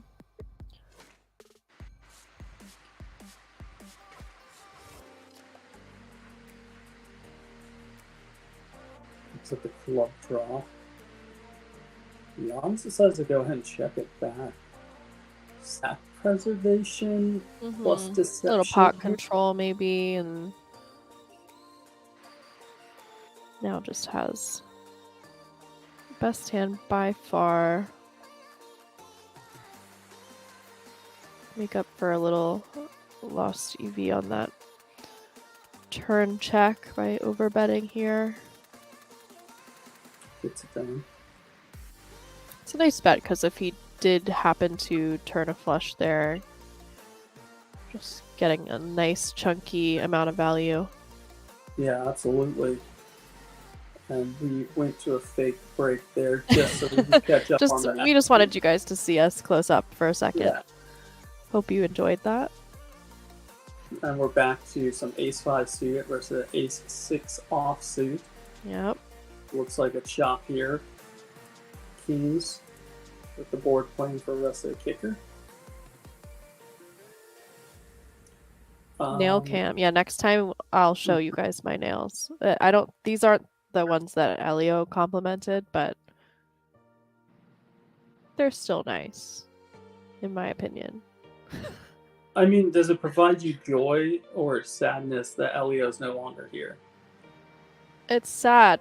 I really enjoy the way he plays. I think there's a lot to learn from it. But these guys are all good at this point, so. Yeah, this was almost $1,600 buy-in. It's not like any of these players are. Maybe you'll get a couple satellite winners in here that played $20, $50 tournaments on the whole, but most of the players at this stage are pretty well accomplished. Yeah. It's wild, the skill difference between a 1600 online versus a 1600 live tournament. Makes me wonder if sometimes people who are used to playing live tournaments might hop in something in their normal buy-in range online and just be completely bewildered by what they're seeing or how they're being mangled. There's just a huge skill gap between online and live. What would you say stake difference is? 10x? 15? It's... Yeah, at least. At least 10. Well, I'm so if you had a daily... Because I think a $600 buy-in, I think some $60 buy-in players are significantly better. Yeah. I think those fields are, a $60 buy-in field online would be beating a 600 live field by a lot. Yeah, I would definitely be on your side. I hope that. So maybe. So how far up do you have to go? Maybe 20x. That seems crazy, but I think it might be right. Well, you think about a $1,500 live tournament, and then I still would take. Man, that's yeah, it's interesting. Yeah.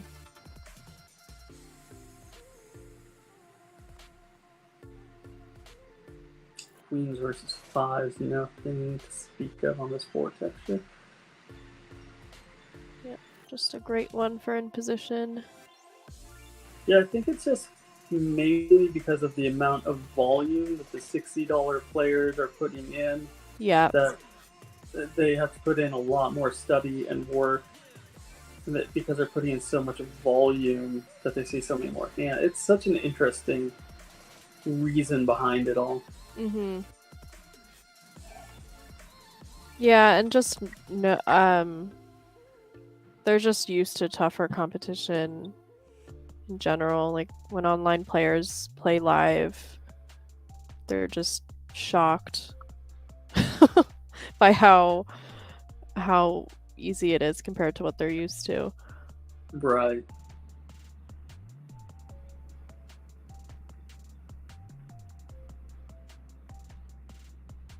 Nice pickup here for Jans. I mean, that kind of puts a three-way tie in second, and then a two-way tie for first with Thiago. Thiago is by far the short stack.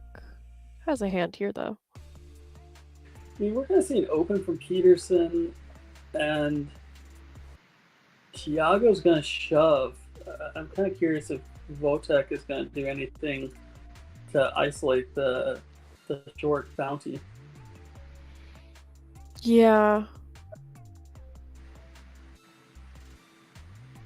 Probably not. Seems unnecessary.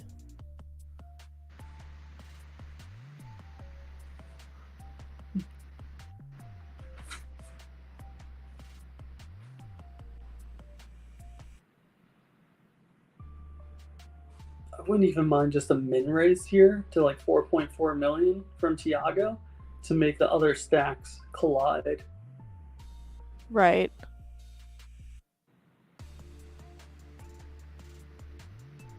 All right, and we're going to go with King Queen offsuit up against the 10-9 suited of Peterson. Yeah, factoring in the bounties, it's just a mandatory call. I think it is without the bounties, but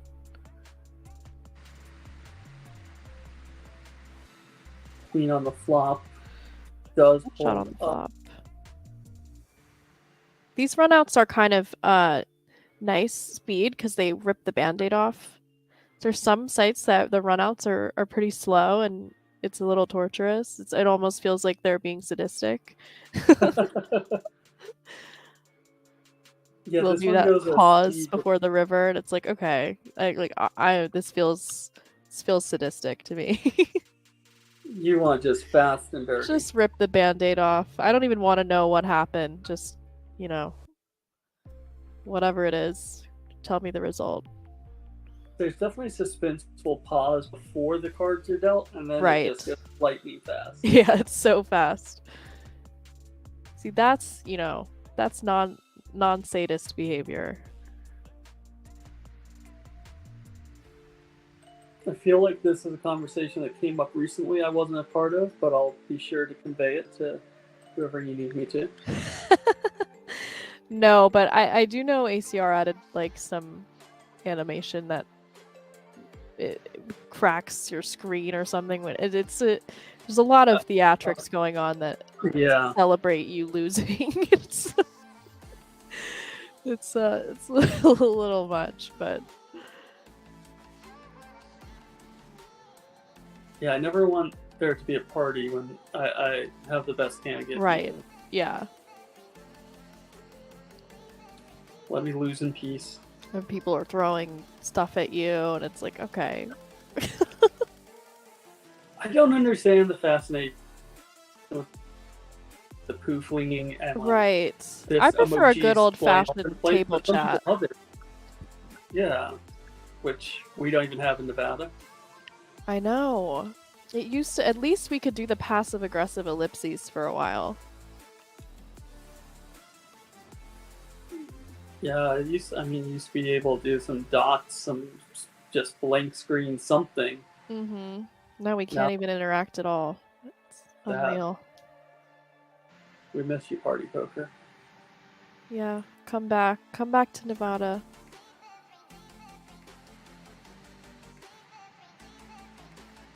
We seem to be lagging behind.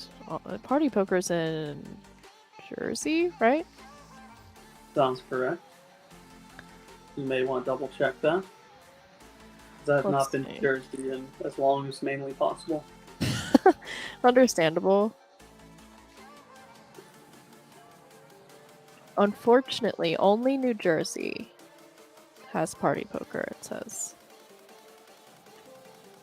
So, Jersey has the most options out of all the states. Yeah, but there's one problem, Melissa. It's New Jersey. Yeah. Yeah. Ooh, spicy. Yeah. We'll hear from Neo turning Broadway alongside the nut flush blocker and nut flush draw. I don't think we're going to see too much more out Peterson, though. Mm-hmm. But still. Big pot. We're not going to be... Oh. That's... Just gonna go full polar here. I mean, he has a pot size bet behind, so big I chip find lead. the speed at which they're doing these river jams to be very interesting. It is interesting because it seems sort of consistent across the board. Yeah. It's just like, all right, I'm going all in, time now. Right. I mean, I wonder, are they doing that speed with their bluffs too? I don't think we've seen an all-in bluff on the river by any of them yet. Yeah. Elio was the hope for that one, I think. Yeah. Rest in peace, Elio.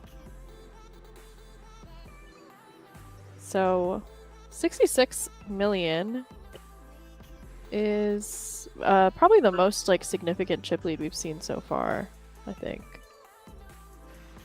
Yeah, it's definitely the one with the biggest schism between it and second place.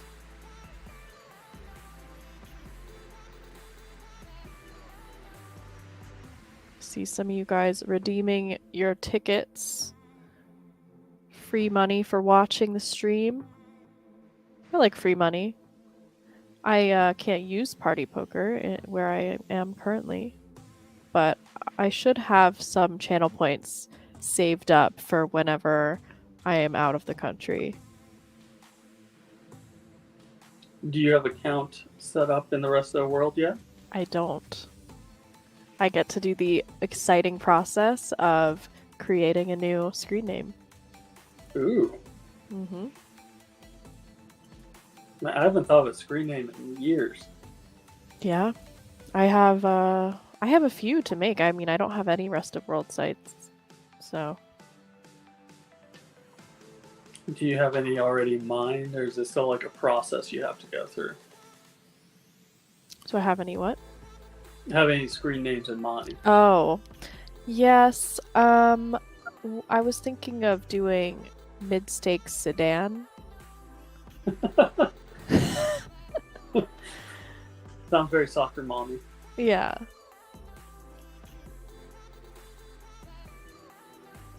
Oh, My boy. name for here is Poker Dad 1960.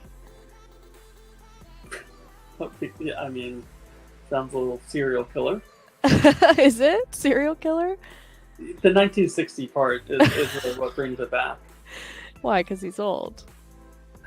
Poker Dad. There's just some vibes. I thought it might be a little behind it. more wholesome, but now I'm rethinking that. It's not wholesome. It's actually the opposite of that. It also goes into like the vein of like who you are alongside the name, and it goes like catfish style, which then goes into serial killer. Right, it is a little bit catfishy, yeah. It's a bit too obvious. Mm-hmm. Maybe Poker Papa. Pocket fours here. No. For Thiago, jamming it all in. Those fours are dead, so they're going to need to hold against the ace-9 of Jan's. And we're off to a verifiable race. 2.8K bounty for Tiago. Oh, 9 right on the flop. Clubs are not to be almost. Wow. But it's full house for both. If Jan's with the better full house. Tiago hung in there well, though. He was short stack for a while. Got some pay jumps. Did well for himself. Good game, Tiago. GG. Let's see. That's now a 3-way tie for first place. Second place is going to Renan Carlos right now, 41 million. And our chip leaders start this final table. Let me fix this camera. It's a whole thing on the camera today. What's going on over there? The poker poppy. Yeah, Poker papa. Yeah. You got scared. Okay, what about this one? Mother's milk. Well then. Father's milk? No, that's way worse. No, that is not approved. I'm pretty sure that would get... I think it would be allowed, actually. That's up there. I think that's reclaimed the top spot. How is that allowed? In what continent? Father's milk? I mean, he could just be talking about a glass of regular cow's milk. There's nothing weird about that. Why is it father's milk? Because the father's the one with the milk. I like how you're trying to explain it without just giggling. Father's the one that has the milk. It's his favorite drink. Like, could you at least do like Santa Claus's milk or something? I'll consider it. I feel like it would get through the censorship better. Oh wait, Grinder says grandma's oil. Oh no, why? How is this a thing? Do you like think specifically when you hear so and so? Oh, real fast. We'll put grandma's oil on the shelf. Tens, Pocket ace, tens, king, ace, king, queen. Oh. Put your father's milk away. I really like that name, actually. All right. 25 bigs with the ace king. I think it's just gonna wanna... It might... I'm not sure how it changes with the... Yeah, it basically is a jam without, committing entirely. Yeah, we're 5-handed here. These hands are going in.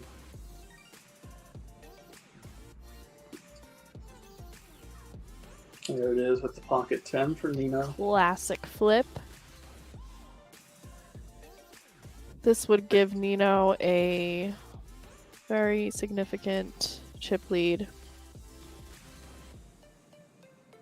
Bump up to 86 million if he can hold on.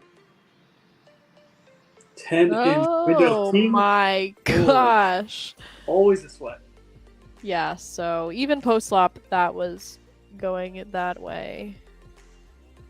Yeah, absolutely. The only thing would be like if we have Voigt a- had been in there with that king queen, but Graphics are messed up with the bounties for a second. well, that gives Nino a very clear chip lead here, 4-handed. Yep.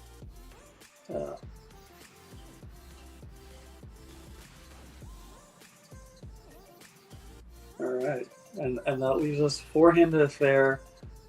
Pretty with the deep. Short stack having 48 Mm-hmm. big blinds. Yeah, we can definitely expect to see a generous amount of post-flop here. So no on Father's Milk. That's a no. I'll put it to you this way: if I told you I want my screen name to be Stepfather's Milk, how would you feel about that? It's a little too on the nose. I think Yeah. Father is a bit more subtle. Yeah, but I mean, if it makes you feel that way about just Stepfather's Milk, Okay, I here's just my feel- question. You are heads up against Father's Milk. How are you feeling? Intimidated? Because I am.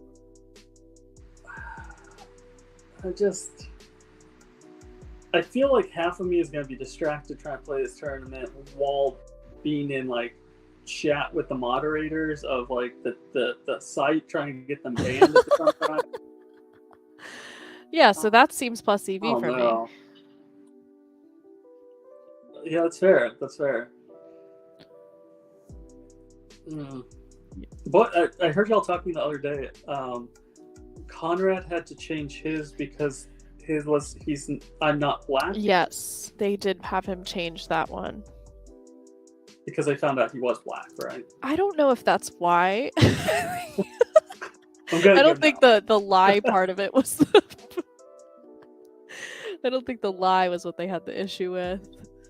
They're like, hold up. But it's This is accurate. not- I mean, it was half accurate. He's half black, so yeah. But they had him change that one. And then my brother tried to change his name, and they would not let him. But Ryan Gosling is just so attractive. Yeah, hard for Gosling.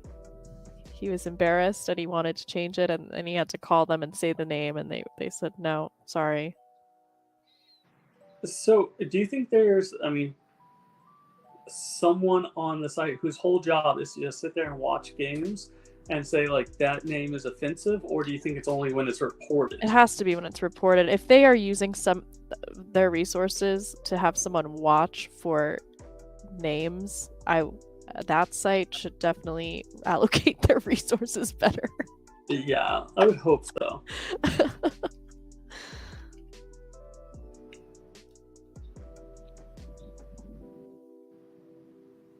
Because I'm just wondering, like, at what point does it get through the system to the point that it's okay, you use it for a while, and then they come back and say, hold up. Right. Never. Father's Yeah, milk is not okay. I think Father's Milk is vague enough. Like it's what you make it, really, if you want to have your mind in the gutter or not. Sure, Melissa. Because in my mind, it's completely an innocent, good old dad drinking some milk. Chocolate Dinner. chip cookies and milk. Yep. Yep, of course. So, for those of y'all out there in chat that are enjoying this banter and would like more of it, are you going to be back next Monday on the 12th as well? Because I know I'll be here. I will. I'll be here on the 12th. I'll be here the 19th. And then a couple other days later in the month. I'll be here on the 12th. 19th, I'll be in Canada. Oh. So not here with you. Will you be using any of your Party Poker tickets redeemed from the chat? I need to see if I can set up an account. I haven't tried to set anything up. Wow. So you done. need a username too. Oh no. Wow, chat, if you have username suggestions. Top set here. Chip leader gets chip leadier. Yeah, and this is fun for him now because he's 2-1 to the rest of the table. By far and away the biggest chip lead we've seen. And the blinds just increased, so Yep. gets to pick up even more every time. And he's still got 2 chunky bounties left that he covers. So that's always fun.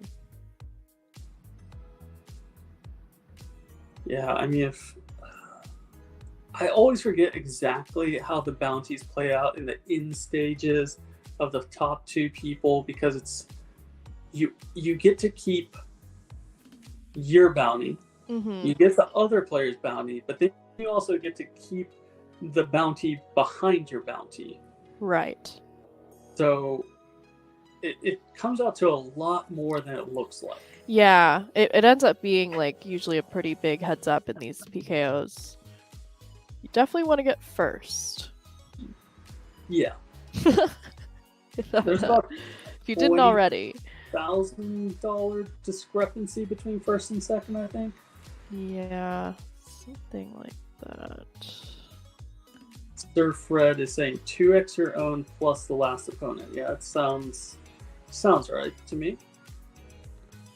Because you've collected let's just say 5,000, then you have 5,000 in play. Yeah, sounds right. Let's see. I'll take a look at these pay jumps.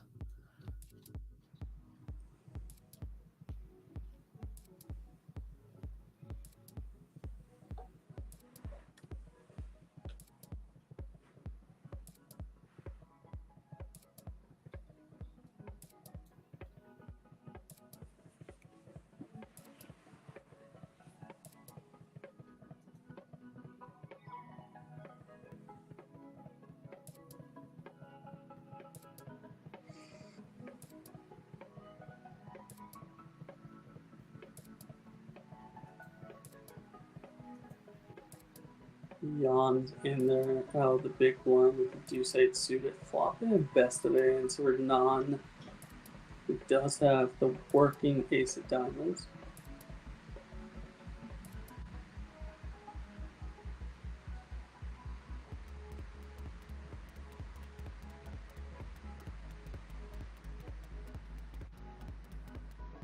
So for those of y'all that are wanting to jump in the Party Poker Millions online, it just started up on September 1st and it's going to be going all month long. Have buy-ins ranging from $109 all the way up to, I believe it's $3,000 is the top prize point this go around. So make sure to jump on in there. You can check out the satellites for only a couple pennies. You can buy in direct, whatever it is that floats your boat, tickles your fancy, get in there, try to win one of these events. And I mean, you could take down 50, 60,000 just for, you know, penny or two on the satellite. And look at this one for a chip lead, Melissa. Wow. No. This is what dreams are made of. If you're going to run well, we said it. This is the time. Yep. Yeah, y'all see it in chat. Satellites are started at penny. I mean, $3,200 buy-in. You could be the one right here in Nino's spot, pick up aces as a chip leader against the queens of the largest bounty. I mean, come on, guys. Ugh. Penny. One penny. You see that when you have aces and you see the largest bounty and it's just, as Helmuth would say, yum yum. Yum yum. Decides to flat it. Bit of a action killing flop here.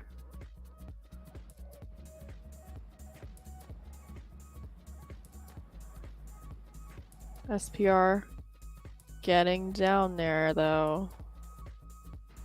Small bet, small bets. Would be shot. Oh. I wonder if this just goes check. Like, does this just check? I think it has to. Yeah, like that sucks because you just got aces versus queens versus the biggest bounty at the table, and it just absolutely cockblocks you with the run out. Yeah, I mean, the other side of the house is you are sitting here now with 123 million, and the rest of the table combined has about 130 million. So you've roundabouts of 50% of chips in play. Mm-hmm. And with that chip lead for him, for Nino, we're going to be taking a 5-minute break with 4 players left. And we'll see all of y'all shortly as we come back to all of the action.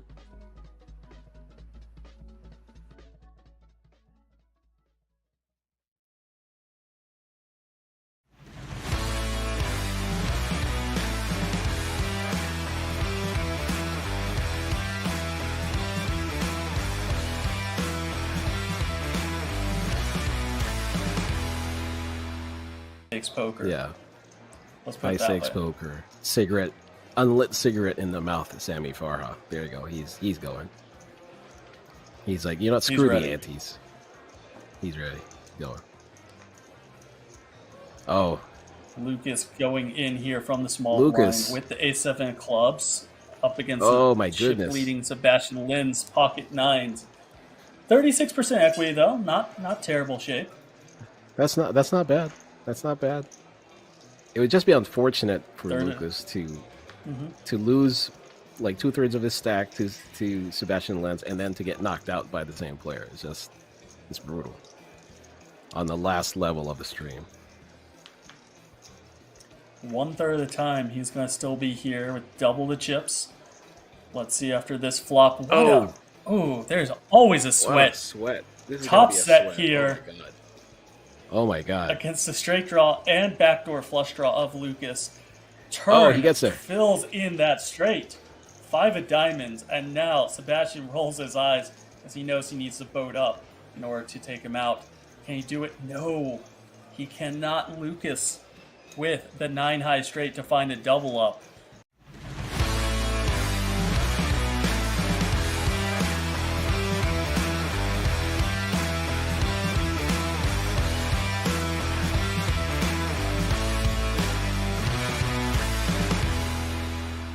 28, my friend.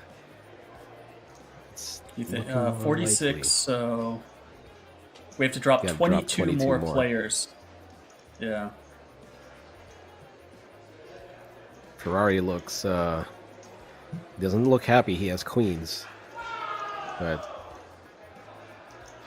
I'm sure he's happy in the inside. Oh, I like that little flick in of the chips. And a new player right here, right now, Raul Sav. We've only seen him in for a handful of hands. He has Ace King of Hearts in the cutoff. I mean, this looks to me like he's going to be jamming it all in here against the shorter stack of Ferrari. Looks like an all We'll in. be seeing a very classic flip.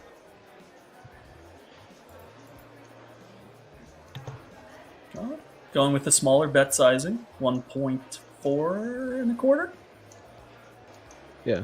Okay. I think we're going to have a stare Give off, him a look. a long consideration. Then he's going to find himself He's all trying in. to He's trying to read what's on his shirt. All Yeah, right, he fine, look- I'm he's- all in. Yeah, he still looks disgusted. He's looking away. He's gripping the chips with his sweaty hands. I don't know why did I I'm raise. I'm going to go on record here and say there's absolutely no reason for this. I mean, you're never folding queens, and you have 1.2 million left behind. Honestly, we talked about it a little bit before. If you jammed all in for 1.2 million more and your opponent folded, you would be ecstatic. Because, I mean, look at the pot right now. There's 2.4 million in there. If you could pick that up risk-free, you'd be overjoyed with it. Let's call this what it is. To me, it's just There it is. the guy raised. I'm all in. Don't sit there in Hollywood. Save everyone some time. Like, you're never folding, and he's never folding. If he does, you're happy. So just get in and let's go. Or maybe Ferrari he has a looking to bad dodge history eight. with queens. Well, he did look unhappy that he had queens. He did. Ooh.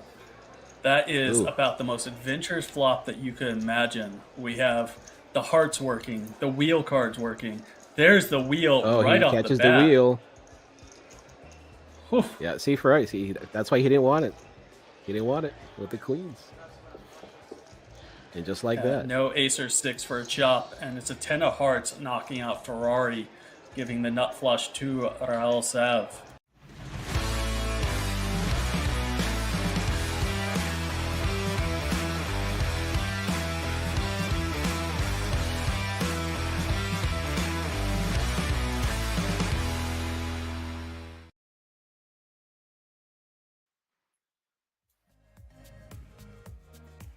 Welcome on back, ladies and gentlemen, to the Party Poker Millions online opener event. I'm here alongside Melissa Schubert as we're down to the final 4 players left in today's event. And one of them has an overwhelming chip. We left with aces versus queens, Melissa. And Oh, we're going wow. back to versus tens. I mean, that was quick. Okay, so we have 2 clear chip leaders and 2 clear short stacks. Yeah, and we're picking up some hands. Jan's now with the pocket kings. Yeah. 10 over non, ace 10. The We dealer got wants some to go home. Let's go.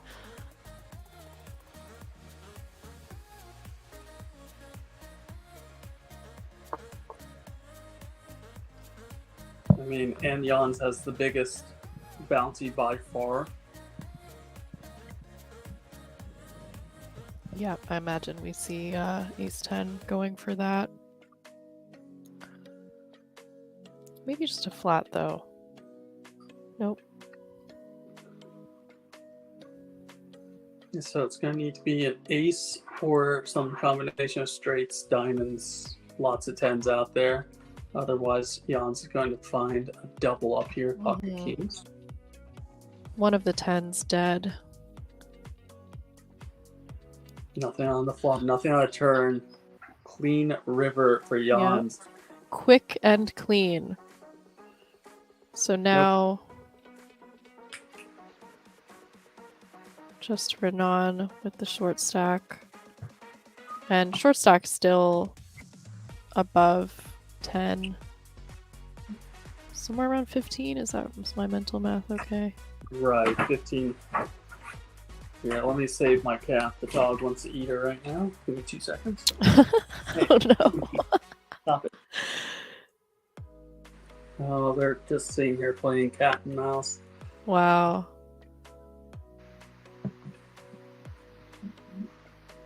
She wants the dog wants to be best friends. The cat is undecided on what that Right. means I to feel like her. that's usually how it goes.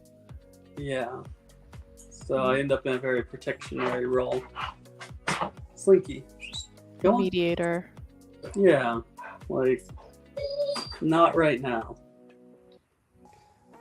Instead, we have top pair versus. Hey guys, the joys of working from home. Okay. Yeah, I know. I had my dogs going crazy. I love them. I love them dearly, but I'm like, not right now, guys.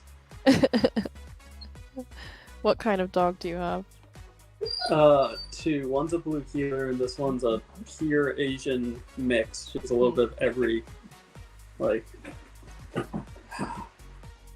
if we could live on a farm, and she would befriend all the goats, the cows, the pigs. Like, she just loves other animals. Mm-hmm. A little bit too much sometimes. That's better than the other extreme. Slinky, go on. So we saw Nino pick up a little more equity on the turn, decided to check it back and then go for value on the river. I kind of like that when you have the hearts.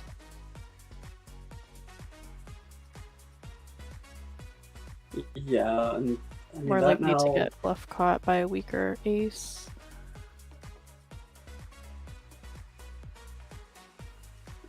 Alright.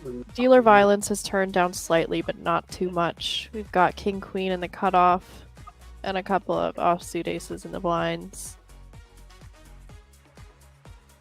Big this bounty stuff has here. potential to go pretty quickly. Mm-hmm. Especially given how deep it is. It's a lot quicker than you see live. I feel like it would have... Obviously, the hands go slower, but... Oh, Alright. Not That's pretty the good flop play. you want to see when you have king, queen. Although it's And great for his range. if you're gonna hit one ace out there, you might as well go with 2 of them to really kind of give yourself a shot with king, queen. Yeah, yeah. Just one big blind here. Very standard c-bet size. Turning the pair, so he can probably just check back now that he's picked some equity up. Yeah, and I assume it'll be a check back, and I don't see Jan's over betting the river here. Oh, interesting. Okay. It Gets looks it like he's back. setting up around a pot, a little less than pot-sized shove. Whether he goes for that or not is a different story, but that's sort of the turn size, what that accomplishes. I think he probably just checks back. I can't imagine. Yeah. Yeah.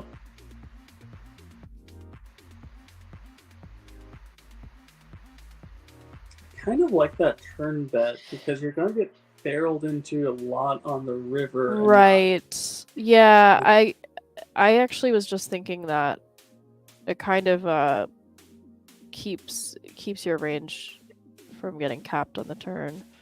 Right.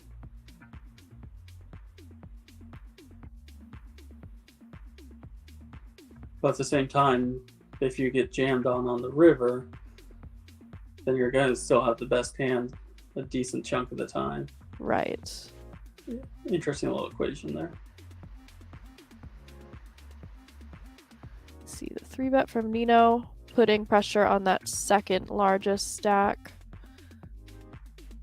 Definitely appropriate given that there is a sub 10 big blind stack just floating around with a 5k bounty. Don't want to bust to the chip leader when you are second in chips when that's the case.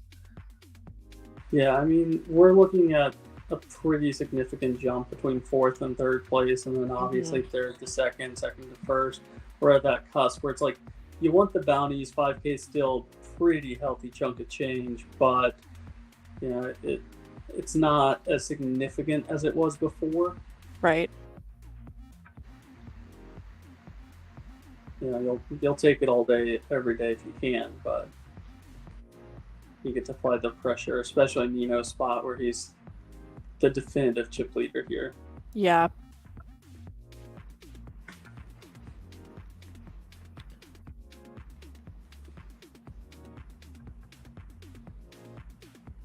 Yeah, now he's well over half the chips in play. Yeah, no reason for Wojtek to get into too many hands versus him, so folding that makes sense in the big blind.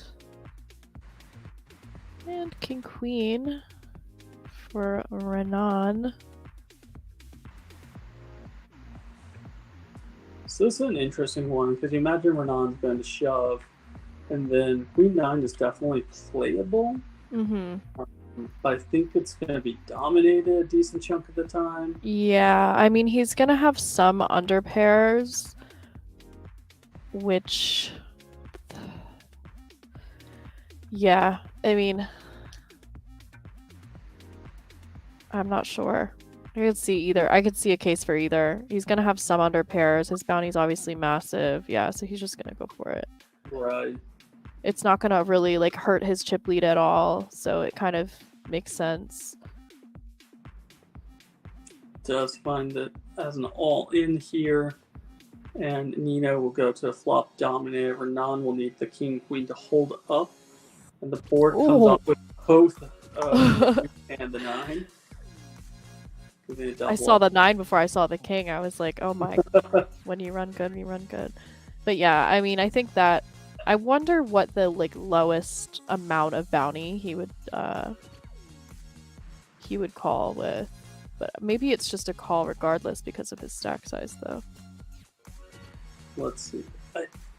It's interesting because I think the bounty changes the calling range from a perspective of the shover knows that they're going to get called more right. often. So but then, like, if you're calculating the pot odds, you take how many bounties, how many starting bounties he has, and that's like you add the starting stacks. But yeah, that's true. There is a dynamic there where, of course, the chip leader is going to be calling a bit wider. Or just anyone. He has a 5k bounty, so... It's like a normal tournament, maybe you're supposed to call Queen 9, and that bounty tournament, maybe you're not supposed to, even though it seems counterintuitive. Yeah. It's interesting.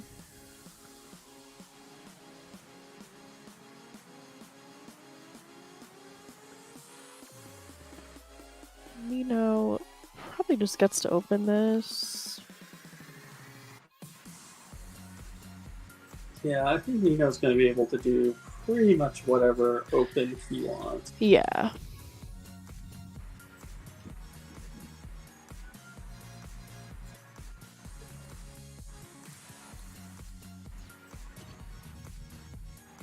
I imagine this is a shove.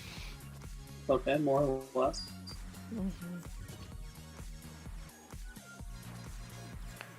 I'm curious, like, what that is accomplishing over just going all in, because it's if he gets jammed on, he's likely not gonna fold. So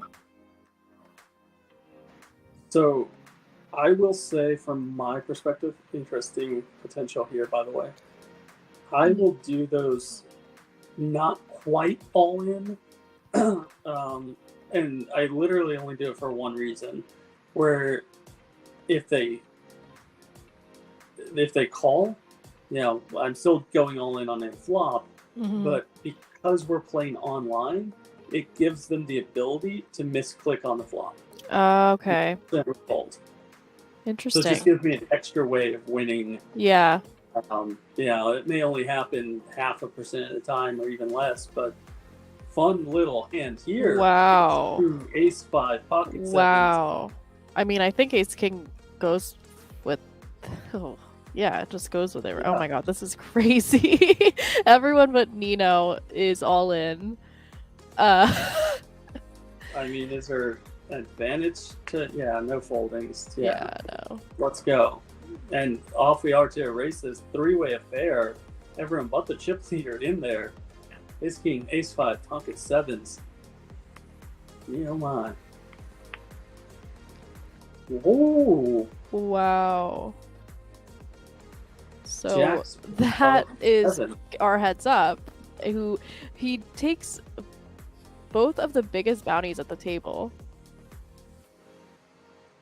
Yeah, we're now heads up with both of them having roughly 50% of the chips in play between. I believe it happened so quickly I can't even tell you who the two opponents are. Obviously Nino and honestly Renan and Jans were the two that got eliminated there. Okay. He is heads up with Wojtek? Or Right. did he bust? He is, right? So, ladies and gentlemen, this sets up our heads up affair as both competitors are taking home just shy of 30,000 for the prize money, and now it comes down to just how many bounties they can collect from one another. That's what this final prize pool will be. What a hand. And I'm not sure if we're going to be taking a short break beforehand or what the plan is at this point, but after I can that, show you guys my nails now. I did promise I would. So they are grown out a little bit, but they're pretty long. I'm probably going to go a bit shorter next time, but oh, okay, we're heads up. There is the nail tour. I got a white base with a what they call fairy dust on top. Fairy dust. There you go. As soon as the nail talk commences and the hand. I know, back. they're like, all right, let's put the poker back on. She's getting into the other section of YouTube or Twitch. Yeah, so it is Wojtek and heads up. Yeah, that literally happens so quickly. I mean, what a dream for Wojtek. Like, you get all in versus the two biggest bounties and just hold. Now you're just heads up. And if he can take down this pot versus the ace 10, ooh, ace on the river. He's not taking down this pot, madly. Oh my. I So mean, now Nino can make this call. yeah, He'll have an overwhelming chip lead. There we go. fairly That's not a call on the standard river. call there. So we have violence. Wojtek's here to play. We got violence the first hand of heads up. Yeah, that opens up a 2-1 chip lead for Nino Mm-hmm. on first hand that we've witnessed. And that actually, I mean, that would have worked had he not rivered a pair. Right. So, 2-1 chip lead. Currently working. I mean, he still has 50 big blinds here for Wojtek and just over 100 big blinds for Nino.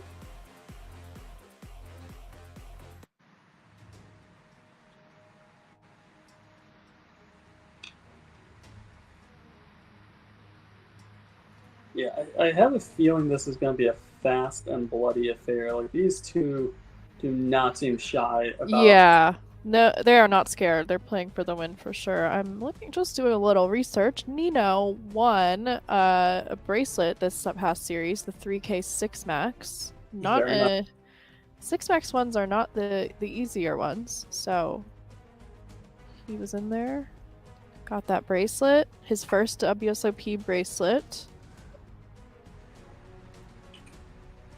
Yeah, the 6 Max events are definitely the most notorious for being hard. tough competition. Mm-hmm.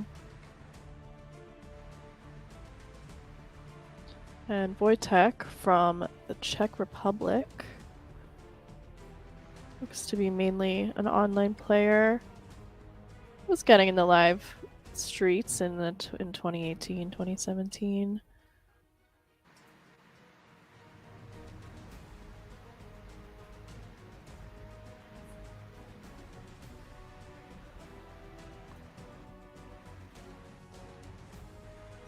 So, if this is based off of how I'm figuring it out. My understanding is double the bounties you see in front of them plus the other players' bounties. So, if Nino wins this, he's going to take home roughly 46,000. Mm-hmm. If Wojtek wins this, he's going to take home roughly 52,000. Yep. Yeah, pretty crazy how those last two bounties make such a big difference. Right. I mean, we're talking in relation to 25 and 29,000 roughly. Mm-hmm. So, still quite a bit of money up for grabs.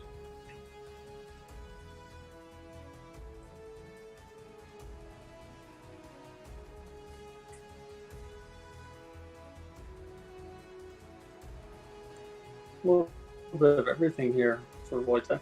Yep. Pace of play, pretty quick. These guys have been here before.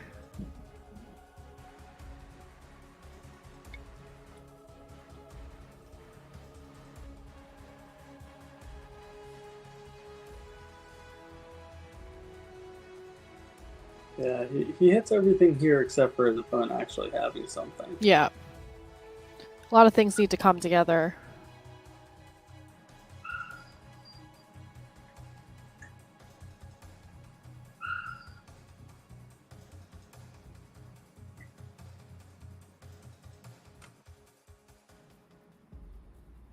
Super Poker Man. Hey guys, how you doing?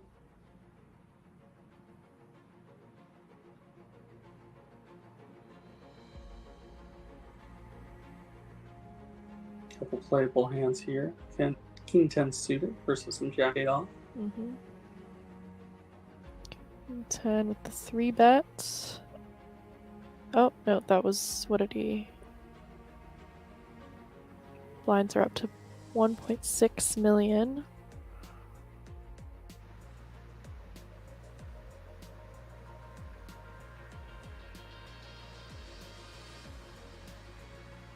Yeah, so far, other than that big confrontation we had right at the beginning, Right. it seems to be Wojtek getting the distribution of cards, but it can change very quickly. Mm-hmm.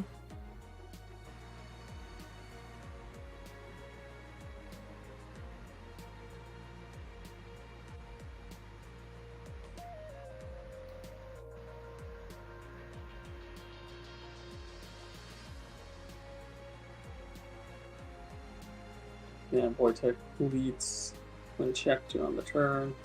Gonna have more of those wheel ace cards, ace deuce, ace three, ace four, ace five, and raising. So it's gonna take that down on the turn.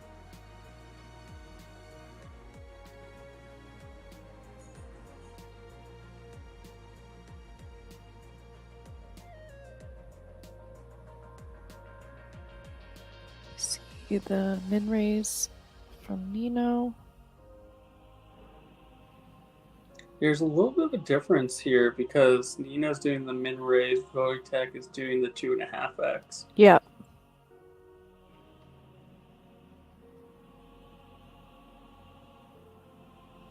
Okay, here's some potential hand collision. Mm-hmm. Anta 1-2. We'll go with that right now. How you doing? Appreciate you joining us today.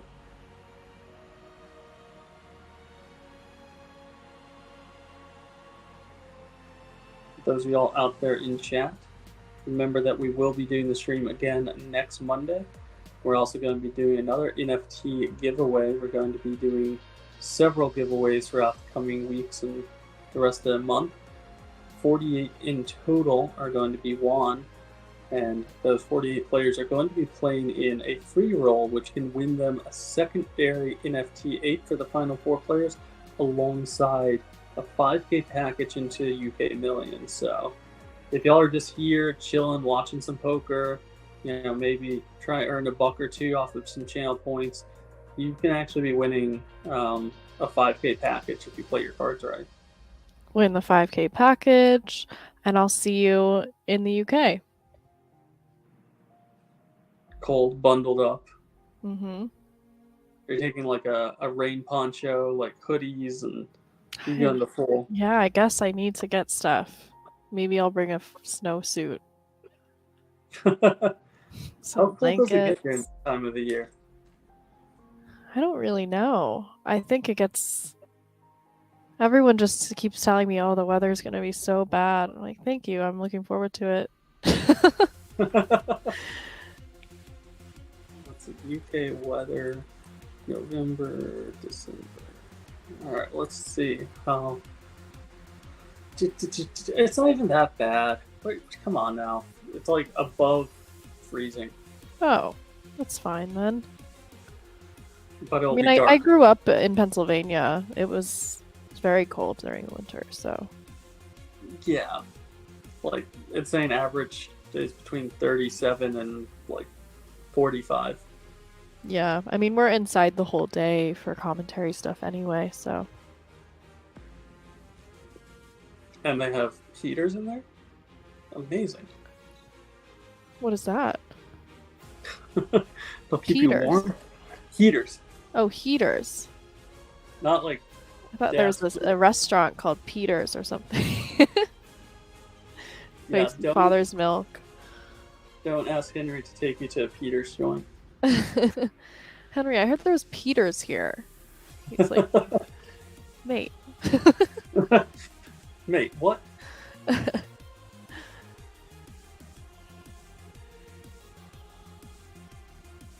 There's something distinctly amazing about British accent. Oh, it's great. Really necessary accent. I see the 3-bet from 9-7 suited. And gonna get the job done. It's a nice pre-flop aggression from Nino. Yeah, we're seeing a lot of 3-bets pre-flop from both of them, but nothing really speak of for true collision here. This one could...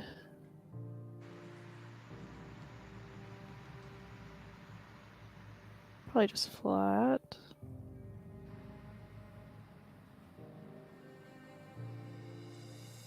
Yep.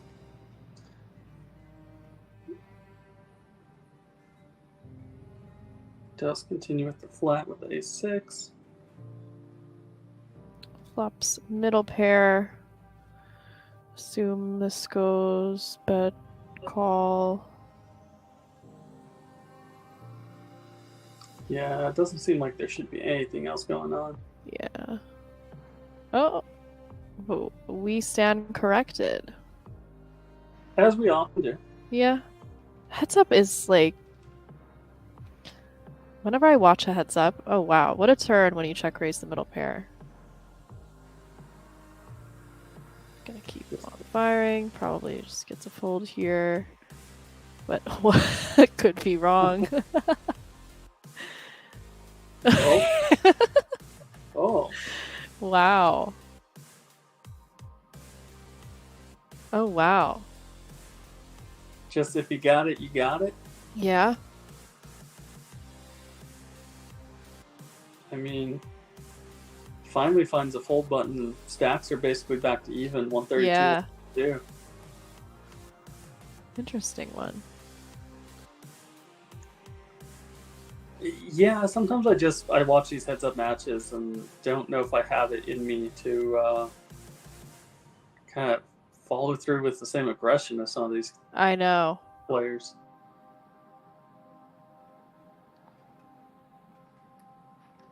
Seems a little excessive, but who am I to judge? I mean, if I know I'm turning trips, I will check raise there all day. And then if you know that your opponent doesn't have a queen, you'll blast Right, further as well. exactly. I like it.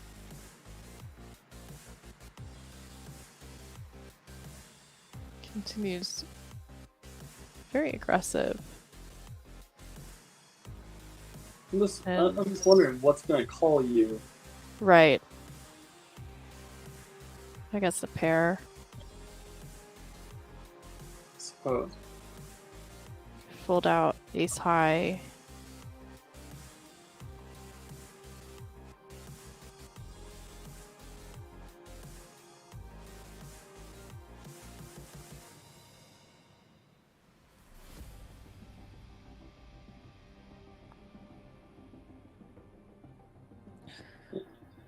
Wojtek definitely seems to be getting the better end of this card distribution as of late. Mm-hmm.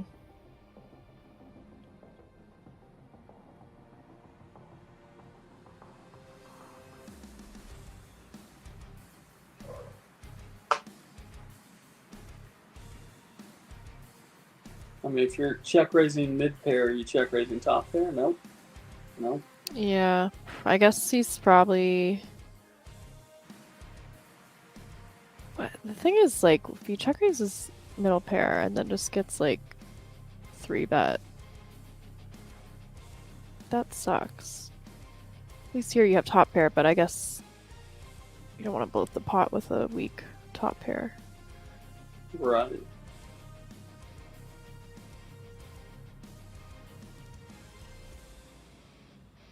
I mean, it doesn't look like you have top pair too often, so you're really saying you have a deuce. Mm-hmm. The fold from Nino. I feel like this is a very frustrating heads-up match for Nino so far. Yeah. You got that big double up, you take the chip lead, you're in command, and then everything since that point's just gone downhill. I mean, if you're gonna pick a time to run good, I guess it's with 4 left, and then during the heads up. Right. 4 left, take the 2 biggest bounties, and then run good during the heads up. That's like I would take that deal if offered to me. Yeah. All day, every day.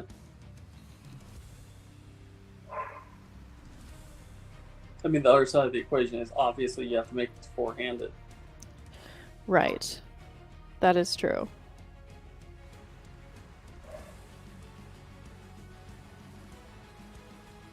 So anytime you're four-handed, you just run good at the end. Seems fair. Yeah. I I mean, what do you have to give up, though? Your soul? Your father's milk. Your father's milk. That's a tough one. Yeah. Would you?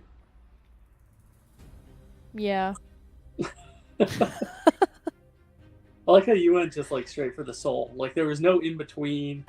There wasn't like a left toe, a pinky, like an arm, anything. It was just soul. Okay, I think an arm seems fair. I mean, but remember, you have to get to four-handed on your own accord. Yeah. Yeah, but then when you are four-handed, you will win. So you kind of only have to make it to four-handed. All right, but hear me out. You can never open a jar of pickles on your own again. I already can't do that. I already can't, so there's no change for me. Oh, all right. We're gonna come up with something else that two hands are better than one, but like that was the most. I can't open it. It doesn't matter. Yeah. I'll take that.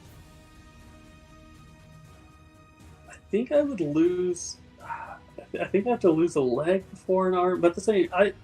Left arm doesn't seem all that bad. Well, prosthetics are really good nowadays. Yeah. And if you're winning every time you get to fourth, you could probably afford like some pretty good prosthetics. Just play really small fields is the move. Okay, I gotta think like play with Adamo. Maybe when he's sick. Oh, here we go. Wojtek, even though four hearts out there, Ooh. the nut straight. He's just yeah, he may be a one-armed bandit right now. Yeah. I don't know if I've made it four-handed in a tournament and not won it. So you wouldn't even need it. Yeah, I think I'd need it more like if I made the final table. Honestly, making the other way around would be like guaranteeing that you will make it at least fourth is worth obviously way more. Oh yeah. So maybe that should be like 2 limbs. Two. Ooh. 2 limbs of any tournament you play? Any tournament, you're getting at least fourth. Like, that's insane. Oh, I mean, that's a nice life. Yeah. Like that includes the main event. I know, but still, like, that seems like way too good, honestly. Maybe we should like exclude anything that's like over a certain number of entries. Okay, but you're still just gonna play like the super high roller bowls Right. and stuff. Yeah. Same. You're just free rolling. Life. And Wojtek here making a flush on the river. How many limbs does he have? 0. He plays using his voice commands. Hit river. We Okay, so oh, alright. Fight back from Nino? Mm-hmm. Oh. Alright, Nino. Okay, Nino.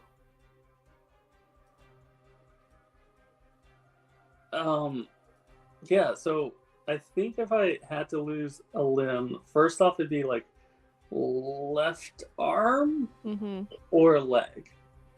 And then just left arm and left leg?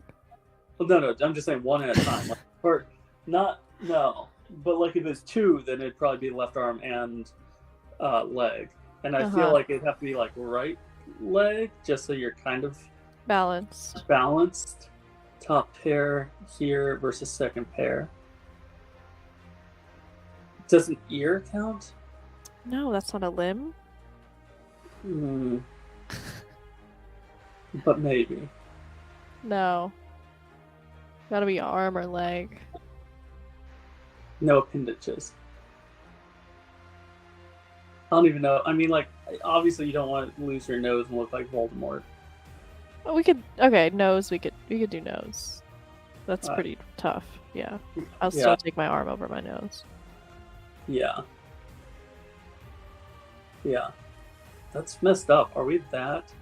Nice little pot size slight overbet here. Trying to get it done. This could be it. No, instead Nino. Nino's some nice plays. Yeah, back. Nino's playing well. I mean, they're both playing well, but given the lack of cards, Nino is definitely fighting. Yeah. Gets the bluff through on the 4 hearts right before that hand, then folds second pair on a very, very, very wet board texture.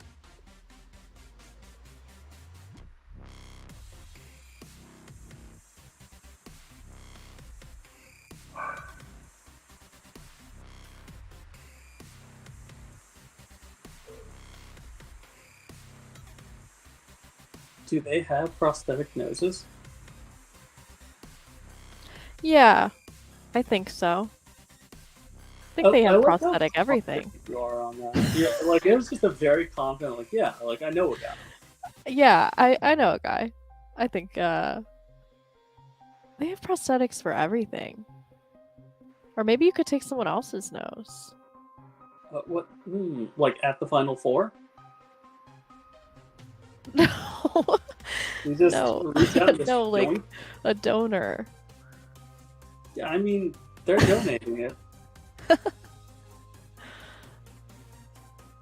don't know. You could mold your own from clay. Oh. Okay, there's the caveat is you may get a nose replacement if you mold it yourself from clay.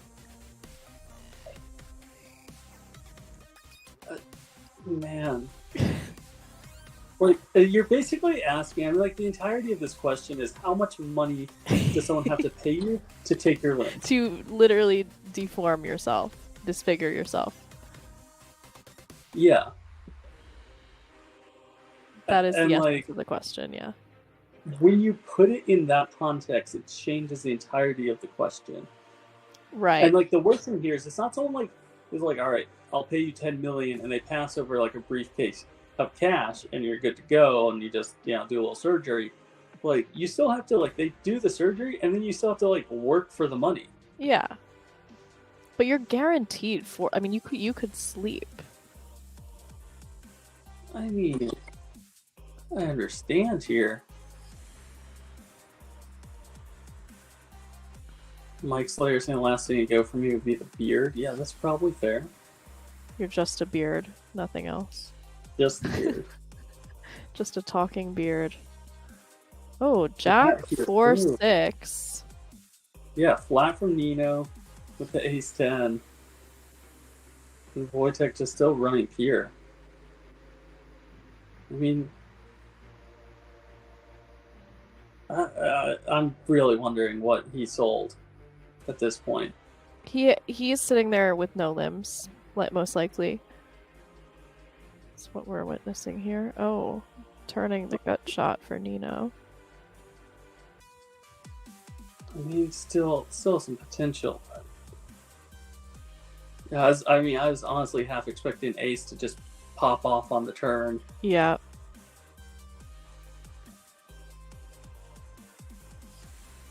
Hmm. 1982. Oh, all right. Continues with a call. I mean, on this river, like, sure, you have the 10, but yeah, checks it on over. Doesn't. I mean, he never has any straight. Wojtek could have straights, but like, I mean, yeah, Wojtek's going for the lot here. He's got the 10, blocking straights. I mean, Blocking his best. Yeah, but, wow. does make the call, and well, here we go, ladies and gentlemen. All right. Ullman is your second place finisher here, making a hero call gone wrong on the river with ace 10 high, running into the top two pair on the flop of Wojtek Skalak, who is the opener PKO champion. Just like that, out of nowhere. This one is over, and we're heading to the trophy of the Party Poker Millions. Digital trophy there. GG. Yeah. And ladies and gentlemen, here is your champion. And the podium finishes of Wojtek taking home $71,466. Yeah, that was a huge jump. Holy. Nino taking home just about half of that, $37,490. And third place, Jans, no stranger to the leaderboard, $33,000. Renan, $22,000. Daniel Peterson, $14,000. Tiago Fernandez dos $12,787. Elio Fox, I know he's your fan favorite, $8,886. And Pedro taking home more than 8th, and that's the beauty of these PKOs. And Leon Sturm taking 9th for $7,500. What a huge hand that was for Wojtek. Yep. That is massive.